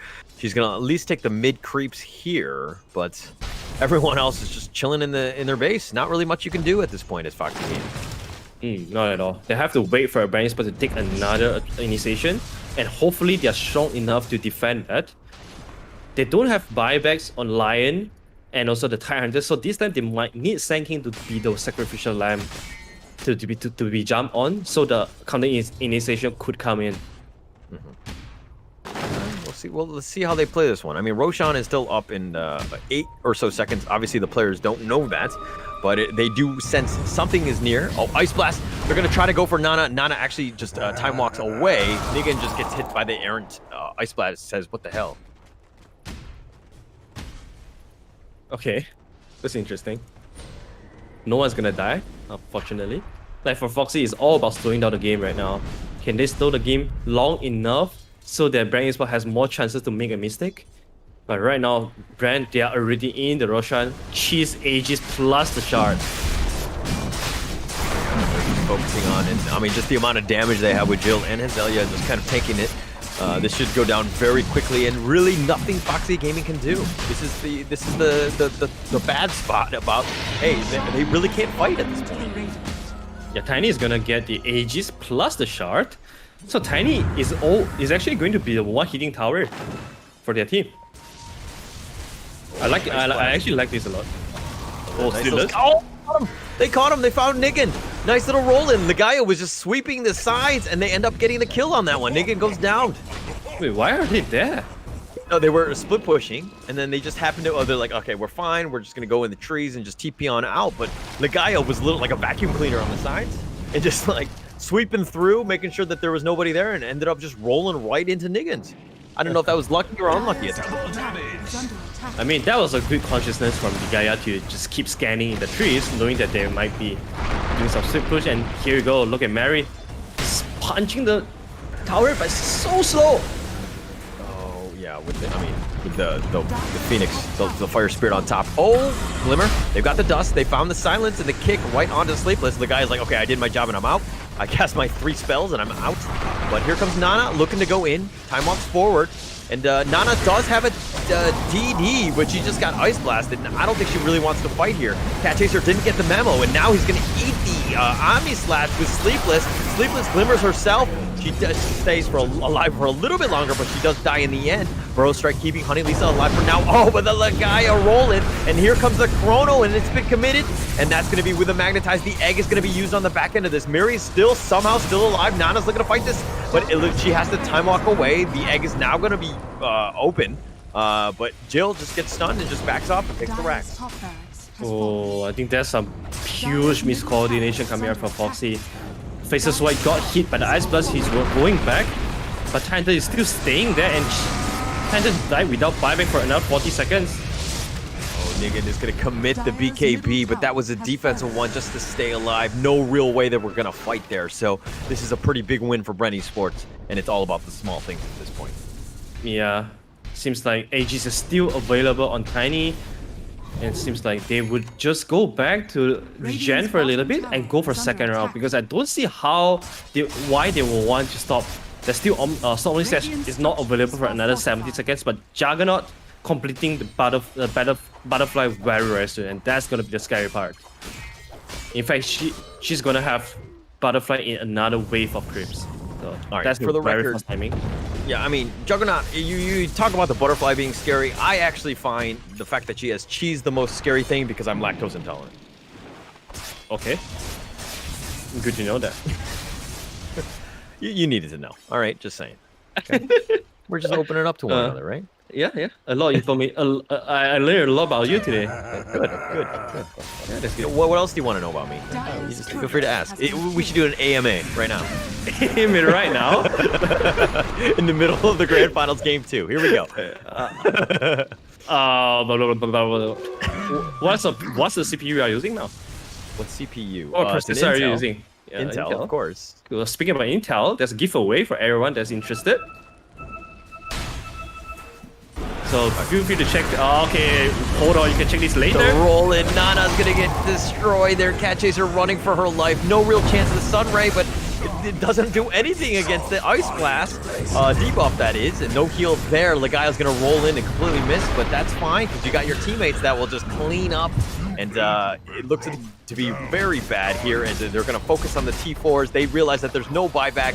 GG's been called. Let's go to a game. Ooh, yeah, this is what we have been anticipating. Game 3 coming up from Bren and Foxy Gaming.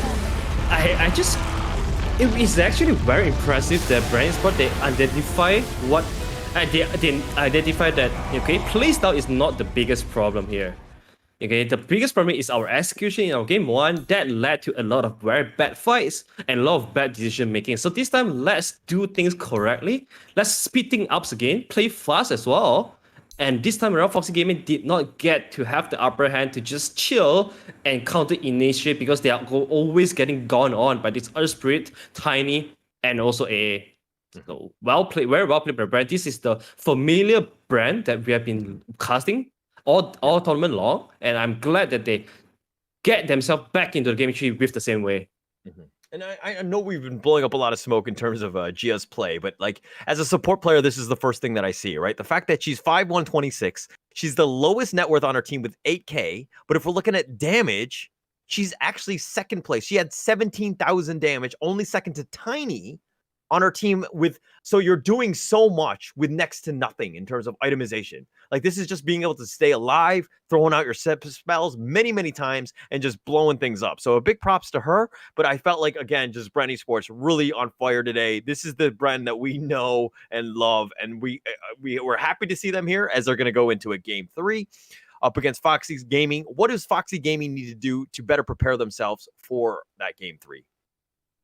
Well, I think they could definitely go for this play style again. I think the biggest problem here is really how to stabilize the lane, right? Because we know that whenever you want to go for this mid-game oriented lineup that is so reliant on your ultimates, you have to have a stabilized lane so that you don't lose out too much. Game 1, they managed to go 50-50 with Bren Esports. They keep the game really slow, get to their levels steadily, and then fight back. At this game, though, it was like what 8-1 start, and Bren Esports totally just snowballed through them after laning phase because of the lane advantage. So that's the one thing that Foxy Gaming has to avoid. Mm-hmm. All right, so one last shout out to our sponsors, Intel, Yahoo, and Tokenomics Exchange. This is the FSL Dota 2 Open. That was game 2. We're going to go to a game 3 of the Grand Finals. That will be coming up very, very soon. Stay tuned.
Happy Mother's Day. This is FSL Dota 2 Open. This is going to be game 3. And Bren Esports, like the Empire Strikes Back, really struck back in this one in the sense that, hey, they came out storming, they came out swinging, and they were very, very strong. But what were your thoughts on that one, Arthur? I like how were they so confident in their own playstyle, even though they feel in game 1 they played the same thing. At game 2 they tweak a little bit, they adjusted a little bit in terms of how aggressive they need to play on the early game. They keep moving forward on there, and they eventually just make Foxy Gaming look so bad in game 2. So that was really impressive coming out from Bren. Game 3 now is back to best of 1 to determine who's the champion. So I want to see both of them bring their A+ game and also A+ heroes as well. I mean, in game 1, we saw the overextension of Bren Esports, right? They were trying to take fights that they probably shouldn't have. We definitely commented on that. And the fact that, like, you know, I think Bren Esports tuned into the cast, got our insights, and then actually used it in terms of game 2. No, they didn't. But they used, I mean, they basically just calmed down, right, for game 2 in the sense that they were definitely more prepared. And they were just like, hey, we're going to play our play style. We know how this one will work, and we're going to win because of that. So they did very well in game 2. Yeah, exactly. Like going into the game 3, we have seen a couple of bans already, and there's one ban on the AA. That's a respect ban for Jia right there. For gaming, they go for this Elder Titan. Now, I was suggesting Elder Titan last game, like on how good this hero is in this current meta, and now they go for this Mirana plus Elder Titan combo, which is a very old school combo that's very similar to the Sand King Mirana the brand likes to play. So I'm looking forward to this. Yeah, it's a great pick here. I mean, it kind of deals with Sand King. Just sleep him, make sure he gets out of the Sandstorm. I mean, Shadow Shaman wants to stand still and shackle you. So just an easy target. And I mean, setting that kind of the sleep up, maybe with an arrow, you have that potential, but it's not as reliable as you really want for that Mirana arrow. Not to say that, you know, I'm not sure who's going to be playing the Mirana here, but it's one of those things where, yeah, if you have a nice, easy setup, it makes just your life a lot easier. 100%. Like Elder Titan Mirana, this is a very good counter initiation as well. Also good in initiation, of course, with the Elder Titan, but it's always going to be hard if Elder Titan would want to start the fight with a Storm first. Elder Titan, most of the time, she would be able to get a multiple man Storm if he is the one that is getting gone on, that his team is the one that is getting gone on. And Bren Esports definitely is going all in here, running into the face of Foxy Gaming. You know that they want to do it, especially if this Sand King Shaman openings coming out from them. They could go for more. Grimshow is already banned out. They go for Lifestealer, super early Lifestealer pick, but it's one of the best to play with the Sand King, knowing how they can abuse the Infest Bomb for themselves. And also, I mean, the Elder Titan basically says, you know, hey, picking an edgy hero, probably not the best idea against, you know, an Elder Titan who pretty much negates most of that armor. So it makes sense to go with like a strength-based hero, and Lifestealer is perfect for that. And plus, if you don't really know what to pick, I think Lifestealer is kind of like that safe one where, you know, you can deal with Mirana and ET. It's not the end of the world. So I think it's a pretty decent pick up here, but they've countered with a Slardar pick. How do you feel about that, especially in the laning phase? Well, I think Lifestealer is not that bad against Slardar anymore. But however, overall in the game, there's always the bash that really counters what Lifestealer wants to do, which is to fight with Rage. He'll always be bashed, and of course, Corrosive Haze is always going to be good to pair with the other Theta as well. Okay, all right. So they've got their like you got your Crush with that, and that combos in with Mirana. You know, I think they're going to have a nice little combination. I'm thinking that this is probably going to be an ET5. Just a little bit easier, just something kind of strength based and strong. But what do you think to counter Lifestealer, especially as a carry player for Foxy? Actually, there's a lot of good heroes that are quite available right now. Well, Bren also went for Lina, another squishy backline heroes that might get countered by this Slardar Corrosive Haze very much. I'll say PA looks pretty good here for Foxy if they want to go for the PA Slardar combo. There's a lot of armor reduction already from Elder Titan plus Slardar, so I can see PA just going in, popping off this Shaman and Lina in like 1 to 2 hits. Another hero they can go for is maybe the Razor against the Lifestealer could be pretty decent as well. But if it is a Razor game, I would like to see the Razor on the mid rather than on the safe lane. So that's another hero they can think of. What else? Spectre is already out, Faces White out as well. I'll say Swan could be also pretty good here against Bren. Like Swan against all these squishy heroes like Sanking, Shaman, Lina, plus Corrosive Haze. I think Swan could easily just chop everyone down as well. So basically, anyone that can output a huge amount of DPS damage would be the choice for Foxy Gaming here. While you can be squishy, you're definitely going to need to have that BKB, right? And so Sven will eventually get the BKB, and I do like that pick. And I think it's, you got to deal with the fact that like Lina, Shaman, Sanking, all that control, right? And the stuns that they provide. So you need something that can kind of sustain that and naturally will build up that BKB. Or maybe you go a different route. Maybe you do something like, I don't know. I'm trying to think what else you just kind of burst people like PA style maybe. But even then, it's kind of like, you want to deprioritize the BKB. Yeah, I think Tro is another hero if they want to stabilize the lane against Sanking. Because all I suggested was melee hero. They might not be very good against Sanking. Tro is a hero that can buy SLY, which is really good against Sanking, Shaman, and Lina. And then also a nature BKB builder as well. Pairing with the Slaughter, they can take Roshan so fast too. And also Tro is one of the better heroes to hit tower as well. Synergize very nicely with the DK too. I'm quite surprised Foxy didn't pick their carry here because now Bren will have the two bans to ban out the best hero to play with the Slaughter, and obviously they take away, then remove the PA right away. Yeah, and I mean they've banned the Leshrac Storm in return. I mean, assuming that they're basically saying, hey, this Lina is definitely not a mid. We don't respect 10 it. seconds remaining. But would you play Lina as a mid 5 against seconds the Dragon remaining. Knight? I think it kind of comes out 50-50-ish, right? Yeah, I think Lina right now is a hero that we have seen VG playing it a lot, especially on Ori, on the Lina mid, because right now this patch there's so many bounty runes, there's so many water rune, bounty rune, anything like that for you to refill mana. So Lina is very good here in this scenario. Lina, alright. But into the Morphling, let's see. Sanking Lina against Morphling Elder Titan, that feels pretty okay for the lane if they want to go for it.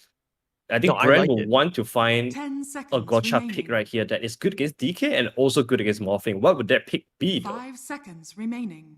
They're quite squishy, so they probably want to get one frontline hero for themselves so that that hero could protect the Shaman and Lina.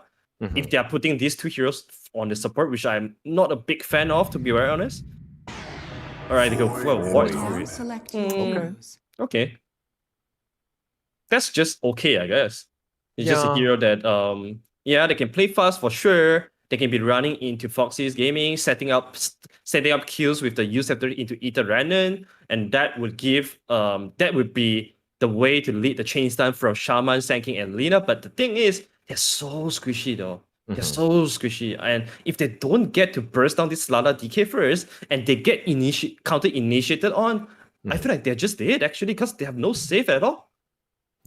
Yeah, which is a big concern, right? I mean, the amount of burst that, Nana can do on the Morphling, I mean, Corrosive Haze on top of that, and then you're just kind of on top of this, and, you're going to have to outplay them, Bren Esports. And I feel like the situation that they're in right now with the squishier backline of Shadow Shaman and Lina, I think that you might have an issue, especially if that Morphling gets even close to you.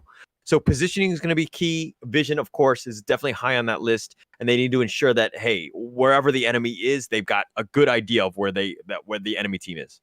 Yeah, and also Dragon Knight naturally is a very good hero against all the spirits, because spirits normally they will want to be roaming around or they want to be farming jungle. Every time that happens, Dragon Knight will just pop the Dragon from and start punching the tower down. So it's so hard for spirits to play into DK. Also on how tanky DK is, one spirit won't be able to zone this DK out of the lane. So that's gonna be a very big issue for Bren Esports to deal with. And when they finally have to pool resources to deal with this DK, Morphling will be the one getting free farm. Gonna have a ton of space, and that's like the biggest thing, is just kind of protecting yourself from that sense. You got to stop her from getting any sort of farm. Mind you, this is Game 3 FSL Dota 2 Open, sponsored by Intel Yahoo Tokenized Exchange. And we're going to be here with Game 3, Bren Esports versus Foxy Gaming. Who do you like in this matchup? Honestly, once again, I will go for Foxy again. Their draft is more of my cup of tea, I would say. There's a lot of box being taken. They have a front line for the morph lane. They have Slada that goes in for the initiation. Lots of armor lots of damage amplification as well from Slada and ET. And also they have pretty good setup for the Mirana arrow too. I feel like it's a much easier draft to play for Foxy if they could stabilize their lane and don't go that bad like the last game. I think they should be fine. Okay, all right. I think you called Foxy Gaming last game as well, and you were incorrect. So I expect that to go on. I'm gonna go with Bren Esports. I think momentum is a huge thing, and I think that you're gonna see a little bit of that. They've kind of figured it out. Foxy Gaming right now have been punched in the gut right now after game 2, and they need to kind of recover from that and get themselves back in this game. And I feel like mentally, you know what I mean? Like this is, we're gonna have to see if they're capable of to fight back, so to speak, and to kind of get themselves back into this game 3. Why are you trying so hard to explain that the reason for you to root for Bren? I think that could be just summarized into one sentence. You are a Gia fanboy. That's all. Maybe I am. Maybe I am. All right. And there's are no you shame calling for me that. out? Are you saying I'm a simp or something? Is that what you're saying? There's no shame for that. Like Gia is a fantastic player. She played really well. Yeah, it's okay. Actually, she did. Yeah, she but, did. you know, I'm going to give props to where props are due. And Bren Esports in general, I love this team. They're playing well together, and they've been playing very well. And I think Jill has done well because of the presence of Gia in the lane. I think that's a pretty big difference from previous renditions of this Bren Esports team. Yeah, for sure. And also I think vision game, like how Gia really brings in the vision advantage to Bren, that actually really enables Mary to do whatever she wants. Like the last game, Tiny, she was jumping here and then killing everyone. That's because of the vision that she had. Sounds like you're more of a simp than I am, just saying. No, I'm just explaining things very scientifically. Ah, okay. Okay. And in a very enthusiastic way. That's just me. Okay. Yeah. No. Okay. All right. Burrow strike right onto Honey Lisa, and Hazelia has actually taken a decent amount of damage, but Nana getting a little low. She does get stunned. The LSA is on point. The Honey Lisa spirit is going to go in, and the right clicks. Oh, just one more, and she salves back up. So close, yet so far. Nana is the one that's getting a lot of harassment down, actually. Has to morph just to make sure she didn't get killed by that right click from Ligaya there, but that was actually very close. Burrow strike. Oh, Nilisa. LSA combination. This is the easiest LSA of her life, and she does go down. Hazelia will draw first blood. Nilisa got to be careful with the positioning here. There's a lot of creeps, so really hard for Nana to cover her. Oh, bottom lane. Oh, Cascades are getting a little low. Sleepless and them, and the creeps are getting in on this. They're doing a decent amount of damage here. There's a lot of chain stun coming out from these two off-lane duels. Mirana, Slada, stun into Arrow. That's a Spore Strike into LSA as well. So these two side lanes are gonna have a lot of killing potential. And Miri and Ningen go their separate ways, each picking up a water rune, and they'll go back into the lane. But Void Spirit Dragon Knights, not a huge edge to either hero, right? Shouldn't be. That should be a pretty 50-50 lane. But if you look at last hit wise, though, Mary 15-3 compared to the 8-0 from DK. She's having a hell of a time. Yeah, that's she basically secured every single last hit for herself. That's pretty impressive. Ooh, Nana getting Pearl Struck into the LSA, but they got the sleep and they're going to look to turn this around. I think that hit was a little early. The waveform forward, and they do end up securing the kill on Ligaya. They're turning this around, and Hazelia now needs to run for her life. She has, a baby Burrow Strike. Oh, and the Spirit is on point, and Honey Lisa with the outplay. And I feel like if you can play Elder Titan well, you are a great asset to Dota, like myself. I play Elder Titan. Oh, wow, okay. That's an interesting way to come here as well. Cool. Did not see that coming, I must say. Boom. Flex. Oh. That's a good one for Honey Lisa. Yeah, that's a really good staple gun. Really utilizing her body very well, just to get a couple of punch into Hazelia. Now Morphing is level 4. Once Morphing gets to level 5, that's going to be way easier for Nana to land to lane on this to lane into this very explosive duel. Like, what style Morphling are you gonna go? Are you going the E-Blade style or more the right click? Okay, Crush, Arrow, easiest arrow of her life, but Jill not. Oh, another bash there, and she has to rage just to keep herself alive. Yeah, I was talking like lifestealer now is not that bad against Slaughter because you can go for items like chainmail really early on. The freeze is pretty good as well. It gives you the lifesteal. So it seems like Cat Chaser, she's proving me wrong. The Burrow Strike. Oh, and they pop Nana. She goes down. The LSA Burrow Strike combination is just too much. Oh, did they catch her before she shift? I think so, right? I think so. I think so, yeah. Because she died at 440 HP, so she might want to be picking up some casual raindrops or whatnot just to keep her alive.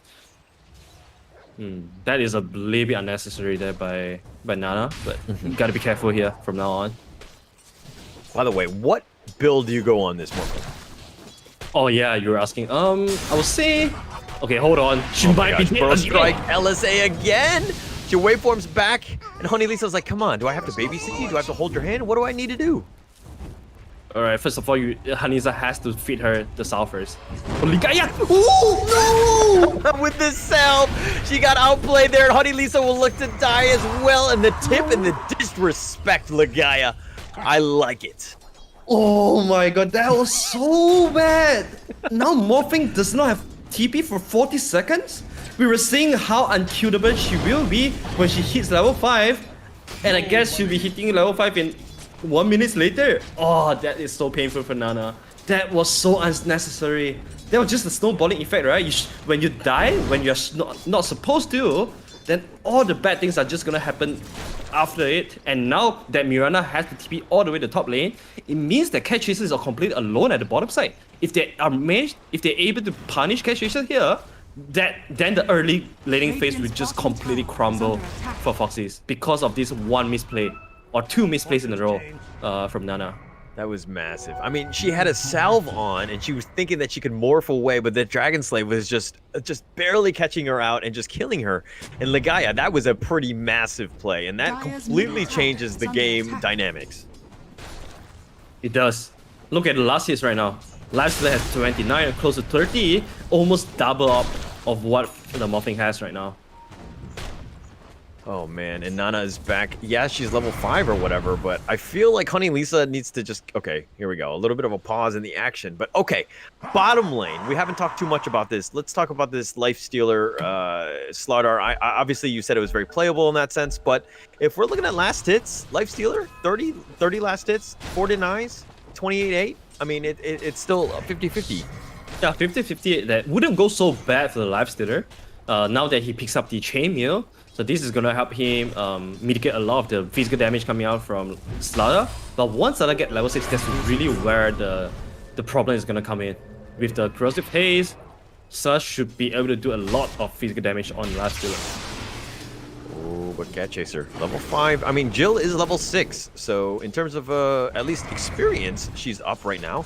But they have 3 heroes from Bren on the top lane. Miri is going to just pop out of the shadows, and they go for Nana again.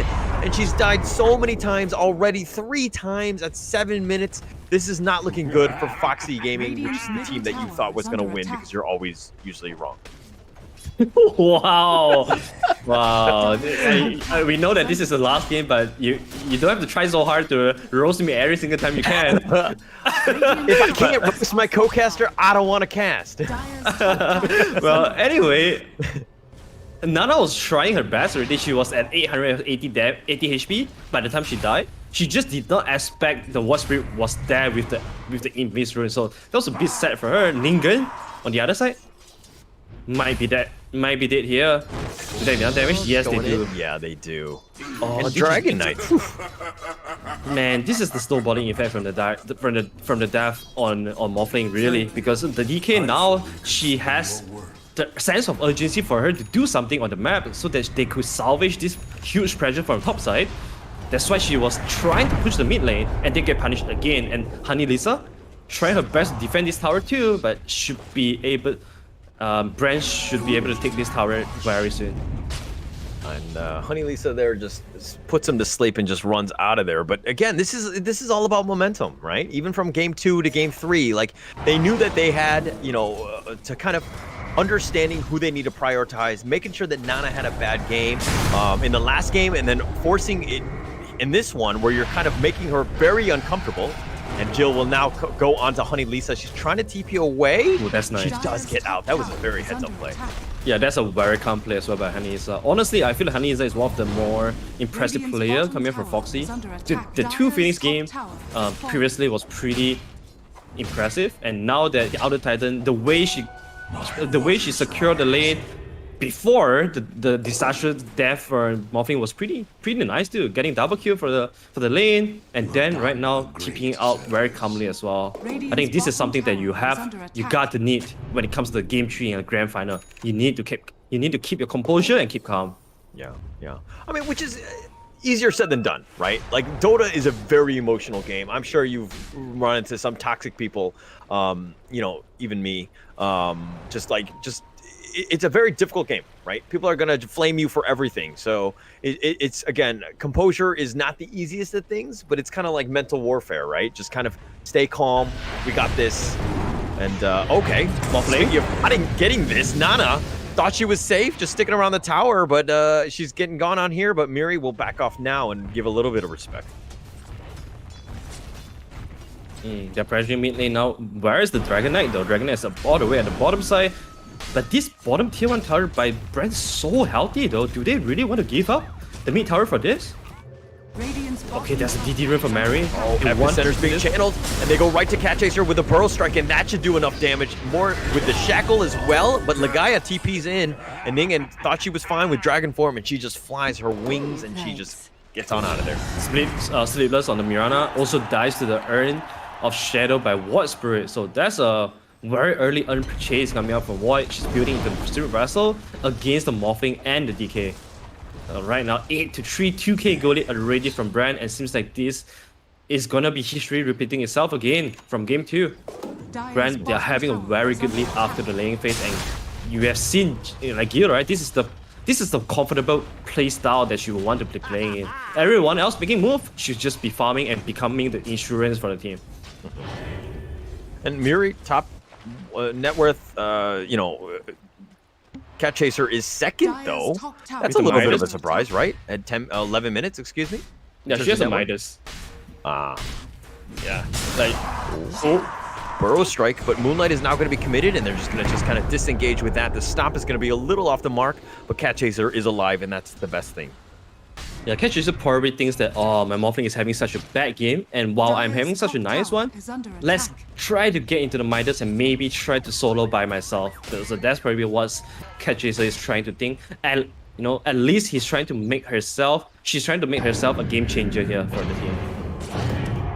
And she's done a great job in the sense that Lifestealer is like, what? He's in the top lane. She's kind of farming what she can, but she's creating space elsewhere where the rest of the team are sticking around. The Serpent Warns have got them locked in.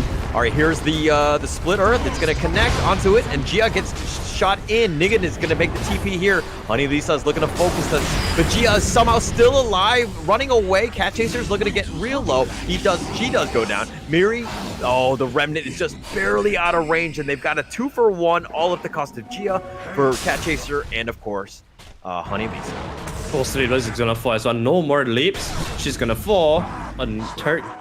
Okay, third kill going to the way of Bren. Everything just to trade the Shaman away, and also mid lane is really getting pressured by Gil. She has the haste rune. Should be able to pressure this mid lane without any risk. Radiant structures are fortified. They're gonna glyph here and glyph in return just to kind of make sure that they got the creep wave, protect that tower. But it is low. I don't think that they're actually gonna be able to defend this, as there are 4 heroes from Bren right now. Dire's middle tower Oh, early invest coming from West Spirit. Invest early, gets return early, right? So they are going to the Dragon Knight. This is a rather tanky target though. What? Mirror's going in. The Remnant is a little off the mark. Ningen is trying to juke this, and Dragon Tail and the Infest Bomb, and surprise walks right into the Remnant. Here comes the TP. Cat Chaser is now here. And actually body blocking Ningen. Ningen is still alive. Gil is like, okay, now we've gone a little too deep. The sleep is actually not going to do anything. It's going to be a little off the mark. The LSA is going to be dodged. And they've gotten Gia. They've got the Crush. And they're trying to go for more. Maybe go for the Courier? No, not fast enough. Cat Chaser will just continue. That was such a fierce chase coming up from Bren. They dive all the way into the tier 2 tower under the tower range, and they did not get punished After that, that was a bit unacceptable, to be honest. Like, knowing how much they've overextended themselves, and all they lost is just Shaman. Nana there. We got gone on, but the tower will just scare the rest of them away. Miri and Azalea will just wait for the next creep wave. We haven't seen the combo coming out from Mirana and ET so far. We don't see the storm into arrow just yet. I think they might want to start thinking about that, making that happen, because that's such a good way to get kills easily. All right, but Moonlight is now going to be committed to Shackle. This could be an easy arrow right in and hits Gia. Okay, Honey Lisa does go down. Nana's a little low. Ningen is now going to fight, and they've got the Starlight as well. Gia's trying to go in, but nobody's died from Bren for some reason. Moonlight is now going to be committed. They do have the vision, and they're going to try to focus on Nana, who ends up getting saved by Honey Lisa coming out of left field. The TP was on point. Cat Chaser's going to try to wrap around. I don't know if they continue fighting for this one. Cat Chaser's got Corrosive Haze, but she's in a bad spot as she walks into Jill, gets pulled back by the Remnant. They do have the Crush. Right back in with a Burrow Strike. Uses the Wand, at least for now. The Spirit is going to be used, but just steals a little bit of their power, but that's pretty much it. Azalea will go down Jill, and Jill is like, what the hell? My Uber just exploded. That was pretty cool because the arrow was for the Lifestealer, but Hazal jumped in to block the arrow and then get saved by the Lifestealer in fast. So that was like a pretty good save synergy coming out from Bren, but unfortunately it wasn't enough and Hazal will still fall. But all in all though, they're not losing too much because they still managed to force the buyback coming out from Outer Titan, and they did not lose much important heroes from that engagement. Still okay, but Morphling is the one that really did not involve in that fight, so she was there just trying to soak out some XP and also trying to farm as fast as possible here. She's not anywhere near the Lifestealer though. She's so behind, and I'm feeling like, you know, I mean, she's got Morbid Mass. She wants to get Yasha next. Into Manta, is that the call, or do you go for the shotgun build? I think. Oh wait, can they get anything? I don't think so. No way. Normally you want to go for EB when you're ahead. When you're behind, you probably want to go for some defensive item because Void Spirit, normally Void Spirit will go for Agony for the silence, but seems like Void Spirit is not going for that though, so maybe Manta Star is not that desperately needed.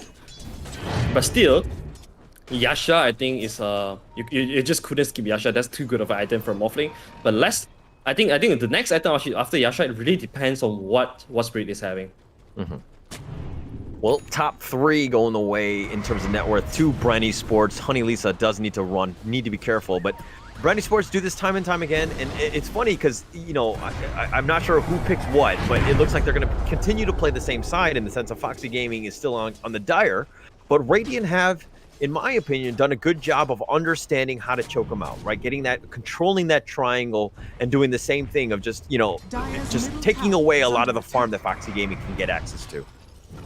Yeah, this is the comfortable way of Bren Esports. They will always, like, this is, I don't remember which time this is, but they've been doing this every single time when they have laying advantage. They'll just turn that into constantly choking out their opponent by sticking together as a trio. And as you can see, like, two supports, Shaman Lina, always together. And Sand King, most of the time, Hizaya, she will be the one setting up kills for the two supports as well. And Sand King, dagger used at 17 minutes. That's a very, very fast timing for offlane Sand King. Yeah, done an actual, yeah, like that in Yules, you just have so many different outs, so many different ways to kind of deal with this, right? When they crush you and everything and they're just trying to go on you. But it looks like there's going to be a smoke attempt here, and they do have an Infest Bomb. Hazelia, the only one that's not in this position. Smoke on smoke. Honey Lisa actually popped forward, Astral Step, and that's going to be the Infest. They blow up Honey Lisa right away. Cat Chasers, they're going to look to commit for this. The arrow does end up connecting. The Serpent Wards are going to be committed. They have the Shackles in, and they've got Miri right where they want her. No, she dissimulates away, but the nice FS Center just doing work, and it looks like they're going to just destroy them. They got 4 for nothing. Moonlight is now going to be committed. Sleepless is looking to just TP away, and the TP, the BMs, and Nana, I'm sure, is tilting. Oh my god, that was so sad. I think target selection, that was a bit off by the Morphling because she could easily just wait for to finish off the Void Spirit. But all the while she has been keeping an eye on the Shaman. She went for the Shaman, knowing how important the hero is. and she missed the War Spirit kill there.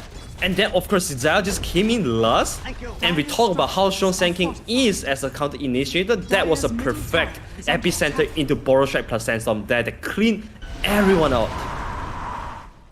I mean, the timing, like Hazelia was not even in position, right? And the fact that I was like, oh, she's a little bit far away, but in the way that team fight went, it actually was perfectly timed right when she could Burrow Strike Epicenter in. Okay, as I say that, she goes right back in again. Gil has to rage back, Cat Chaser. They want probably something, seeing as that they're all back here, but Jill is just super fast, and I don't think they're going to be able to catch up. As I say that, Cat Chaser, very, very quick. And running up and going ham right for Jill. Oh, the blink in forward. They're trying to go for Jill here. Miri's making her way across. And I feel like, okay, Foxy Gaming probably realized that they've gone a little too far as they're trying to retreat now. Ooh, Nice stop into the arrow. Here's the Earth Splitter, and that's going to do some work. Legaia so low. Cat Chaser does go down. Legaia's up on next. Nana's just trying to kill her, but gets used, and Legaia stays alive with very little HP, and Nana is looking to go down, completely baited. And they're going to get Ningin on top of this one, and more VM tips that are coming. And they were attacking Nana not only mentally, but also via Dota. And Oh no. Oh, this is really, really bad. Anidisa will be the one dying as well. She was the one that set up so many potentially game-ending Echo Storm there. Like team fight winning Echo Storm there, but her cores just didn't have enough damage. Morphling did not have anything. She does not have any points on the Deathwish Strike, so no burst damage at all from Morphling. She maxed out the waveform, but she will have to. It also means that she will have to throw herself into the middle of the fight every single time if she will want to make damage with the waveform, and that is definitely not a good signal for his team, for her team, because Spirit Wrestler is ready. There's so many chains done coming up from Bren Esports, and even though she's shifting all the way to strength, she could not withstand the damage coming out from Bren Esports with the Spirit Wrestler on herself. Look at the network, right? Nana right now is Oh like no. all the way at the bottom, right? She's actually below Legaia, who's a support player, right? Like, I mean, this is a bad spot, and you're looking to take team fights. Yes, your team set up an amazing fight for you, had the control, the stuns, the sleep, all of that stuff was just perfect. But hey, at the end of the day, you have Morbid Mask and you have a Blade of Alacrity, right? This is not enough for you to take a team fight at 21 minutes. Dire's middle Not at tower all. has been Not at all. This is getting really tough for Foxy. They so completed on Lifestealer, so they can keep going for these early tower pushes, or they could also go for the early Roche as well. They don't have the medallion, but should be able to just finish off this Roshan with a lot of armor reduction coming out from Lifestealer. Or the Corrosion, they saw, and they have enough disable just to chase down this Roshan as well. They just have a ton of damage right now, and I mean, Foxy Gaming, yeah, they've got pretty much their ults up off cooldown right now, but I don't think there's any real way to kind of just, you know, contest here. They're pretty much doing this blind, but I mean, Roshan just went down so quickly. Right, with this Roche, they should be able to slowly take down all the remaining tier 2 towers from Foxy Gaming side, and to slowly choke them even harder and harder. Morphling, about 3 to 4 minutes ago, we were still talking that she needs to get to the Yasha, and now in 22 minutes she finally does it. This is way too slower than expected though. Yeah.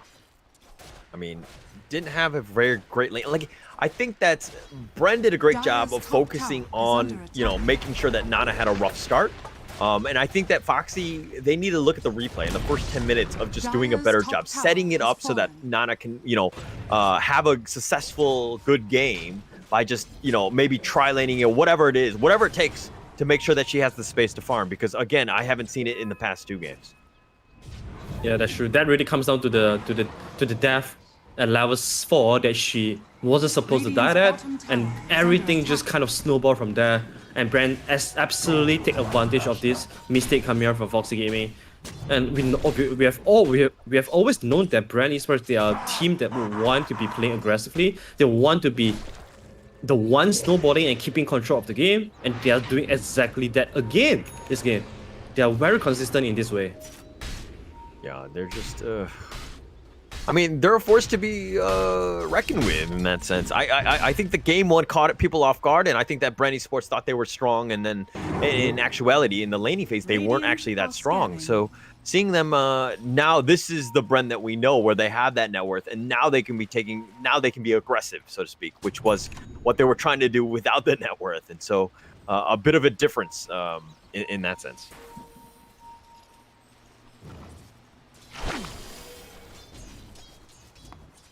Invest into the sinking. They're looking for something here. They don't see anyone though. Like this time around, Foxy, they're splitting the map a little bit harder. But the one similarity again compared with the last game is that 24 minutes in, the 3 tier 1 towers of Bren are still alive. So that is really what is choking Foxy in their base right now. They don't get to have too much map to play with. And if you look at Nana, she's all the way hiding in the trees, not farming at all. So even if she's not dying, she's also not getting any creeps in. Yeah, I think. Oh, the courier does go down to the creeps.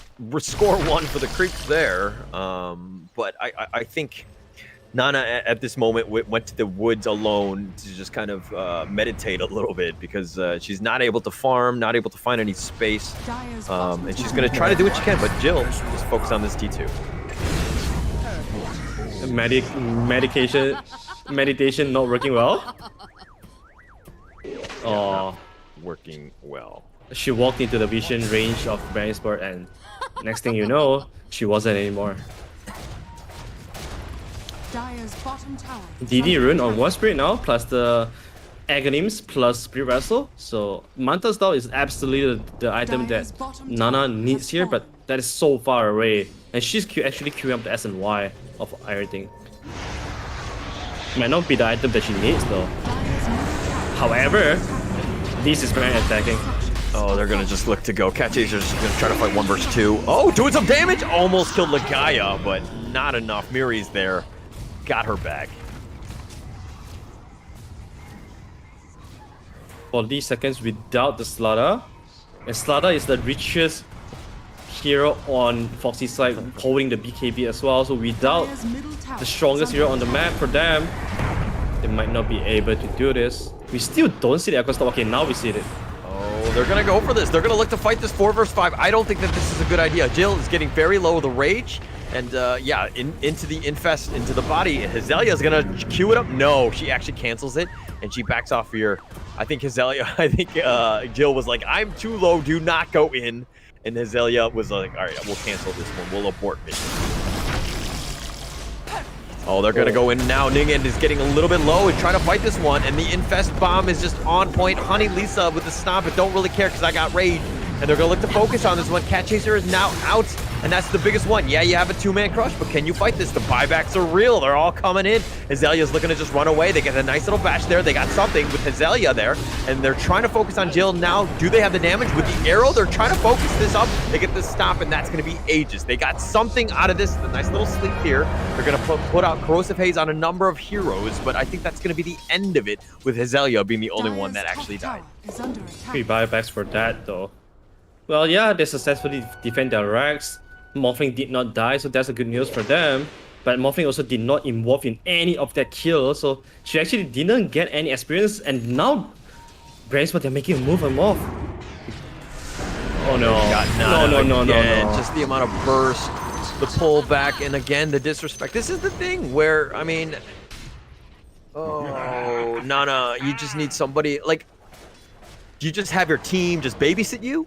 Like, what do you need to do for Nana, right? I mean, someone has to position themselves in front of the Morphling, because there's just so many ways right now for Bren to jump onto the Morphling. And it's really hard for Morph to react to that, because that's the instant silence coming up from Void Spirit, that's the instant Boulder Strike coming up from Sand King. It kind of seems to me that Nana is not very comfortable on the Morphling. Not comfortable. I didn't feel the comfort in the face of this Void as well, and I thought that this is like, hey, die, this is my hero, I'm gonna go out swinging with this one, right? Like, at the end of the day, like, you're gonna play your best hero, and I'm not really seeing that. that comfort level. Oh, but the nice arrow, that will connect. Shaman's there, but they do have the nice little burrow strike. Nana's going to look to go, but the inbox bomb is real, and they blow up Nana again. She does have buyback, and she wants to go. Cat Chaser just trying to run. Honey Lisa, dies there, and they're going to use Moonlight just to kind of disengage. But Gia's the only one that's been killed, and now they focus their attention on the bottom racks, or the bottom T3. Oh, they've run out of juice right now. No BKB on Slaughter. There's buyback from Maud, but she doesn't do anything right now. Astral Step, and Ningen looks like a support player at this point, with just how much burst that Bren have right now, destroying them. 4 are down. Sleepless is going to go back into the fountain to tell the tale of what these 5 terrible people from Bren did to their family. But it looks like the taunt back in, and they pushed her out. The Remnant, the disrespect Cat Chaser, just be like, hey, this is my fountain. Come on, man, don't go inside. Oh, Not like they're dancing outside of their fountain right now. Oh, this feels bad. They're not calling GG yet. They want to fight to the last second. But is there anything worth fighting for anymore, though? Well, I think you got to play it out, right? And I applaud. If you wanted to just give up, you'd play League of Legends. Okay, cool. I'm just saying. Come out of nowhere. Okay, cool. No, but League of Legends actually has a surrender mechanic. But okay, not No! Infest bomb. And Jill actually says it with the chat box and says, surprise. And yeah, that's not looking good for them. It looks like, again, another round of tips, and they're going to focus on the T4s at this point. Dire's middle tower has fallen. And that's it. They call GG. GG, there it is. They're going to just pad the stats one last time, let the wards do the ancients, and GG, congratulations. Game 3 goes the way of Bren Esports. They win out the FSL Dota 2 Open, 34-9, 30 minutes, 25 seconds. And like I said, you know, I'm right. You're wrong in the sense that you called Foxy Gaming. You thought their heroes were on point, but you know, this is a game of momentum, and I think we saw that going into Game 3. Yeah, absolutely. I mean, someone has to be wrong sometimes so that it shows how good you are, right? I mean, cherish that because that's not going to happen very often. But definitely, Bren Esports, they showcase how strong they are, the understanding of their draft, the understanding of the play right now. They play correctly to what the meta really likes right now, to play fast. And then the way they snowball the game, the way they keep their advantage was really something that's worth studying for a lot of the teams out there, because every time they do this very choking kind of attack, they do it in style, do it in a lot of discipline, and that's definitely worth looking into and learning for. If you're looking at the graphs, just notice that, you know, usually in your pub games or whatever, you see a lot of up and downs. It looks like a roller coaster in that sense. But in this one, if we're looking at just team XP and net worth, it's like a straight upward, you know, line, right? And then Bren Esports, they had their advantages. They knew exactly how to continue and to win the game. And this is how you win. You just close them out. You just no nonsense, no dying, no unnecessary jump ins. And if we're looking at what, you know, Miri did 10-0 and 17, Jill was 4-0 and 7, Ligaya with 11 kills, probably kill stealing here and there, but 11-2 and 11. Like, this is your, you know, just amazing performance by Bren Esports. I think we just saw how strong this team is, and I love the fact that we've seen Bren Esports. They were always the bridesmaid, never the bride, in the sense that they were losing to Pacific Pink in that sense, but they're here now. Congratulations. They are your FSL Dota 2 Open champion. Yeah, they probably have to thank Foxy Gaming a lot as well for bringing down Pacific Pink, right? Mm-hmm. So for Foxy Gaming, even though this game, last game was a little bit hard for them, but they definitely should not be upset or shame for themselves, because that was a very honorable run all the way from the from the lower bracket, and they did give us a lot of very fantastic gameplay, especially the game 1. I will never forget all those wombo combo coming out from them. That was beautiful Dota. Unfortunately, Bren Esports proved to be better, just better this time. Yeah. What a great series, great event, great tournament. And it was a pleasure casting with you, Arthur. They can find you on Leon Arthur Dota on Facebook and, of course, YouTube as well. You can find me and things not Dota related. If you want to get better at Dota, you follow Leon Arthur Dota. If you want to get better at everything else, you follow me at Holler TV. Feel free to give us a shout out as well. And of course, thank you so much from FSL, Intel, Yahoo, Tokenized Exchange, because without you guys, we would not have any of this. Any final words before we sign out? Nothing much. Happy Mother's Day to everyone out there. Enjoy your time. Take care and be safe. All right. And with that said, thank you so much. Until the next Dota 2 Open, please do stay tuned, follow and like FSL Dota 2, and find out all the games that they're doing. They're doing amazing tournaments. And again, one last time, congratulations to Bren Esports for winning it out, and we will catch you guys next time.